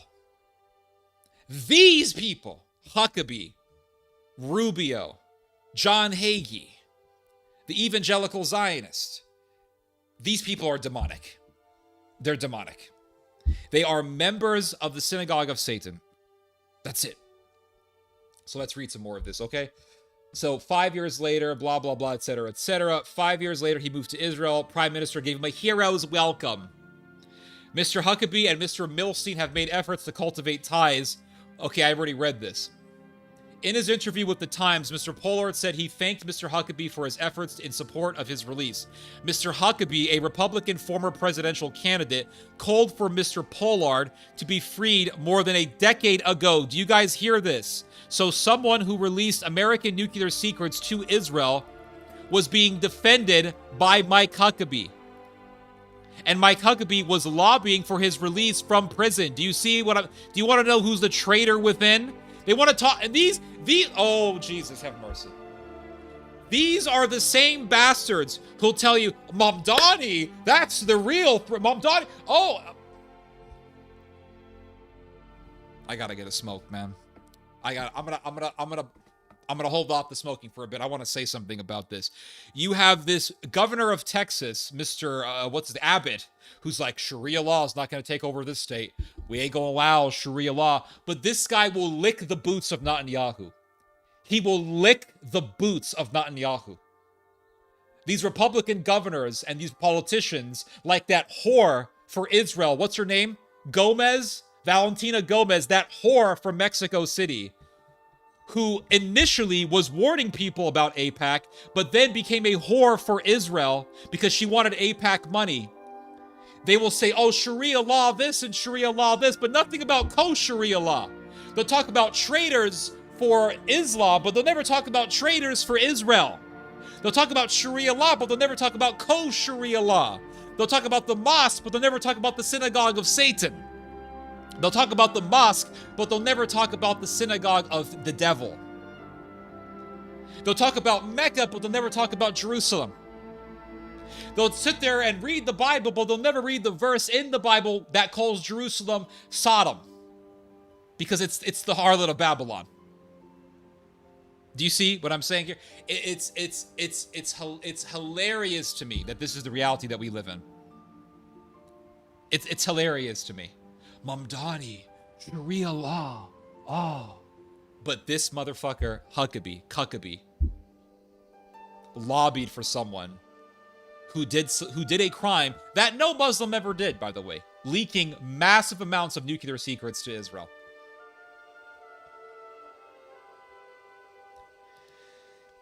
Okay, here we go. Here we go, guys. Mr. Pollard said he did not regret spying for Israel. Oh, I see. So he's not repentant. Claiming the United States had cut Israel out of intelligence sharing. And he castigated Mr. Trump, calling him a madman who has literally sold us down the drain. Oh, so Mr. Trump, who did all this bullshit for Israel during his first term, he pardoned Mr. Rabashkin. He moved the capital from Tel Aviv to Jerusalem. He got America out of the Iran deal at the behest of Sheldon Adelson and the Israel lobby. But nothing's good enough for these people. Nothing is good enough. Everything is like, oh, not good enough. If you're not licking the boots of Netanyahu and worshiping Israel at the Wailing Wall, and adorning yourself with the Israeli flag and doing every fucking thing that the Israelis want to the damn T, to the most minutest detail, you're an enemy, you're an anti-Semite, you're Hamas. Pretty soon, I'm telling you right now, pretty soon they're gonna say Trump is an anti-Semite. And the Americans brokered this plan for the Palestinians. Not brokered, sorry. They put together this plan for the Palestinians, and they gave it to the United Nations Security Council. The United Nations has voted in favor for the Trump administration's plan for Gaza, and part of that plan, from what I understand, is paving the way forward for a Palestinian state. Now, you want to talk about pissing off the Israelis? Trump is pissing off the Israelis. He's pissing them off. He's getting very close to Turkey. He has enabled Turkey to take over Syria. He wants to sell Turkey F-35 fighter jets because Lockheed Martin wants to make multi-billion-dollar deals, understandably so. Well, not really. It's the evil military-industrial complex. I'm not a fan of Lockheed Martin, but this is what Trump wants to do. He just said that Saudi Arabia can buy American F-35s to the ire of the Israelis. The Israelis have said, no, we don't like that. No, Trump, because Israel is the only country that is allowed to have the edge when it comes to military strikes. I got the Braveheart soundtrack playing, guys. Hold up. I'm about to get copyright struck here. Give me a moment here, guys. I'm sorry. I gotta stop the music. Hold up. Wait a minute. I'm gonna get copyright struck because the last time I played the Braveheart soundtrack on here, YouTube was like, you can't play Braveheart, copyright. Mel Gibson won't like that. So I switched the music up. Hold up, guys, hold on. Trump Heights, yeah, breathe, brother. I ain't gonna breathe. Not today. Not tonight. My friends, I do this live stream once a week so I can breathe. Do you know why I do these live streams? It's not just to make content. I do it to make content, don't get me wrong. I mean, I gotta keep this channel updated. And if you leave a channel dead for too long, the channel kind of dies out. I gotta be uploading content on a weekly basis here. I gotta do these live streams, and I love doing them. But the other reason why I do these live streams, guys, is psychological. I love doing these live streams. You know, sometimes people say, oh, why do you do these live streams for so long? Why the fuck not? If I did a 1 hour live stream, do you know how fast an hour goes by? Do you know how little time an hour is? An hour, and as you get older, an hour is a lot shorter. The older you get, the shorter an hour becomes. Before it was like, you're gonna be here for an hour. Oh my God. Now an hour is like, okay. Do you know what an hour feels like now? For me, an hour feels like 20 minutes. I swear to you, every day. Where's the bookshelf? It's right here. I switched the camera here. Do you know what an hour feels like to me? It feels like 20 minutes now. As I get older, it's gonna feel like 20, it's gonna feel like 15 minutes. I gotta do a 6-hour stream at least. Because as the week goes by, and as I start getting closer to Friday, ideas accumulate in my brain. I'll be doing something very mundane, and all of a sudden I think, oh my God, I didn't think about that before. A little light bulb goes off in my head. Or I read a news story that I find interesting and I think, you know, I want to talk about this on Friday. Or I read something from a book and I say, I want to talk about this on Friday. Right? And I make a little mental note. I jot it down in my brain. I want to talk about this. I'm going to bring this up. Or I have a conversation with someone. I say, you know what? I said something very interesting in this conversation, or I heard something very interesting in this conversation. I'm going to bring this up during the live stream. So I got all this data. I got all this information. I got all these thoughts building up in my noggin, in my head. And thoughts and ideas are like water in a pot on a stove, and eventually, you know, you put the stove on, and the water starts to simmer, but then it starts to boil, and then eventually, right? You say, "Oh, I'm just gonna leave this water to boil." No, damn it, that water is eventually going to escape. It's going to escape through evaporation, or it's going to spill over. So thoughts are no different. You gotta let them boil over out of your brain, or else you're going to go insane. So I have to do these live streams. I have to. Do you know last week, we're going to get back to Israel. Don't worry. Last week, I was this close to not streaming. Swear to you. I was this, since we're just jabbering here, guys, I'm going to light me another bowl of this good shit. Here, hold up. This is good shit. God damn. This is the best tobacco I've ever smoked. I have Latakia, and Latakia is great. I also have Irish, I got Irish Flake. Now, I prefer this over the other tobaccos that I have. I got Kentucky Burley, Golden Virginia, I got Latakia, and I got me some Irish Flake. And I will say that out of all the tobaccos that I have at my disposal, this is the tobacco that I love the most. Why do I love this tobacco the most? Because it gives you just enough nicotine to get your brain rolling, but not too much to the point where you become a little bit too groggy. You know what I'm saying? Now, Latakia is good, but you got to be careful with it. You got to mix it up with a little bit of Virginia to make it more moderate. Now, if you smoke Irish Flake, like I did last week, Irish Flake will get you as high as a kite. Irish Flake is no joke. I was smoking Irish Flake last week during the stream. That shit is for an occasion. That shit is so strong. I got so high off that Irish Flake. Dude, I was starving after the stream, and I was eating so much food after the stream. I was like, dude, the Irish Flake makes you feel so hungry. It's ridiculous.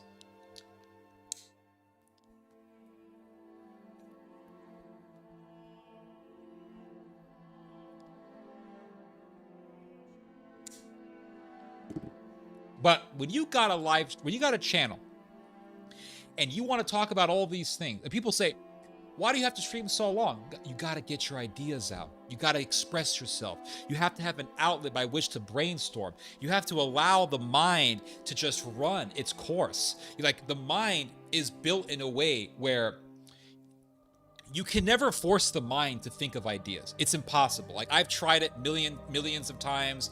Dude, if you don't believe me, try writing an article on something very deep and very impactful. Try writing something that's very inspirational. Sit in front of that computer screen and be like, all right, I'm going to write this. You can't force ideas as you're writing. You can't force them. The ideas have to come by the will of the mind. When they come, it's not up to you. Truly, I believe this 100%. It's not up to you. You cannot think of ideas. That's why they have something called brainstorming. Why do you think they have something called brainstorming? What is brainstorming? Brainstorming is you get a bunch of guys in a room, or ladies. Okay, we gotta include the women folk, even though no women are watching this stream right now. But you get a bunch of guys in a room, you put them together around a table, you say, okay, guys, let's brainstorm. Brainstorming is effectively a conversation. We're just going to talk. We're going to have small talk in the beginning. We're going to crack jokes. We're going to have some snacks. We're going to talk. Something happens in the midst of all that talking where an idea just comes out. An idea just flows out of the noggin. An idea flows out of the mind. You see? You can't force that. I'll give you guys a story. Oh my God. I got to tell you guys this story. Dude, Irish Flake is no joke. That shit's I bought a tin of Irish Flake for $10.99 online on the Pipes and Cigars website. You go if you want a great website to buy pipes and tobacco, go to Pipes and Cigars. Go to Google and type in Pipes and Cigars. Dude, they got great deals. Cheap tobacco, moderately priced tobacco, affordable, good quality tobacco, and they got the really expensive stuff. I bought a tin of Irish Flake for about $10.99, which isn't bad if you think about it, because I'm barely ever going to use it. So it's not really that bad. But man, Irish Flake, it's got this great flavor, but the nicotine content on Irish Flake, guys, you will fly the rainbow road from Mario Kart and find the pot of gold with the Lucky Charms. I couldn't believe how high that stuff makes you.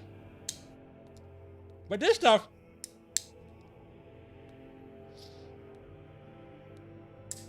the thing I like about this stuff, this Byzantine stuff, is that it doesn't make you super high. It just relaxes you, and it makes you contemplative. It makes it easier to think. I gotta tell you guys this story. It is insane.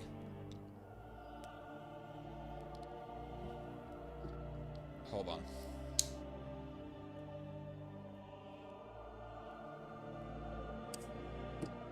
I gotta tell you guys this story.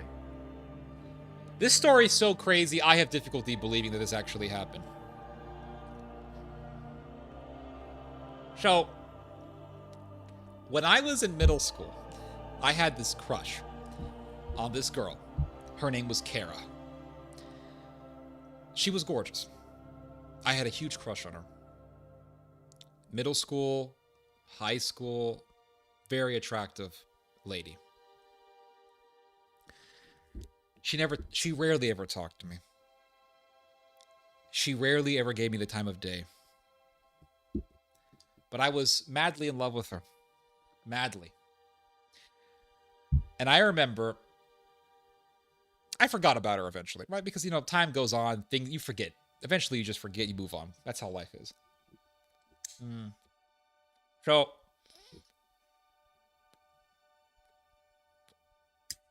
remember that show Jackass from years ago? There was that guy named Steve-O. He's got the weird croaky voice.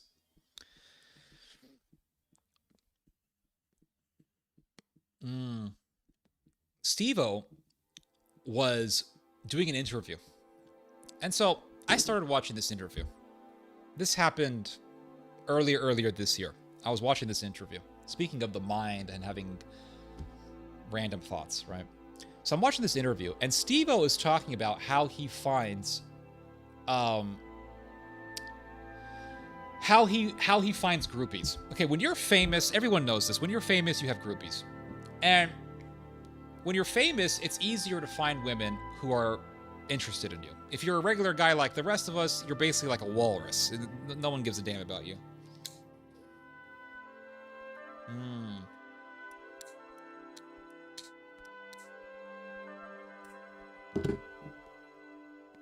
So, I'm watching this Steve-O interview, and he's talking about how he finds groupies. And he says that he does these meet and greets.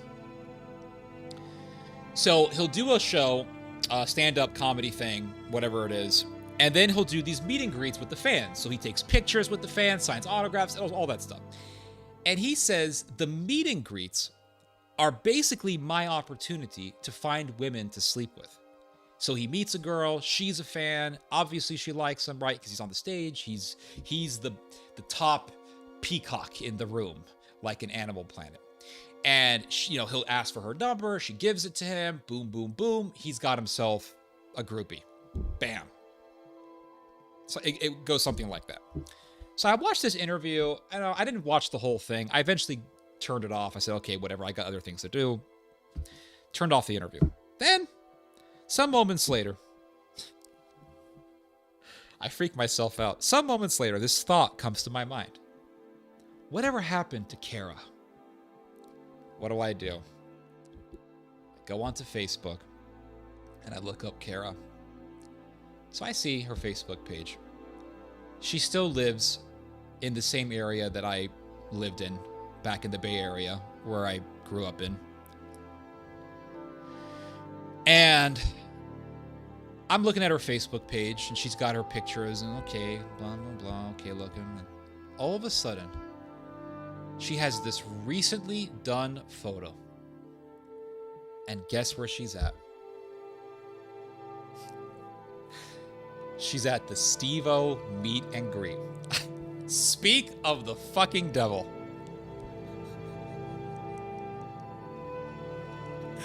I couldn't believe it. I had just got done watching this interview. This guy's talking about, oh, I do the meet and greets. That's how I meet women to sleep with. Moments later, I'm on Facebook. Whatever happened to Kara? Looked her up. Guess who she's with? She's at the meet and greet, and she's taking a photo with Steve-O. And I said, speak of the devil. Now I know. Now I know what happened. It's almost like it was a message from the sublime void, whatever you want to call it. Like, Ted, they're all bitches. Just let it go. That's it. Just let it go. That's it. Done.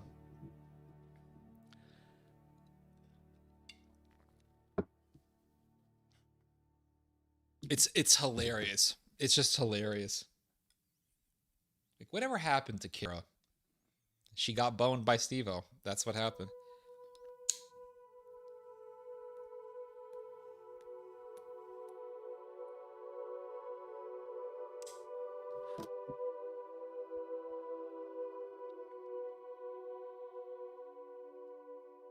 God puts his fingerprint in the ironies. Yeah. It was like a message from destiny. Just let it go.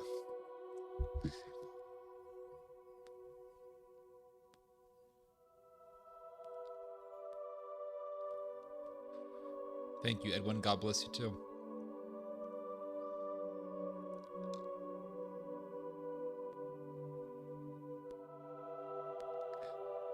Oh boy, yeah. What do you think would happen if we handed the entire world's financial system over to AI? I mean, nothing good. Just nothing good.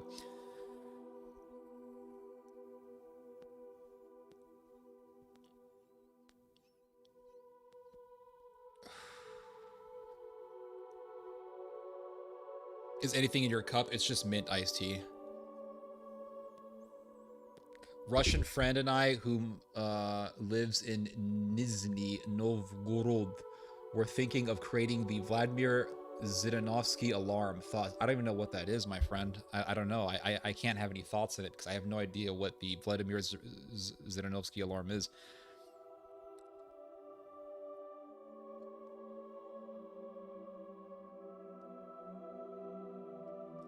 Do Irish Flake.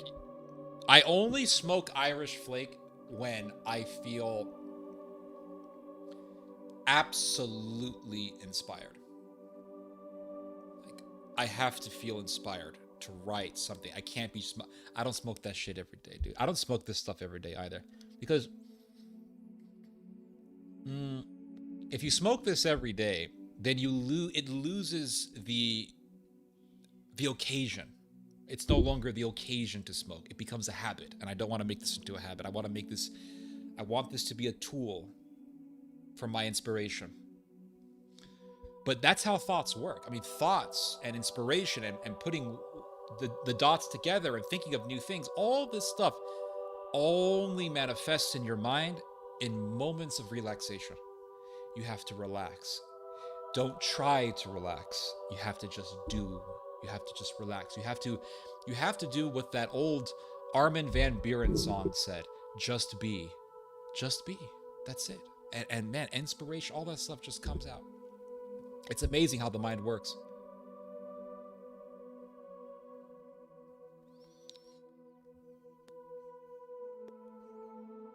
But I was this close to not streaming last week. I just didn't feel like it. I was like, I don't want to stream. And at 1 p.m., so just just a few hours before the stream would have started. I said, Ted, man, get your bitch ass up and stream. And I just said, okay. And I went on the news and I found some great articles to talk about. And man, I had one of the best streams I've ever had last week.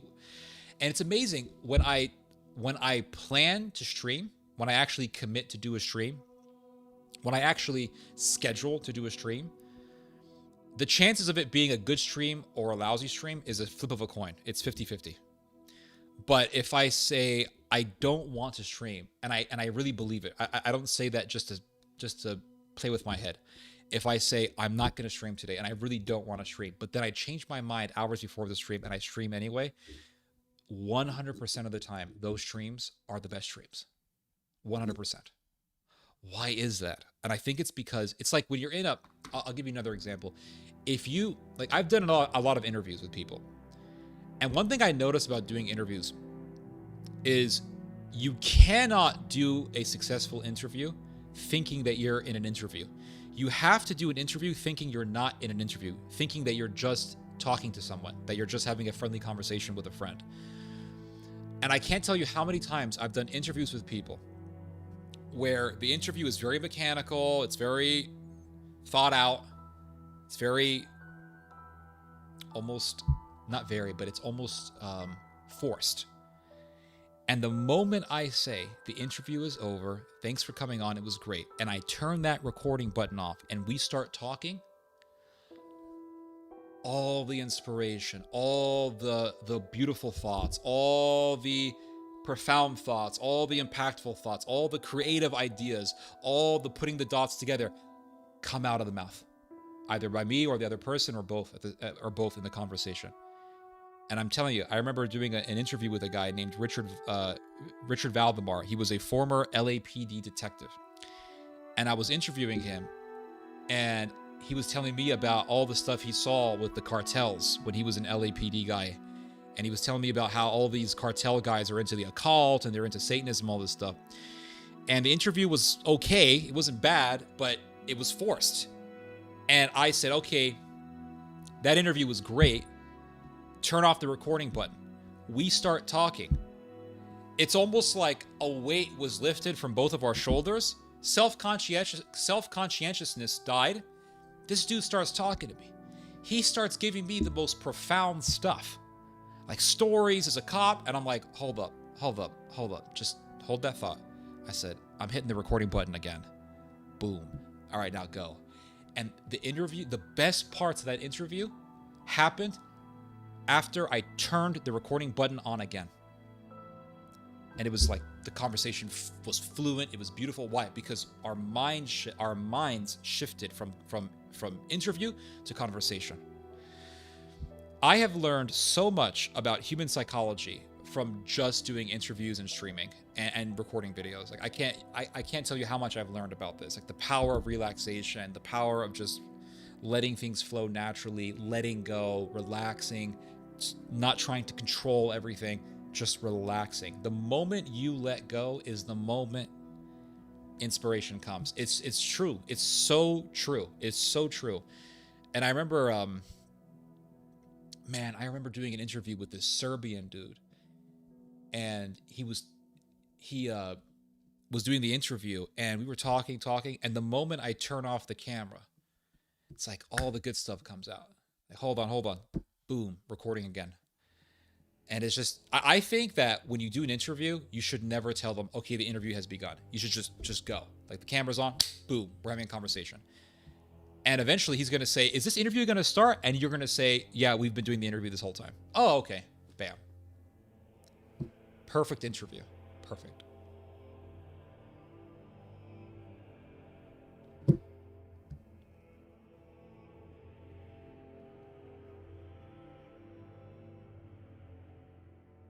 You're better off without the... Yeah. Why do all us men have the one girl? Yeah. It's just nostalgia, man. That's all it is. Do you ever get burned out from all this news? Yes. Yes, I do. All the time. And I don't know. I just force myself. And when you force yourself to do something you don't want, There's something powerful about doing something your brain doesn't want. Like your brain wants certain things and doesn't want certain things. And at times your brain is right, but at times your brain is wrong. And when you say no to your mind, the reason why it's so powerful to do that is because it's liberating. You're liberating yourself from your own genetics. You're liberating yourself from your own biology. You're saying, no, I'm not determined by my biology. And it's almost like you are allowing your soul to be liberated by the constraints of your biological makeup. It's amazing. See, people have this argument: do we have free will or do we not have free will? I think we do have free will, but we forget that we do have free will. That's what I believe. I think we have free will, but many times we forget that we do have free will. Like, you don't need to eat the whole pizza. You don't. But your body wants to eat the whole pizza. And if you let your body take the wheel, you're not going to feel like you have control. You're going to feel like there is no free will. But if you say, no, I'm not doing it, you have now taken back your control and you're experiencing free will. Like, so free will is an experience. It's not something that we all have all the time. We have free will, but many times we turn on cruise control, is what I'm trying to say.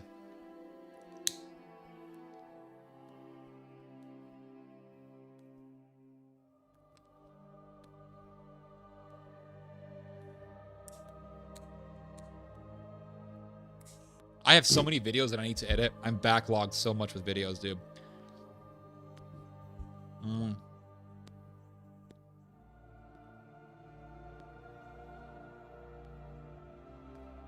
Get your bitch ass up. Yep, exactly. Agree with the title? Absolutely. I've had the best conversations with my Uber drivers. Last guy was actually a Serbian guy, and he was a former Yugoslav border soldier who would bring cigarettes to Albania. Oh, yeah, that was very popular back in the 90s. I mostly remember women from my early to mid-20s, I see.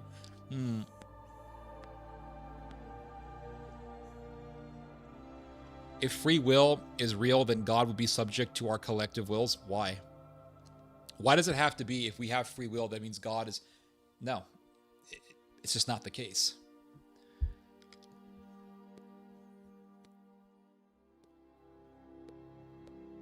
But if I leave the rest of the pizza, it will get stale with me saving it. True. What's up, Big T? What's up, 117 Rebel? I lean more towards predestination or the sovereignty of God. Okay, fine. I think that we have free will, and I think that doesn't conflict at all with God's sovereignty. I think that there's certain things, yes, that are against our free will, that have nothing to do with our free will, that are out of our control, absolutely. But my flesh wants me to do certain things, and sometimes I obey the flesh, but sometimes I say, nope, we're not doing that. And what is that? You know, what is that? Is that my biology? Obviously not, because I'm resisting with all my strength, with all my exertion to say no to my body and to disobey my flesh. So what is that? That's my soul. And so the freedom of the soul, or the spirit, if you want to call it that, is defying biological determinism, is what I would say. But, you know, anytime you get into this stuff, it's always like, oh, free will. It's a huge debate. I don't see why there's a huge debate. I think it's very obvious. MTG announced her resignation. Yeah, well, that's just going to make her into a martyr.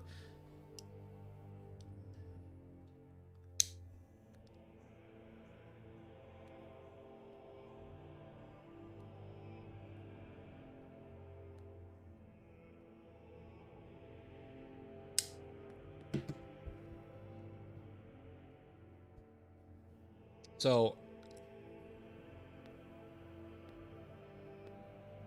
the Spirit of God. So God brings us freedom.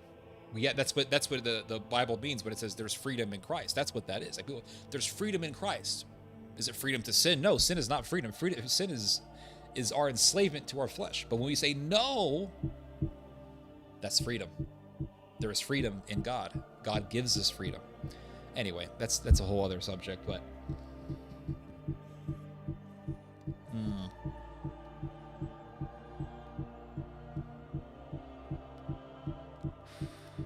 how many people are listening to this stream? Anyway, guys, I want to read to you some more of this article. Let's go back to this article here. Look at this.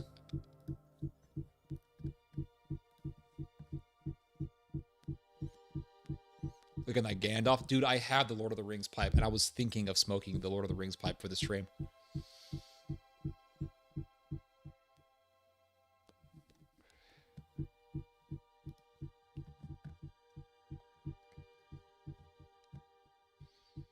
Yeah, give a like to the stream, everyone. It definitely helps the stream. So it says here...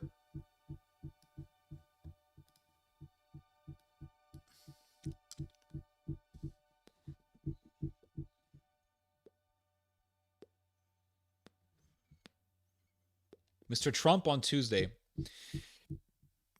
Okay, Mr. Trump said on Tuesday that the United States would sell F-35 fighter jets to Saudi Arabia, a move that came despite concerns raised by Israeli officials. So Israel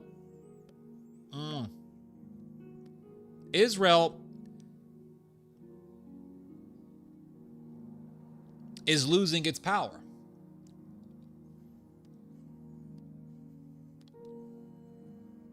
Israel no longer has the influence that it once had. And the reason for that is because of the decline in Christian Zionism in this country, the decline in Zionism in general in this country. Israel no longer has the geopolitical diplomatic edge it used to have. So Israel says, no F-35s sold to Saudi Arabia. No, damn it. And Trump says, yeah, we're going to sell F-35s to Saudi Arabia. If Israel cries about it, no one's going to give a shit because no one gives a shit about Israel. Another thing, Hasbara is dead. Absolutely. Another thing also to keep in mind, Trump wants to sell F-35s to Turkey. So he has agreed to sell F-35s to Saudi Arabia. The Israelis are not super worried about this. Let's be real here. They're not. Saudi Arabia has no interest in bombing Israel anytime soon. But the reason why this irks the Israelis is because Israel wants to have the dominant edge in air warfare in the Middle East. And if Saudi Arabia is allowed to purchase F-35s, then that means that that precedent of American foreign policy in which Israel must have the Air Force edge or the edge in air power in the Middle East is over. That precedent is no more. It's no more. It's gone. You see? So this is why the Israelis are irked by this. And it is possible. I'm not saying it's going to happen 100%. I don't know. I don't. But it is possible that one day the United States will sell F-35s to Turkey. And when that, or if that happens, I will be here, God willing, to talk about it. And I'll say, guys, this is another timestamp for the story of the end of Israel. This is another sign of the end of Israel. Because Israel is terrified of Turkey having an edge in air power over Israel, or really a capacity for air power that could even be on par with that of Israel. And so if Donald Trump says, or if the U.S. government says, we're going to sell F-35s to Turkey so that Lockheed Martin can make multi-billion-dollar deals, it would indicate, it would bespeak, to use a true English word, it would bespeak the decline in power of the Israel lobby in the United States. Because right now, the Israel lobby is pushing America not to sell F-35s to Turkey. So if the U.S. says, no, we're going to sell F-35s, that would be a sign. That would be like a canary in the coal mine situation for the Israel lobby. So it says here, Mr. Pollard recently said he planned to run for the Knesset, Israel's parliament. In an interview with the Jerusalem Post in August, he advocated for annexing Gaza and repopulating the territory with Israeli settlers. So Pollard is openly genocidal. He doesn't even try to hide it. He's not like these other Hasbaras who come at you with a smile and say, oh, we love Arabs, I have Arab friends, but, you know, we have to do genocide. Pollard is not that guy. Pollard has said that Israel should drop a nuke on Gaza. He wants to go nuclear on the Palestinians. He wants to exterminate the Palestinians. And, it wouldn't surprise me at all if Pollard runs for the Knesset and actually wins a seat in the Knesset. And if he does win a seat in the Knesset, it will just be yet another lunatic taking power in the Israeli government. And it would be another sign that would bespeak the further takeover by the lunatics of the state of Israel. A further takeover by the Zealot faction, the Third Temple cult, taking over Israel, because Israel is being taken over and is being overrun by these Third Temple cultists, these Third Temple fanatics. You have Bezalel Smotrich saying, we're going to have the Beit HaMikdash, the Third Temple. And why do they want the Third Temple? They want the Third Temple because they think that's how they're going to usher in the Messiah. And the Christian evangelicals, the Christian Zionists are right there with them. They both have this goal of building a Third Temple to usher in the Messiah. That's why Huckabee is all for it. That's why Pete Hegseth is all for it. That's why that's why John Hagee is all for it. That's why all these guys are all for it. They want to build a third temple. And they know damn well that by building a third temple, they're going to anger the Muslim world. They're going to spark and provoke bloodshed. And they want that. They want that so that they could have the excuse to exterminate the Arabs, but not just exterminate the Arabs. They want to exterminate the other Jews who are in disagreement with them. So they're not just a danger to the Arabs. They are a danger to the Jews who disagree with them. And they are also a danger to the entire world because they are going to spark a major conflict that's going to lead to major war and millions dying, millions being killed. But they don't care. We sit here and talk about Charlie Manson and some crazy cult in the boonies somewhere. There is a massive death cult called Third Temple Christian Zionism, or just Christian Zionism, and they want a third temple. You want to talk about a death cult? This is a death cult that has influence in the U.S. government and has influence in the Israeli government, and they want to usher in a massive flood of human blood and gore and carnage in the name of their religion. And they want to sit there and bash the Muslims all the time. Give me a break. Really, give me a break, guys.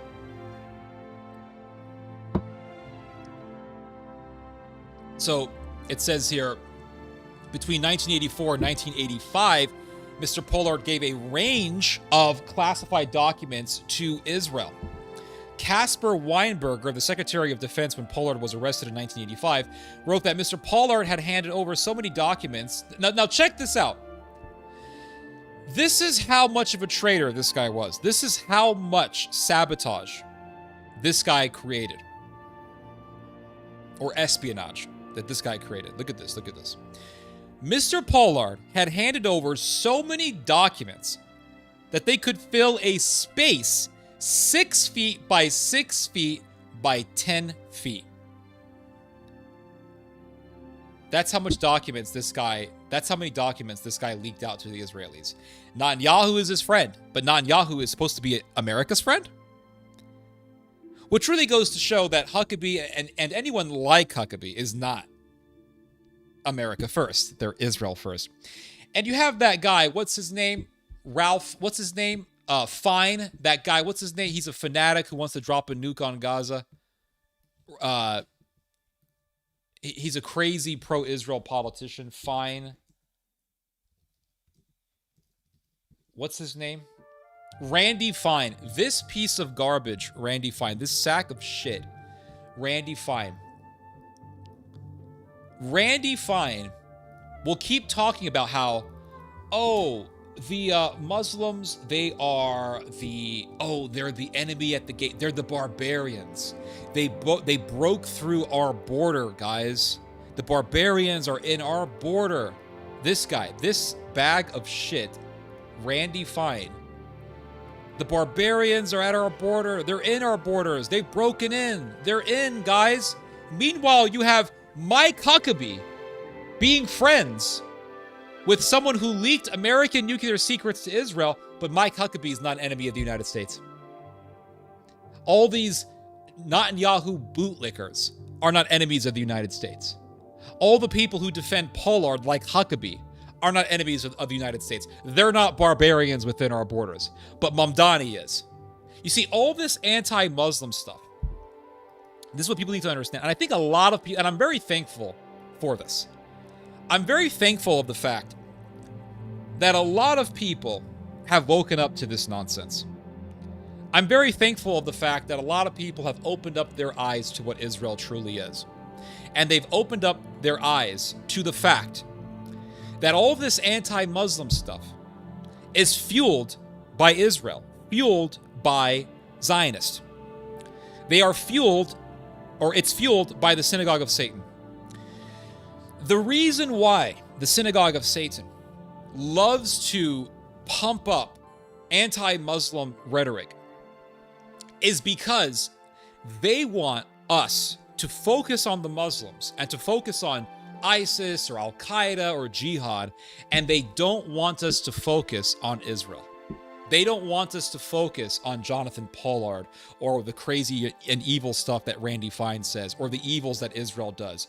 So have you guys noticed there's been all this talk about Dearborn lately? A lot of talk on X about Dearborn this and Dearborn that and Dearborn this, and Muslims are taking over. And you have this guy who is a Zionist, a hardcore Zionist, who goes to Dearborn and he takes a Quran and he slaps the Quran with a strip of bacon in the middle of Dearborn. What do you think that's about? That is about getting us to focus on the Muslims and not Israel. It is a giant distraction that is created by the Zionist. That giant flag waving thing, a lot of that was supported by Zionists like Tommy Robinson or like Bob Shulman. Why? Why are the Zionists wanting this? Because they want us to provoke the Muslims so the Muslims can do something violent. This is what they hope. And the Zionists on the internet can say, you see, this is the reason why we have to support Israel. Because of people like this, these evil Muslims or these evil pro-Palestine leftists, they're the problem. We have to support Israel.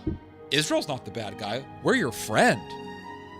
Meanwhile, Mike Huckabee hangs out with a spy for Israel who leaked American nuclear secrets out to Israel.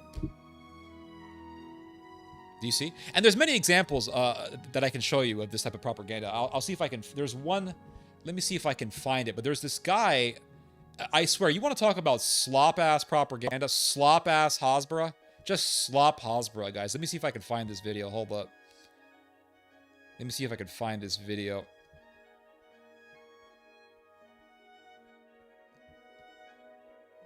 Hold up. See if I can find it.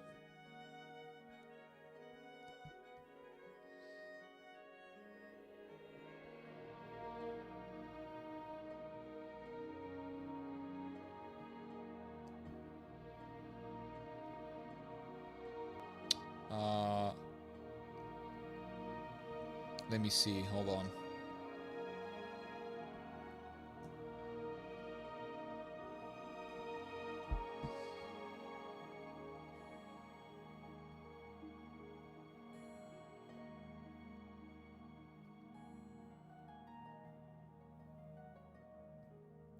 I can't find it. If I can find it, I'll show it to you guys.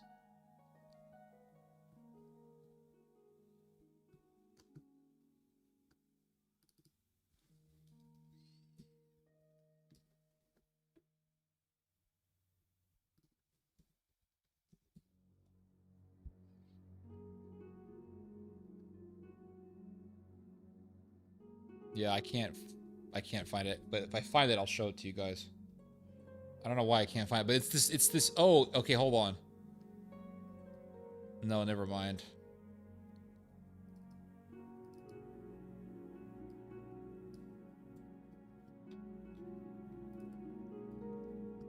Let me see if I can find it real quick. I think I can.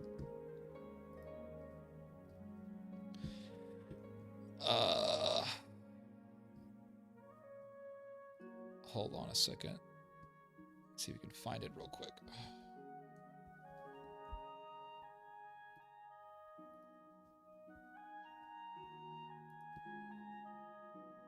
I found it. Oh, I found it. I found it. I had to show this to you guys. You guys want to talk about slop Hasbara and fomenting violence against Muslims? for the sake of Zionism. Check this video out. I'm surprised this is even allowed on X. I'm surprised this is even legal, but I'm going to show you guys this video real quick. Hold up. This is on X. Dude, you want to talk about Israel? You want to talk about barbarians being within our border? Look at this.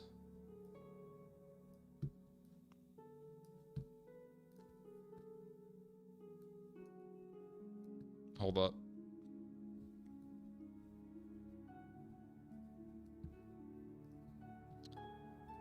Let me lower down my music here. And I'm gonna raise this guy's volume up.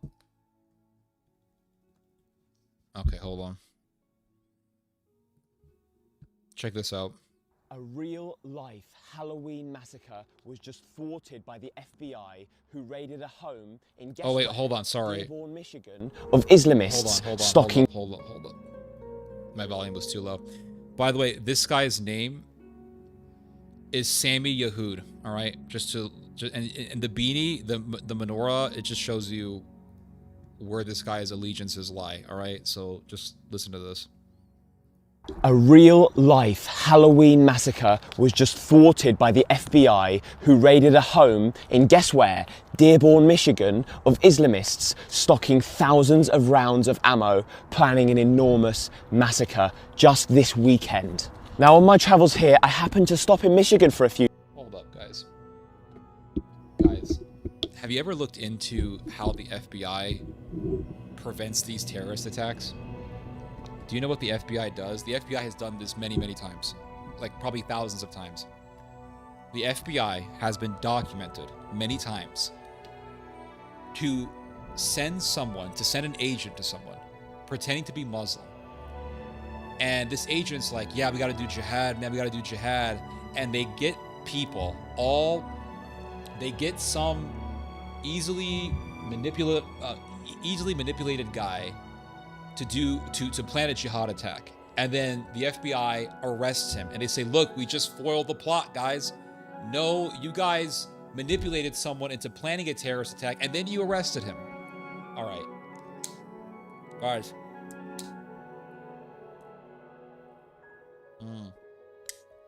This thing is dead. Go look up the Muhammad cartoon shooting that happened in what was the name of that place in Texas? I forgot the name of it, but there was a Draw Muhammad cartoon in Texas,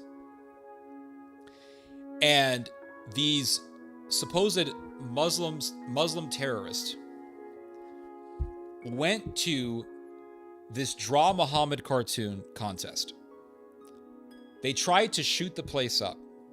Robert Spencer and Pamela Geller were there. And they had these very well-armed mercenaries, paid security and all that. And these two guys tried to shoot the place up, and the bodyguards shot and killed these guys. And they said, oh my God, look, this terrorist attack, it was, oh my God, terrorists, they're taking over Texas, guys, ISIS is here, blah, blah, blah. Okay, for one thing, these two Muslim guys, they could not shoot their way out of a paper bag. They were easily dispatched by the bodyguards. And then it turns out that as they were driving, this is a fact, you can look into this. I think 60 Minutes did a whole documentary on this. As they were driving to the Draw Muhammad cartoon contest, an FBI agent was driving right behind them and following them the entire time to make sure that they were going to go to the Draw Muhammad cartoon contest to shoot it up. The FBI wanted the shooting to happen. This is a fact. You can look into this. This is not something that's been made up on some X forum somewhere. No, this is real. Which really proves that the FBI wanted that shooting to happen because they wanted to foment anger against Muslims so that Donald Trump could get elected. It was a total confirmed psyop. 100%. So when I hear about, oh, this terrorist plot got foiled by the FBI, I'm like, all right, what was going on? What sort of manipulation was happening to to lead to the FBI to arrest these people. I just don't really trust any of this stuff. But anyway, I'm not taking this story and saying, oh my goodness, this guy's absolutely right. I'm hearing the story and thinking psyop and manipulation. That's what I'm thinking. Okay, let's listen to some more. Few days. So I took a drive through Dearborn and look what I saw. A gay club opposite an Afghan Islamist market. Oh my gosh. So you have a Sodom club, and God forbid, so the Sodom club is good according to this guy, because, you know, he's from Jerusalem. Jerusalem is Sodom according to St. John, so we have to keep this in mind. The Sodom club is good for America, guys, but God forbid someone is selling Afghan flatbread to make a living. God forbid. Afghan market. I mean, dude, you would think this is a skit if it wasn't real. If this guy wasn't serious, you would think this is a skit. Like, there's an Afghan grocery store. God forbid they're going to sell flatbread and Moroccan sardine cans. Let's listen to more of this, shall we? Okay. Now, we have to stop with this blindness, born out of our immense comfort and privilege in these tolerant and accepting and beautifully peaceful societies. Because guess what? That peace is an illusion. Dearborn, Michigan looks more like Lebanon than it does Michigan. And I'm going to tell you. Have you guys seen Lebanon? Dude, this looks way better than Lebanon. What are you talking about? Have you been to Beirut? Have you seen the neighborhoods of Beirut? All the freaking the electric cables are all jammed together. All the cables connected to the electric poles are all jammed together. Dude, Lebanon is one of the most poorest countries on earth, and it is statistically the angriest society in the world. Literally, Lebanese people are the angriest people in the world. They also have very, very high rates of mental illness, arguably more than the United States. You're telling me that this looks like Lebanon. If this looks like Lebanon, damn, I'm going to say Lebanon doesn't look too bad. This looks way better than Lebanon. All right, let's listen to some more of this slop. That peace is an illusion. Dearborn, Michigan looks more like Lebanon than it does Michigan. And I'm going to tell you right now, we must stop with this suicidal empathy, and we have to start standing up for ourselves. Islamophobia is anything but an irrational fear, as the word intentionally implies. I don't know what gets destroyed, the liquor store, the gay club, or both at the same time. These attacks. So he's implying that the Afghan market, which sells flatbread and Moroccan sardines, I know because I used to go to an Afghan grocery store all the time back in California. You're telling me that the Afghan grocery store, the owner of which is just trying to earn a living, is going to do a terrorist attack, and you know this for a fact? And according to this evil son of Jerusalem, which is the modern day Sodom, this agent of Jerusalem, the Sodom Club is totally great. Sodom is amazing. We should all embrace Sodom, according to this agent of Jerusalem. But we should hate the Afghan guy who's trying to earn a living. God, oh! Okay. Hold on a second. What do these right-wingers always say about immigrants? Well, why aren't they getting a job? This is America. This is the land of opportunity. People should come here and work and start businesses, not sucking off the government teat and taking our hard-earned tax dollars for their welfare. So some Afghan guy comes to America and he says, this is the land of opportunity. I'm going to open up a business. This is the American dream. He's actually trying to earn a living. He's actually doing what the right wing says he should do. Earn a living, make a business, do capitalism, right? Right? He earns a living, starts a business, and he still gets condemned by Israel. He is still marked as a terrorist by Israel. Do you see this is the reason why people wonder why immigrants vote Democrat. This is one of the reasons why. Like, no matter what they do, they're going to be seen as terrorists, murderers, rapists, whatever, like sick. Dude, if you tell, there are certain people, and I know this because I've dealt with people like this. There are certain people, if you tell them you're Middle East, you're better off telling them that you're Mexican. You are better off telling them that you're Puerto Rican. But you know what? Fuck that. Because fuck these people. Don't lie. If you tell them, I am Middle Eastern, or I'm Levantine, or I'm Lebanese, or I'm Afghan, or whatever. Afghan is not Middle Eastern, it's Central Asian technically, but whatever. They will say, you're a homophobe and you hate gay people. Like, and they automatically want to incite hatred towards you, against you, in the name of Sodom or in the name of some diabolical, abysmal machination. But you know what? Israel has, you know what? I'm glad. I am glad that Israel is doing this kind of propaganda.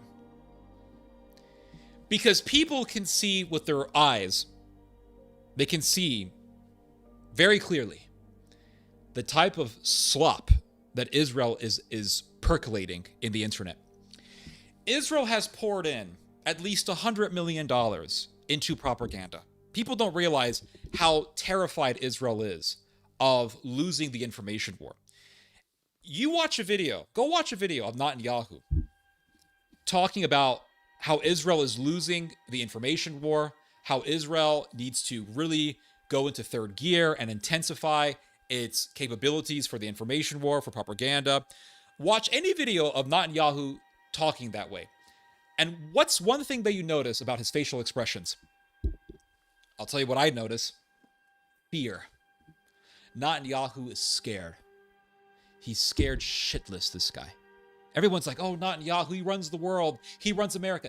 The guy is terrified. I can see it in his eyes. I can see it in his face when he talks about Israel losing the information war, because he knows that once Israel loses the American people, Israel loses. That's it. He's terrified. And Israel has poured in $100 million into propaganda. And this is the slop that their money is getting? I'm very happy that this is what Israel is getting for its investment, because it's getting shit for its investment. It has wasted its money, which is good. Less money for Israel is good for us. This is the slop that they get for their investment. This is a bad investment, if you ask me. And people, believe me, read the comments under this video. People are not buying it. And I'm so happy that, and I was thinking about this a number of days ago. People, to a certain extent, by people I'm talking specifically the millennials and the Zoomers. To a certain extent, millennials and Zoomers are smarter than boomers.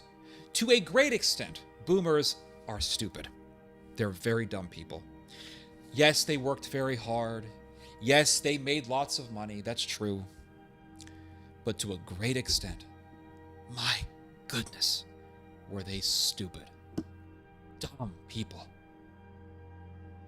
Easily manipulated by all this bullshit. And you can't really blame them because, you know, they didn't have the internet. They were stuck, they were limited. Their source of information was limited to what was said on television or what was said in the newspapers. So I really can't blame them. But for that time, I can't blame them. But in 2023, 2024, 2025, seeing what Israel has been doing, and you still are pro-Israel, my God, you deserve to be deceived at this point. You deserve to be deceived by this bamboozler that you see here and all those like him. You deserve it. But I'm so happy that my generation and the Zoomer generation have opened up their eyes to this stuff. I'm so happy that they have opened up their eyes to this stuff, because if we did not open our eyes to this stuff, we would be falling for swindlers like this. Anyway, let's listen to some more of this slop. Are going to mirror and blow up the scale of October the 7th if regular Americans don't start standing up, don't start talking out. And how do you want us to stand up, Mr. Hasbara slop? How do you want us to stand up? Give us the elaborate on that for us, please. Unapologetically about this bullshit and start standing up for our values, and that means with strength. That doesn't. What values? Look at this zombie. Look at this. He looks like a member of the Los Illuminados peasant cult in Resident Evil 4. What values? You've just exposed your values to me when you praised the Sodom Club. You said, look, the Sodom Club is in Michigan. This is great. What values? Sodom? Wokeism? See, I did a video like a year or two ago called "If You Support Israel, You're Woke." Because all these right-wingers are saying, oh, woke, and woke is bad, and woke, and woke. Hey, what's woke? Woke is basically saying gender doesn't matter. I mean, really, wokeism is saying gender doesn't matter. Gender is insignificant. That's what wokeism teaches. And so Sodom, it doesn't matter if it's Sodom marriage, if it's men and men, or women and women.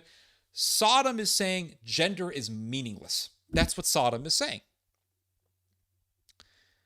That's what wokeism teaches. Wokeism teaches that gender doesn't matter. So a man can marry a man, a woman can marry a woman. It doesn't matter. It doesn't matter. Gender means nothing. Gender differences mean nothing. The differences between men and women, meaningless. Who cares? So the Sodom Club is a temple to wokeism. And so you're telling us about, values. What's your values, Mr. Jerusalem agent? Your value is exactly what St. John said Jerusalem's values are. Sodom. That's it. So you want us to follow Sodom, and you want us to hate on the poor Afghan business owner? So the business owner is the bad guy, even though he's trying to pursue the American dream and making a living and being a business owner, that is deserving of hatred. But the Sodom Club is great. You see? By the way, as sloppy as this is actual Israeli ideology. This is a part of Orthodox Israeli ideology right here. This is it. This is it. I saw this all the time when I was in these people's circles. You say one thing about Sodom, you're a bad guy. You're the bad guy. Why? Because Israel is Sodom. Israel's ideology. Oh my God, guys. This is getting too interesting. Israel's ideology is the ideology of Sodom and Egypt. Now, what do I mean by Sodom and Egypt, guys? What is Egypt? We know what Sodom is. We know what Sodom is. Paul already explained Sodom in Romans 1. We know what Sodom is. Genesis 19, we know what Sodom is. Judges chapter 19 as well. We know what Sodom is. What is Egypt? What does Egypt stand for? Egypt stands for paganism, right? Yes, that's part of it, absolutely. But Egypt also stands for supremacism. You see, no one talks about this when it comes to ancient Egypt. But ancient Egypt had an ideology. People don't talk about this enough. We'll go back to this guy, but I want to explain this to you. Ancient Egypt had an ideology. It was an ideology in which the pharaoh was supreme over all the earth. And there was an Egyptian term, there was an Egyptian religious concept called Ma'at. It's an interesting word. It kind of flows off the tongue. Ma'at. Ma'at was an Egyptian word that signified something to the likes of the life force or the force of the universe. Basically, I don't know the exact meaning, but basically what it denoted in Egyptian religion was the pharaoh's power over the universe.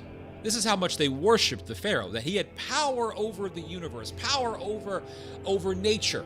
He had ma'at. Ma'at. Okay? Reminds me of the movie The Prince of Egypt, when the two Egyptian priests are going to Moses and they're naming all the gods. They're like Amus, no, not Amus, sorry, what was it? Well, Ra, Hot, Ptah. They're naming all the gods. It's like Ma'at, Ma'at. And so Pharaoh was supreme over all the earth. Pharaoh was supreme over every human being. And they believed that he had this divine bloodline that descended directly to the god Ra, the sun god. I'll cover his face. I know. He's terrible, this guy. And so they believed that he had this power over everything, power over every other human being. And he had a royal lineage that traced itself all the way back to the sun, Ra. And so everyone had to submit to the Pharaoh. The Pharaoh was God. And the Egyptians used different symbolism for the Pharaoh.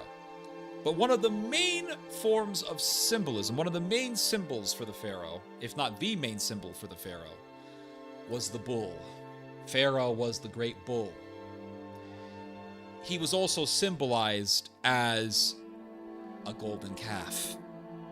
And the Pharaoh's mother, the queen, would be symbolized as the great cow. And this is something that is deeply tied to African religion. You could go to sub-Saharan African religion and see that the clan chieftain was called the Great Bull. And so you see this in ancient Egypt. He is the bull. He is the golden calf. And so the Hebrews, they said, well, we want freedom to worship God. Let us go to the desert. So eventually the Hebrews go to the desert. And what happens? Moses ascends the mountain to receive the 10 Commandments. And the Hebrews say, well, this Moses has been gone for so long. He's been gone for 40 days. And so they say, let us build us a golden calf. So they take all their golden ornaments and they melt the ornaments down and they make it into a golden calf, a giant golden statue of a calf. Moses comes down with Joshua from the mountain. He comes down, by himself actually. Comes down from the mountain. He descends the mountain. He meets up with Joshua. They start heading towards the camp.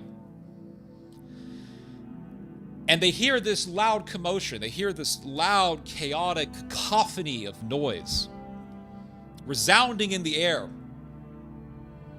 And Joshua says, that is the sound of war, Moses.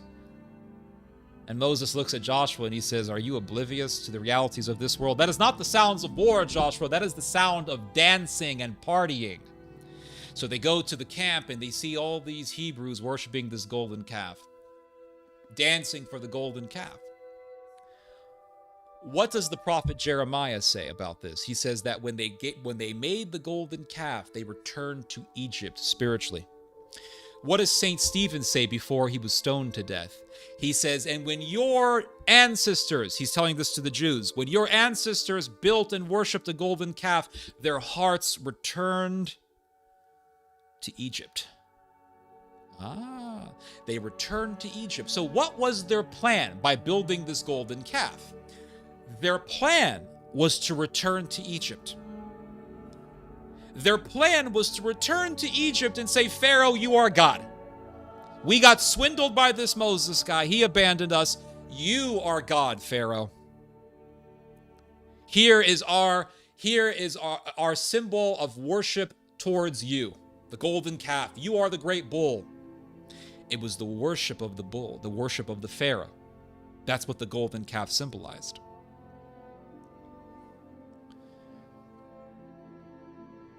And there is a hieroglyph that you can see from ancient Egypt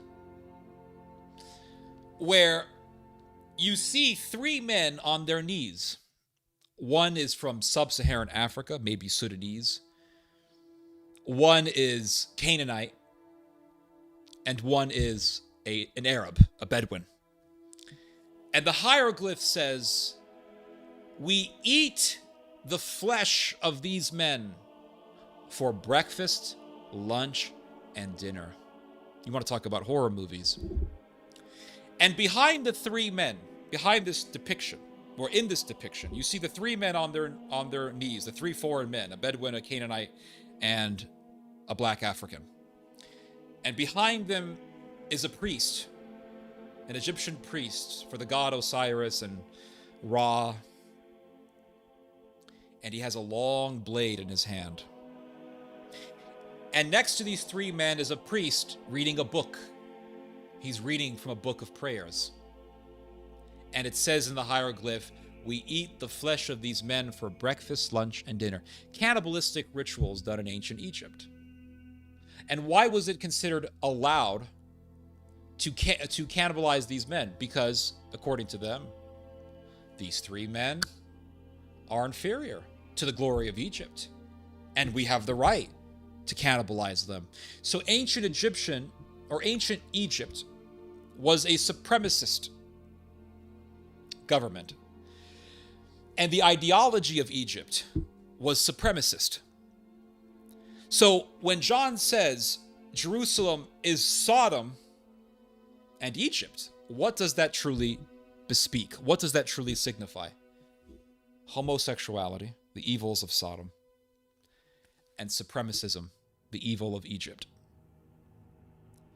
And so when Jerusalem comes with its religion, what does it push? Supremacism. The Jews are better than everyone else. You, the Goyim, must revere us. We are God's chosen people. And you must embrace Sodom. And these agents of Israel, these Hasbara slop propagandists, they are constantly pushing that the Jews are very special and they're over you, and that we must embrace Sodom.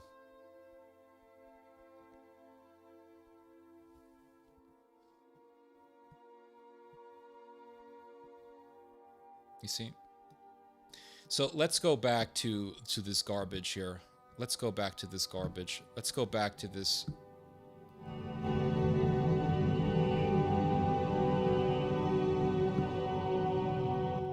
Let's go back to this this goblin here, this Satanist. All right, let's give this a listen. Doesn't mean with just words. That means with physical strength and formidability. All right. So he's inciting violence. Now, why this is legal, why this guy hasn't been arrested yet, is beyond me. Why this guy hasn't been deported to wherever he came from, England, Israel, is beyond me. But let's give this a listen. Now, you want to talk about Muslims pushing for violence in America, and this gets zero attention from the kosher mafia? Let's give this a listen again. Are going to mirror and blow up the scale of October the 7th if regular Americans don't start standing up, don't start talking out unapologetically about this bullshit, and start standing up for our values. And that means with strength. That doesn't mean with just words. That means with physical strength and formidability. So not just with words. Now, if you were to just say we have to speak out about this, if we have to speak out about Islamic terrorism, then okay, fine. But he's saying we have to rise up, not just with words, but with physical strength. So according to this guy, we have to be violent. We have to do mob violence against an Afghan grocery store? Do you see how evil and how sick and unhinged these people are? They want to foment the non-Jews. They want to foment the white people to go against foreigners, so the foreigners can become violent, and then they'll say, "Look, oh my God, oh, stop focusing on Israel." Let's give this more of a listen. Because as Israel has taught the world, these people, these barbarians, do not respect. A guy who owns a business is a barbarian? I thought we were all told that foreigners need to come here and get a job and earn money for the economy and participate in the American dream and capitalism and not do welfare. Okay, I'm an Afghan immigrant. I'm going to start a business so I don't have to be on welfare. Oh, no, can't have that. You're still a barbarian to us. Words. You cannot negotiate with somebody who has come to kill you. which means it's down to you to make yourself stronger. It's down to us to do what? To be, according to this guy, physically strong against Afghan grocery store owners or Muslim or Middle Eastern grocery store owners. So basically what this guy wants is exactly what happened in the UK last year, where you had mobs of British nationalists in England and in Northern Ireland sacking people's businesses and looting in the name of nationalism. That's what this guy wants. And not rely on the other party. We must rely on ourselves, because guess what? The enemy is within the gates and we don't Yeah, the enemy is within the gates. I'm looking at one. have long. Your financial security will not give you any security at all in the face of this barbarism. And October the 7th... Looks like he's in a really nice neighborhood too. Looks like he's in a pretty comfortable neighborhood. I mean, he just said that it looks like Lebanon. This looks nothing like Lebanon. was just a taster for the world for what's to come on the soil of America and the rest of the free world. So it's time to stand up, to recognize our comfort, our weakness, and our complacency, to understand that we've been blind, to take off the rose-tinted glasses and start calling spades spades. Islam is a murderous ideology, and it's here This guy is literally calling for violence against business owners, because the business owners are from Muslim countries. And he wants to talk about terrorism. make America Islamic, the same way we see Europe capitulating, submitting to Allah. And this guy wants us to be like the Third Temple cultists that he reveres. America will do the same. Dearborn has already done the same. We need to stand against this with all of the strength we can muster. We need to look back at our grandparents and see what they did to save the free world in the 1930s and 40s and say, our time is right fucking now. Strong men create good times create weak. Oh, this fucking meme again. I'm so tired. I don't disagree with this meme. I don't disagree with what it's saying at the surface, but anytime I hear someone quoting this, I always have to question their motivations, because it seems like every time I hear someone quoting this meme or this saying, they're always a part of some weird far-right faction. Men, and we are just on the edge of the hard times created by the weak men. It's time to bring back. And this dude would run away back to Israel at the first sign of trouble. Strong men. Go join the IDF. Go join the IDF. But you know, I'm so happy at the comments. Look at the comments. People are not buying into this nonsense. They're just not. And I'm so thankful for that. Look at this. Get a life. And the guy who tells him to get a life is named Shail Ben Ephraim, which means he's an Israeli. So he's an Israeli who is against this bullshit. Not all Israelis are for this crap, thankfully. In fact, I contact an Israeli guy who lives in Israel, and I'm trying to work with him to find people who need help in the West Bank, who need financial help, people who have been persecuted by settlers. And he's a good guy. He's a good guy. So a lot of Israelis are good people. Not all Israelis are like this. I don't want to say that all Israelis are like this. I don't want to be like these people who say all these people are bad. Not all Israelis are this way, thankfully. So this Israeli guy says, get a life. This dude says, here you go, shill. Bro, October the 7th was your inside job. Yup. Thank you for your opinion. Trash. Meanwhile, in Zio-occupied Palestine, yup, settlers are burning down property. Laugh my ass out. Sit down, you little pussy. Jewish propaganda. Fuck Israel. Dude, everyone is hating on this dude. I'm so... Okay, we're not going to show that. I'm so happy that people are not buying this horse shit. And I'm so happy that Israel is wasting their money on slop. Because it just shows how sloppy Israel is. And Israel, believe it or not, Israel has always been sloppy in its propaganda. Israel was never good in its propaganda, ever. Ever. Because Israeli propaganda has always been like this. It's always been like this. It's always been wacky. And so it's never been good. It's always been slop. It's just now the younger generation is just noticing that it's slop. Unlike the boomers. That's the difference.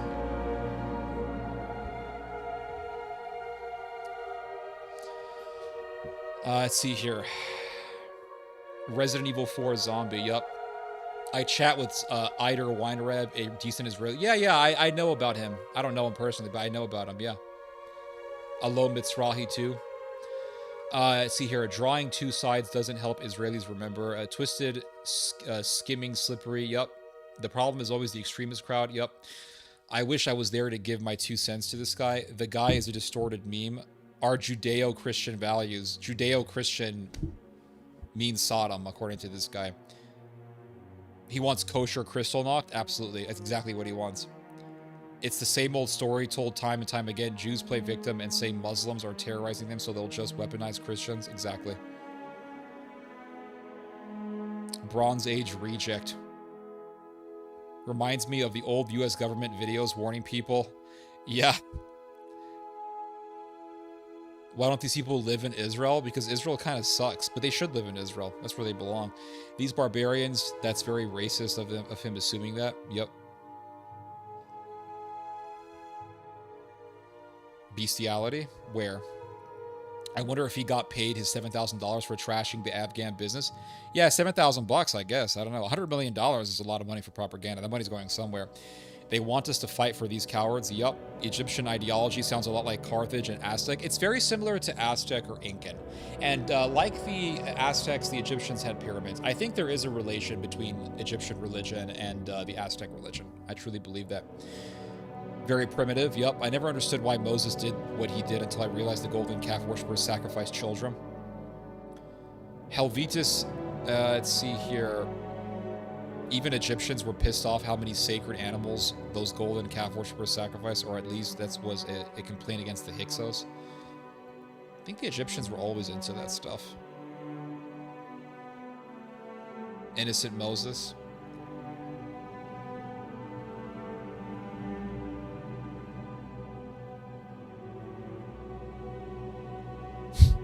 Didn't need to hear him, already wanted to deport. Yep. Is Ra hell? Yep.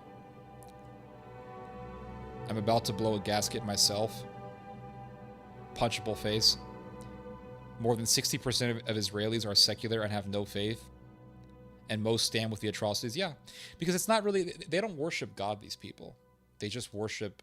They have a religion of race and a religion of blood and soil. A very bad propaganda, or is he actually scamming Israel? He's ripping Israel off. Israel's getting ripped off by this slop. But you know what? I'm glad. I'm glad. I'm glad Israel's getting ripped off. Boomers are brainwashing at its best. 100%. He's been in the program since he was born. Yup. Does he work for the FBI? He probably works for some third party that's connected to Israel. It's hard to get through to boomers. The smartest ones I know are businessmen, but they still drink the Kool-Aid.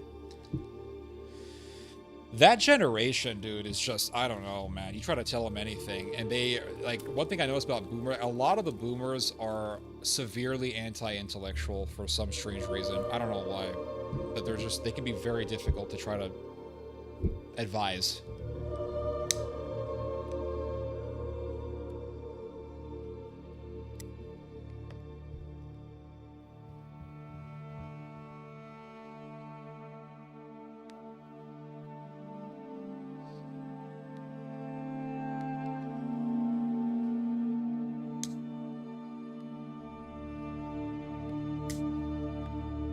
It's hard to get through them, yeah. Again, a guy from the UK telling us to stand up, fuck off, dude. Yep.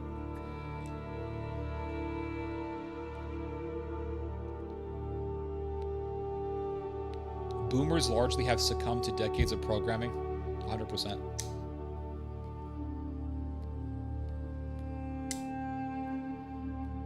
If you see this message one more time, I will say again, that is not Dearborn. I posted the address. It's on the west side of Detroit.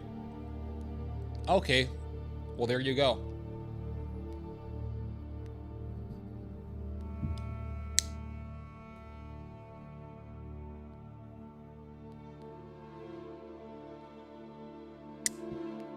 I'm gonna go back to playing Elden Ring again. I know I said that game was not exactly my type, but I want to go back to playing it.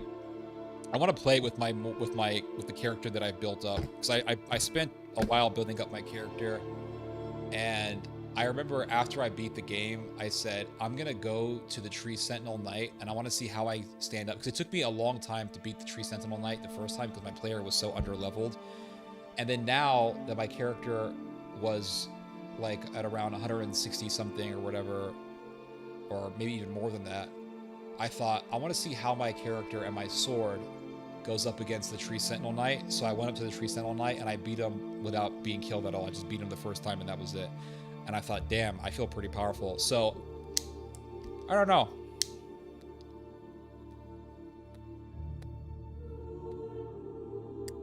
I'm tempted to play the game again. I'm a bit worried about the lengths Israel will go to. Oh yeah, 100. Yeah, same here. Absolutely. I'm worried that they're going to do some kind of a huge terrorist attack in the U.S. and then blame it on immigrants or something.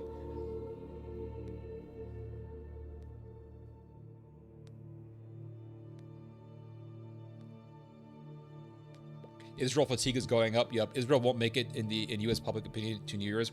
I think in the next 5 years it's going to be half dead, and I think in the next, and I think 5 years after that, so in the next 10 years, it's going to be completely dead. I think Ben Shapiro is going to be largely forgotten. I think all these guys are going to be largely forgotten. They'll still be around, right? You're still going to have Hasbara and stuff like that, but I think they're just, I think they will be pushed into obscurity by that point.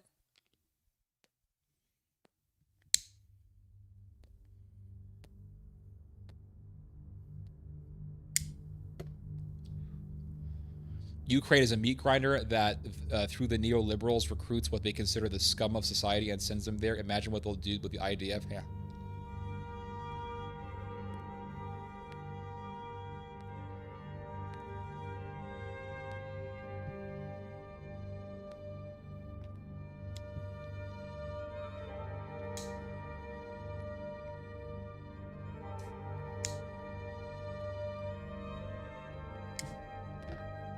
I live near Patterson, New Jersey, basically Little Palestine.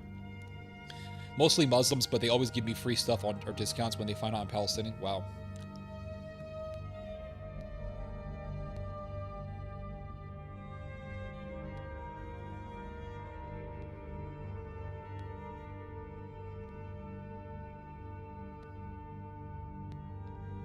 Why does this thing keep going out? Holy moly, I've been gone for a few hours and the live stream is still going strong. Yep, in the US, it's completely normalized to incite hatred against Muslims. Pretty much.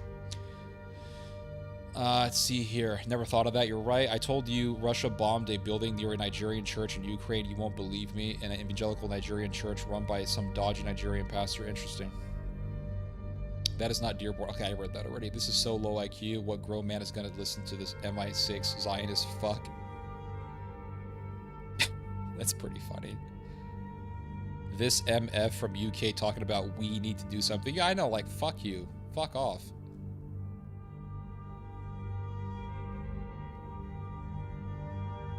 Brazil. Ariana Afghan Market, not Dearborn. I do fuck with the Moroccan sardine cans. Absolutely do. They're the best. They're really good. Especially the one that has a little red pepper in it. It's delicious. They do stuff like that all the time. The FBI, yeah, absolutely. Whitmer kidnapping plot was made up of mostly FBI conspirators. Dude, they foment terrorist plots all the fucking time, dude. And they always say, well, this year we've actually prevented like 20,000 terrorist attacks. Yeah, because you manipulated a whole bunch of people into doing terrorism.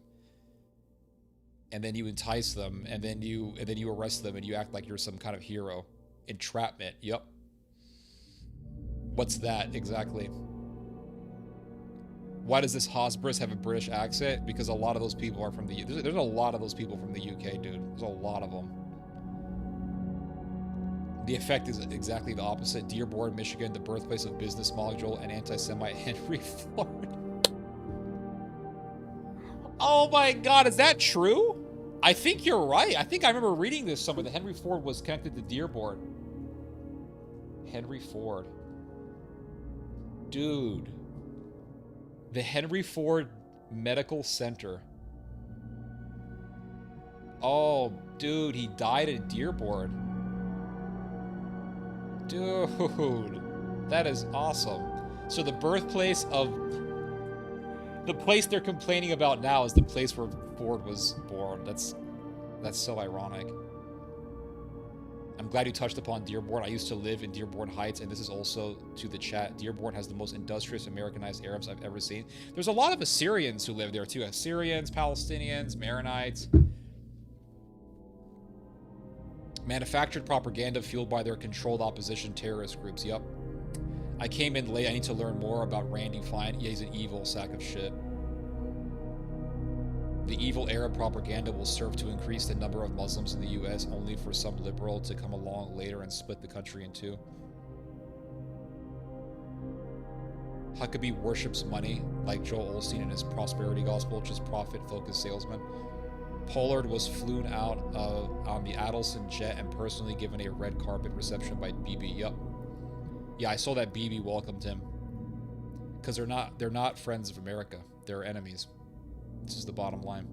So if you want to be a consistent patriot, you should be very wary of Mr. Netanyahu and his friends and his allies. And if someone is so reverential towards Huckabee, towards Netanyahu, you have to question where their allegiances lie. Do you think that when the Democrats return to the presidency, they will continue the war plan like Biden? I mean, I'm sure they would. Yeah, if the Democrats, I don't know, with Obama, we got the Syrian revolution, and that continued on into the second Trump term. No, it continued on into the Biden administration, and also the Trump administration as well. Yeah.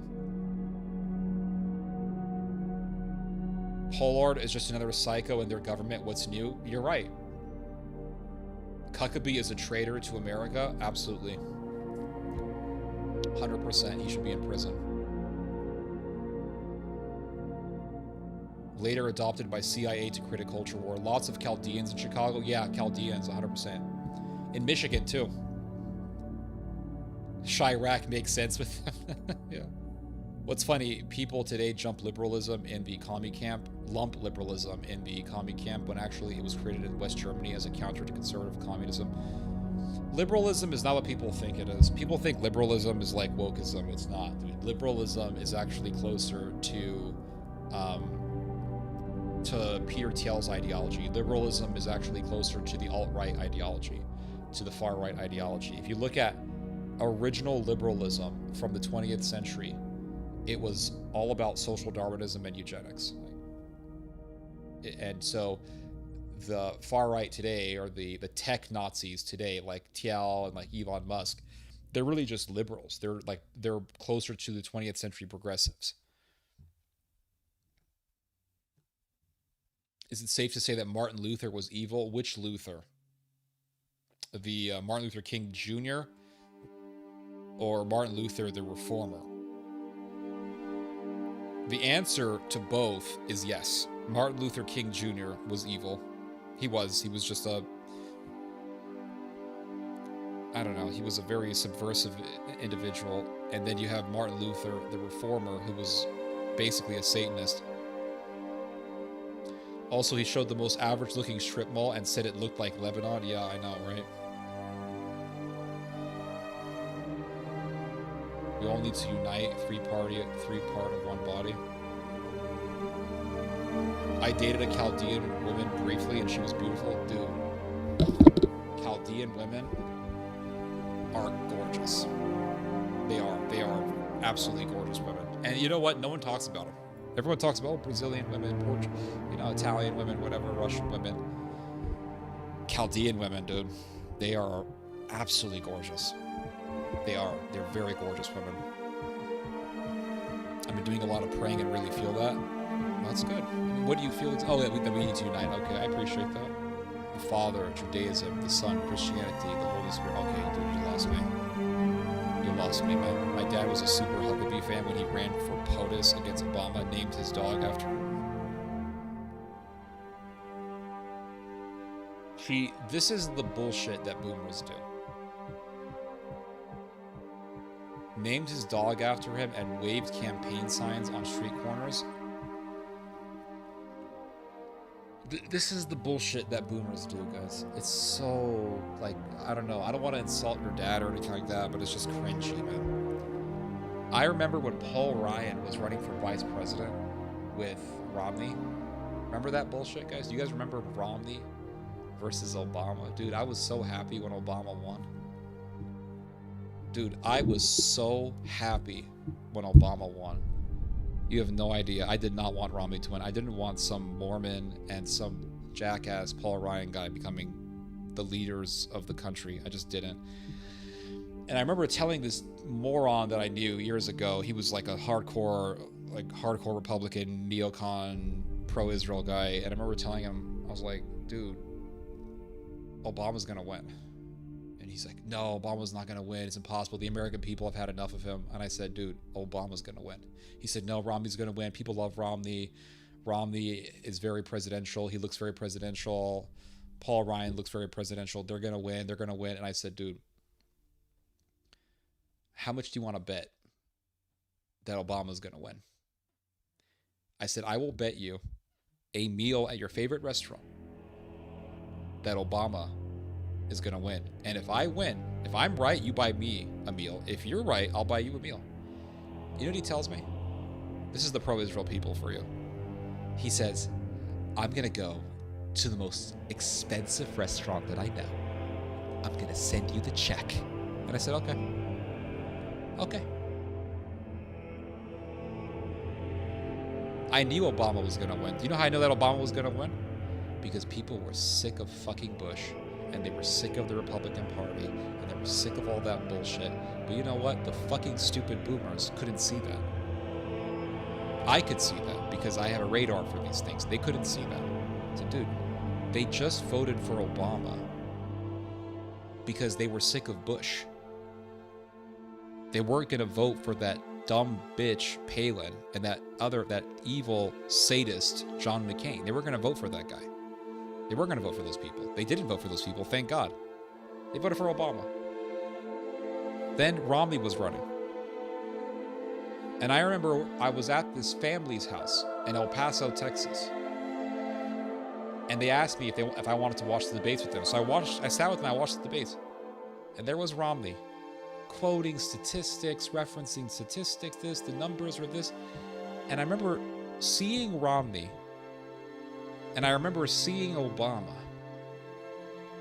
And I thought to myself, Obama is charismatic.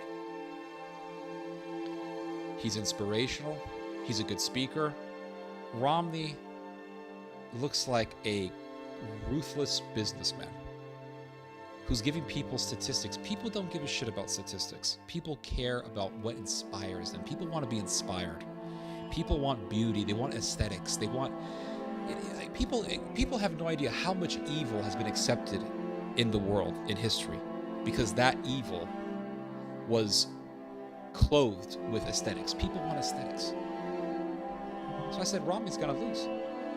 So the night of the election comes, and there's Karl Rove walking around like someone just shoved a corkscrew up his mouth, trying to find the words to try to convince people that Romney was still going to win. And he was on his chalkboard. Do you guys remember that bullshit? He was on the chalkboard live on Fox News. Remember that bullshit? Remember that? He's on the what do you call it? The chalkboard.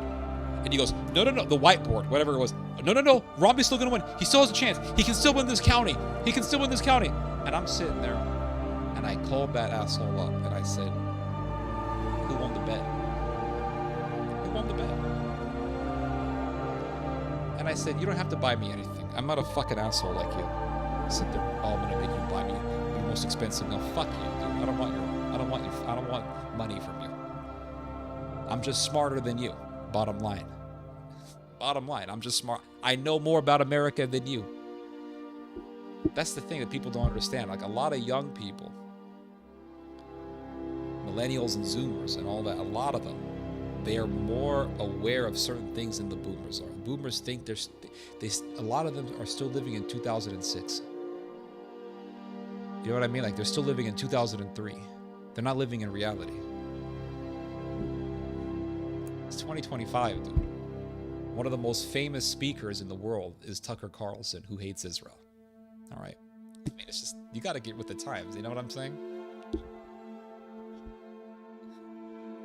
Owe me a beer? Yeah, I'm speaking of the three. Okay, I got you. I got you, man. I got you. I wasn't there for the Egyptian convo, so I don't know the full context, but have you heard about the link between Satanism and Egyptian paganism? Well, I mean, Egyptian paganism, I mean, it's all the devil, right? Here, I hear you. Okay, he's a ruthless businessman. Yep. Huckabee is charismatic. No, he's not, dude. No, he's not. Dude, if you want political power, you need aura. You know what I mean? Like, you need aura. You gotta have that aesthetic. You gotta have that look that when the camera looks at you, people look at you and say, that guy has aura. There's something about him. And that's not something that you can force. That's not something that you can force to be real. Like, that's something that only comes through just being in the moment. You can't force it. And a lot of leaders in the past had that. That's why they got the crowds that they got. That's why they amassed the crowds that they amassed. You know, a lot of people don't see them.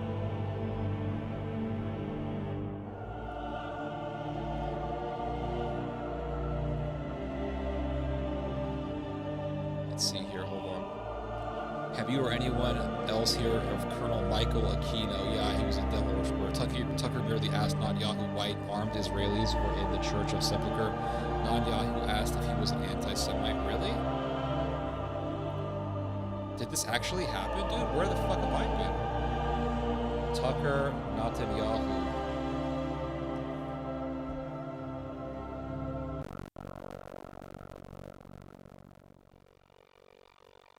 I don't know. I don't know if you... Is this real? I don't see anything. Okay, never mind. I'm speaking of the blah blah blah.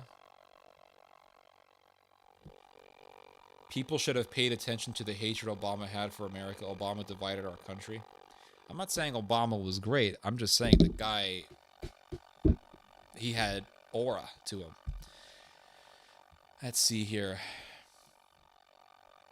Tucker merely asked about the push for Ukraine on Fox. He was accused. Oh, I see. Yeah, okay, I got you. Your music is growling? Is it? If the politics of my country is a clown show, American politics is a sitcom. Theo, you are spot on about John McCain. He never saw a war he didn't like. Yeah, the dude is just evil.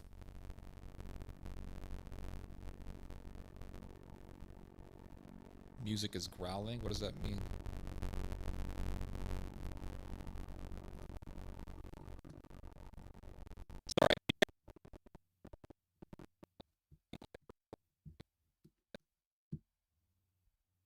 Oh, I hear what you mean now. Oh, shit. The music stopped. I don't know why OBS does that. I don't know why OBS does that. Is it still doing it?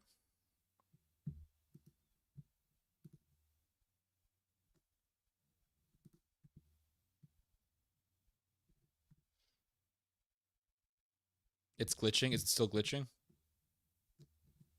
I don't hear it. Yeah, it stopped doing it, but OBS doesn't do it anymore. Obama is a founding member of the Republic of Sodom in America. Yeah, he constitutionalized it. Lower music volume. Yeah, it's gone, dude. I turned it off. People today are less authentic because they seek attention on social media. They forget to research for themselves. True. Yeah, it's gone. I just hit the mute button.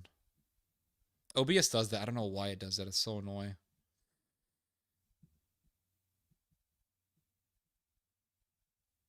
So annoying, guys.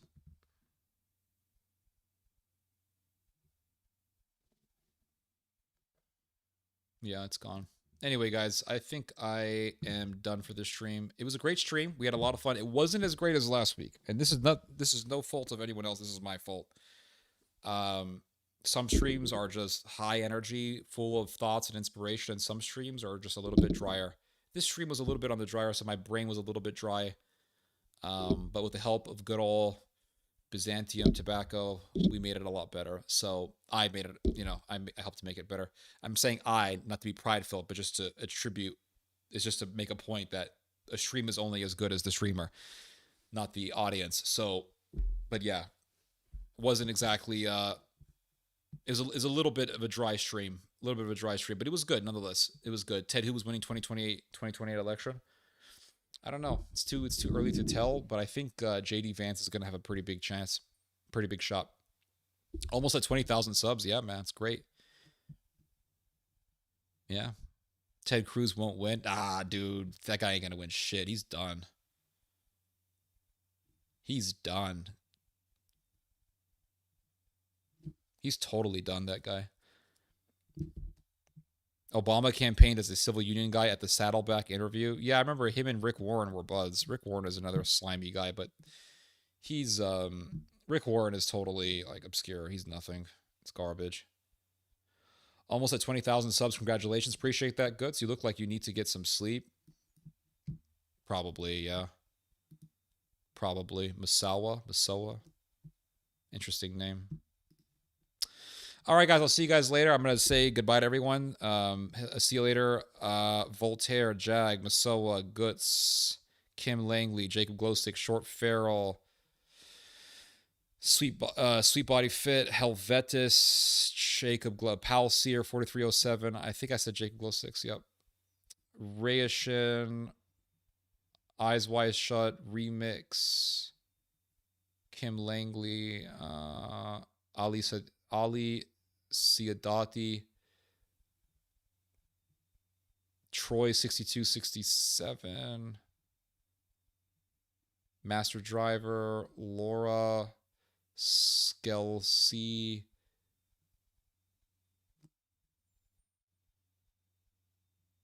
Planetary Wish,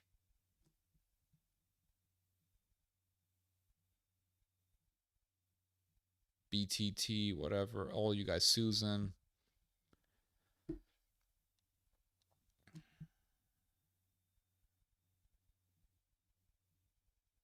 Alexis Corral, Thorum, Ronnie Imbergia,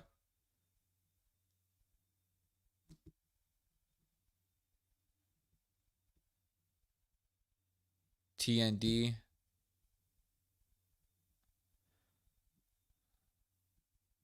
and Mr. Ninja from Poland.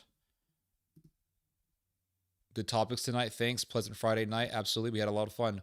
We just heard some theology. That's correct. See you next time. See you guys later. I'll see you guys soon. All right, guys. God bless you guys. Be well.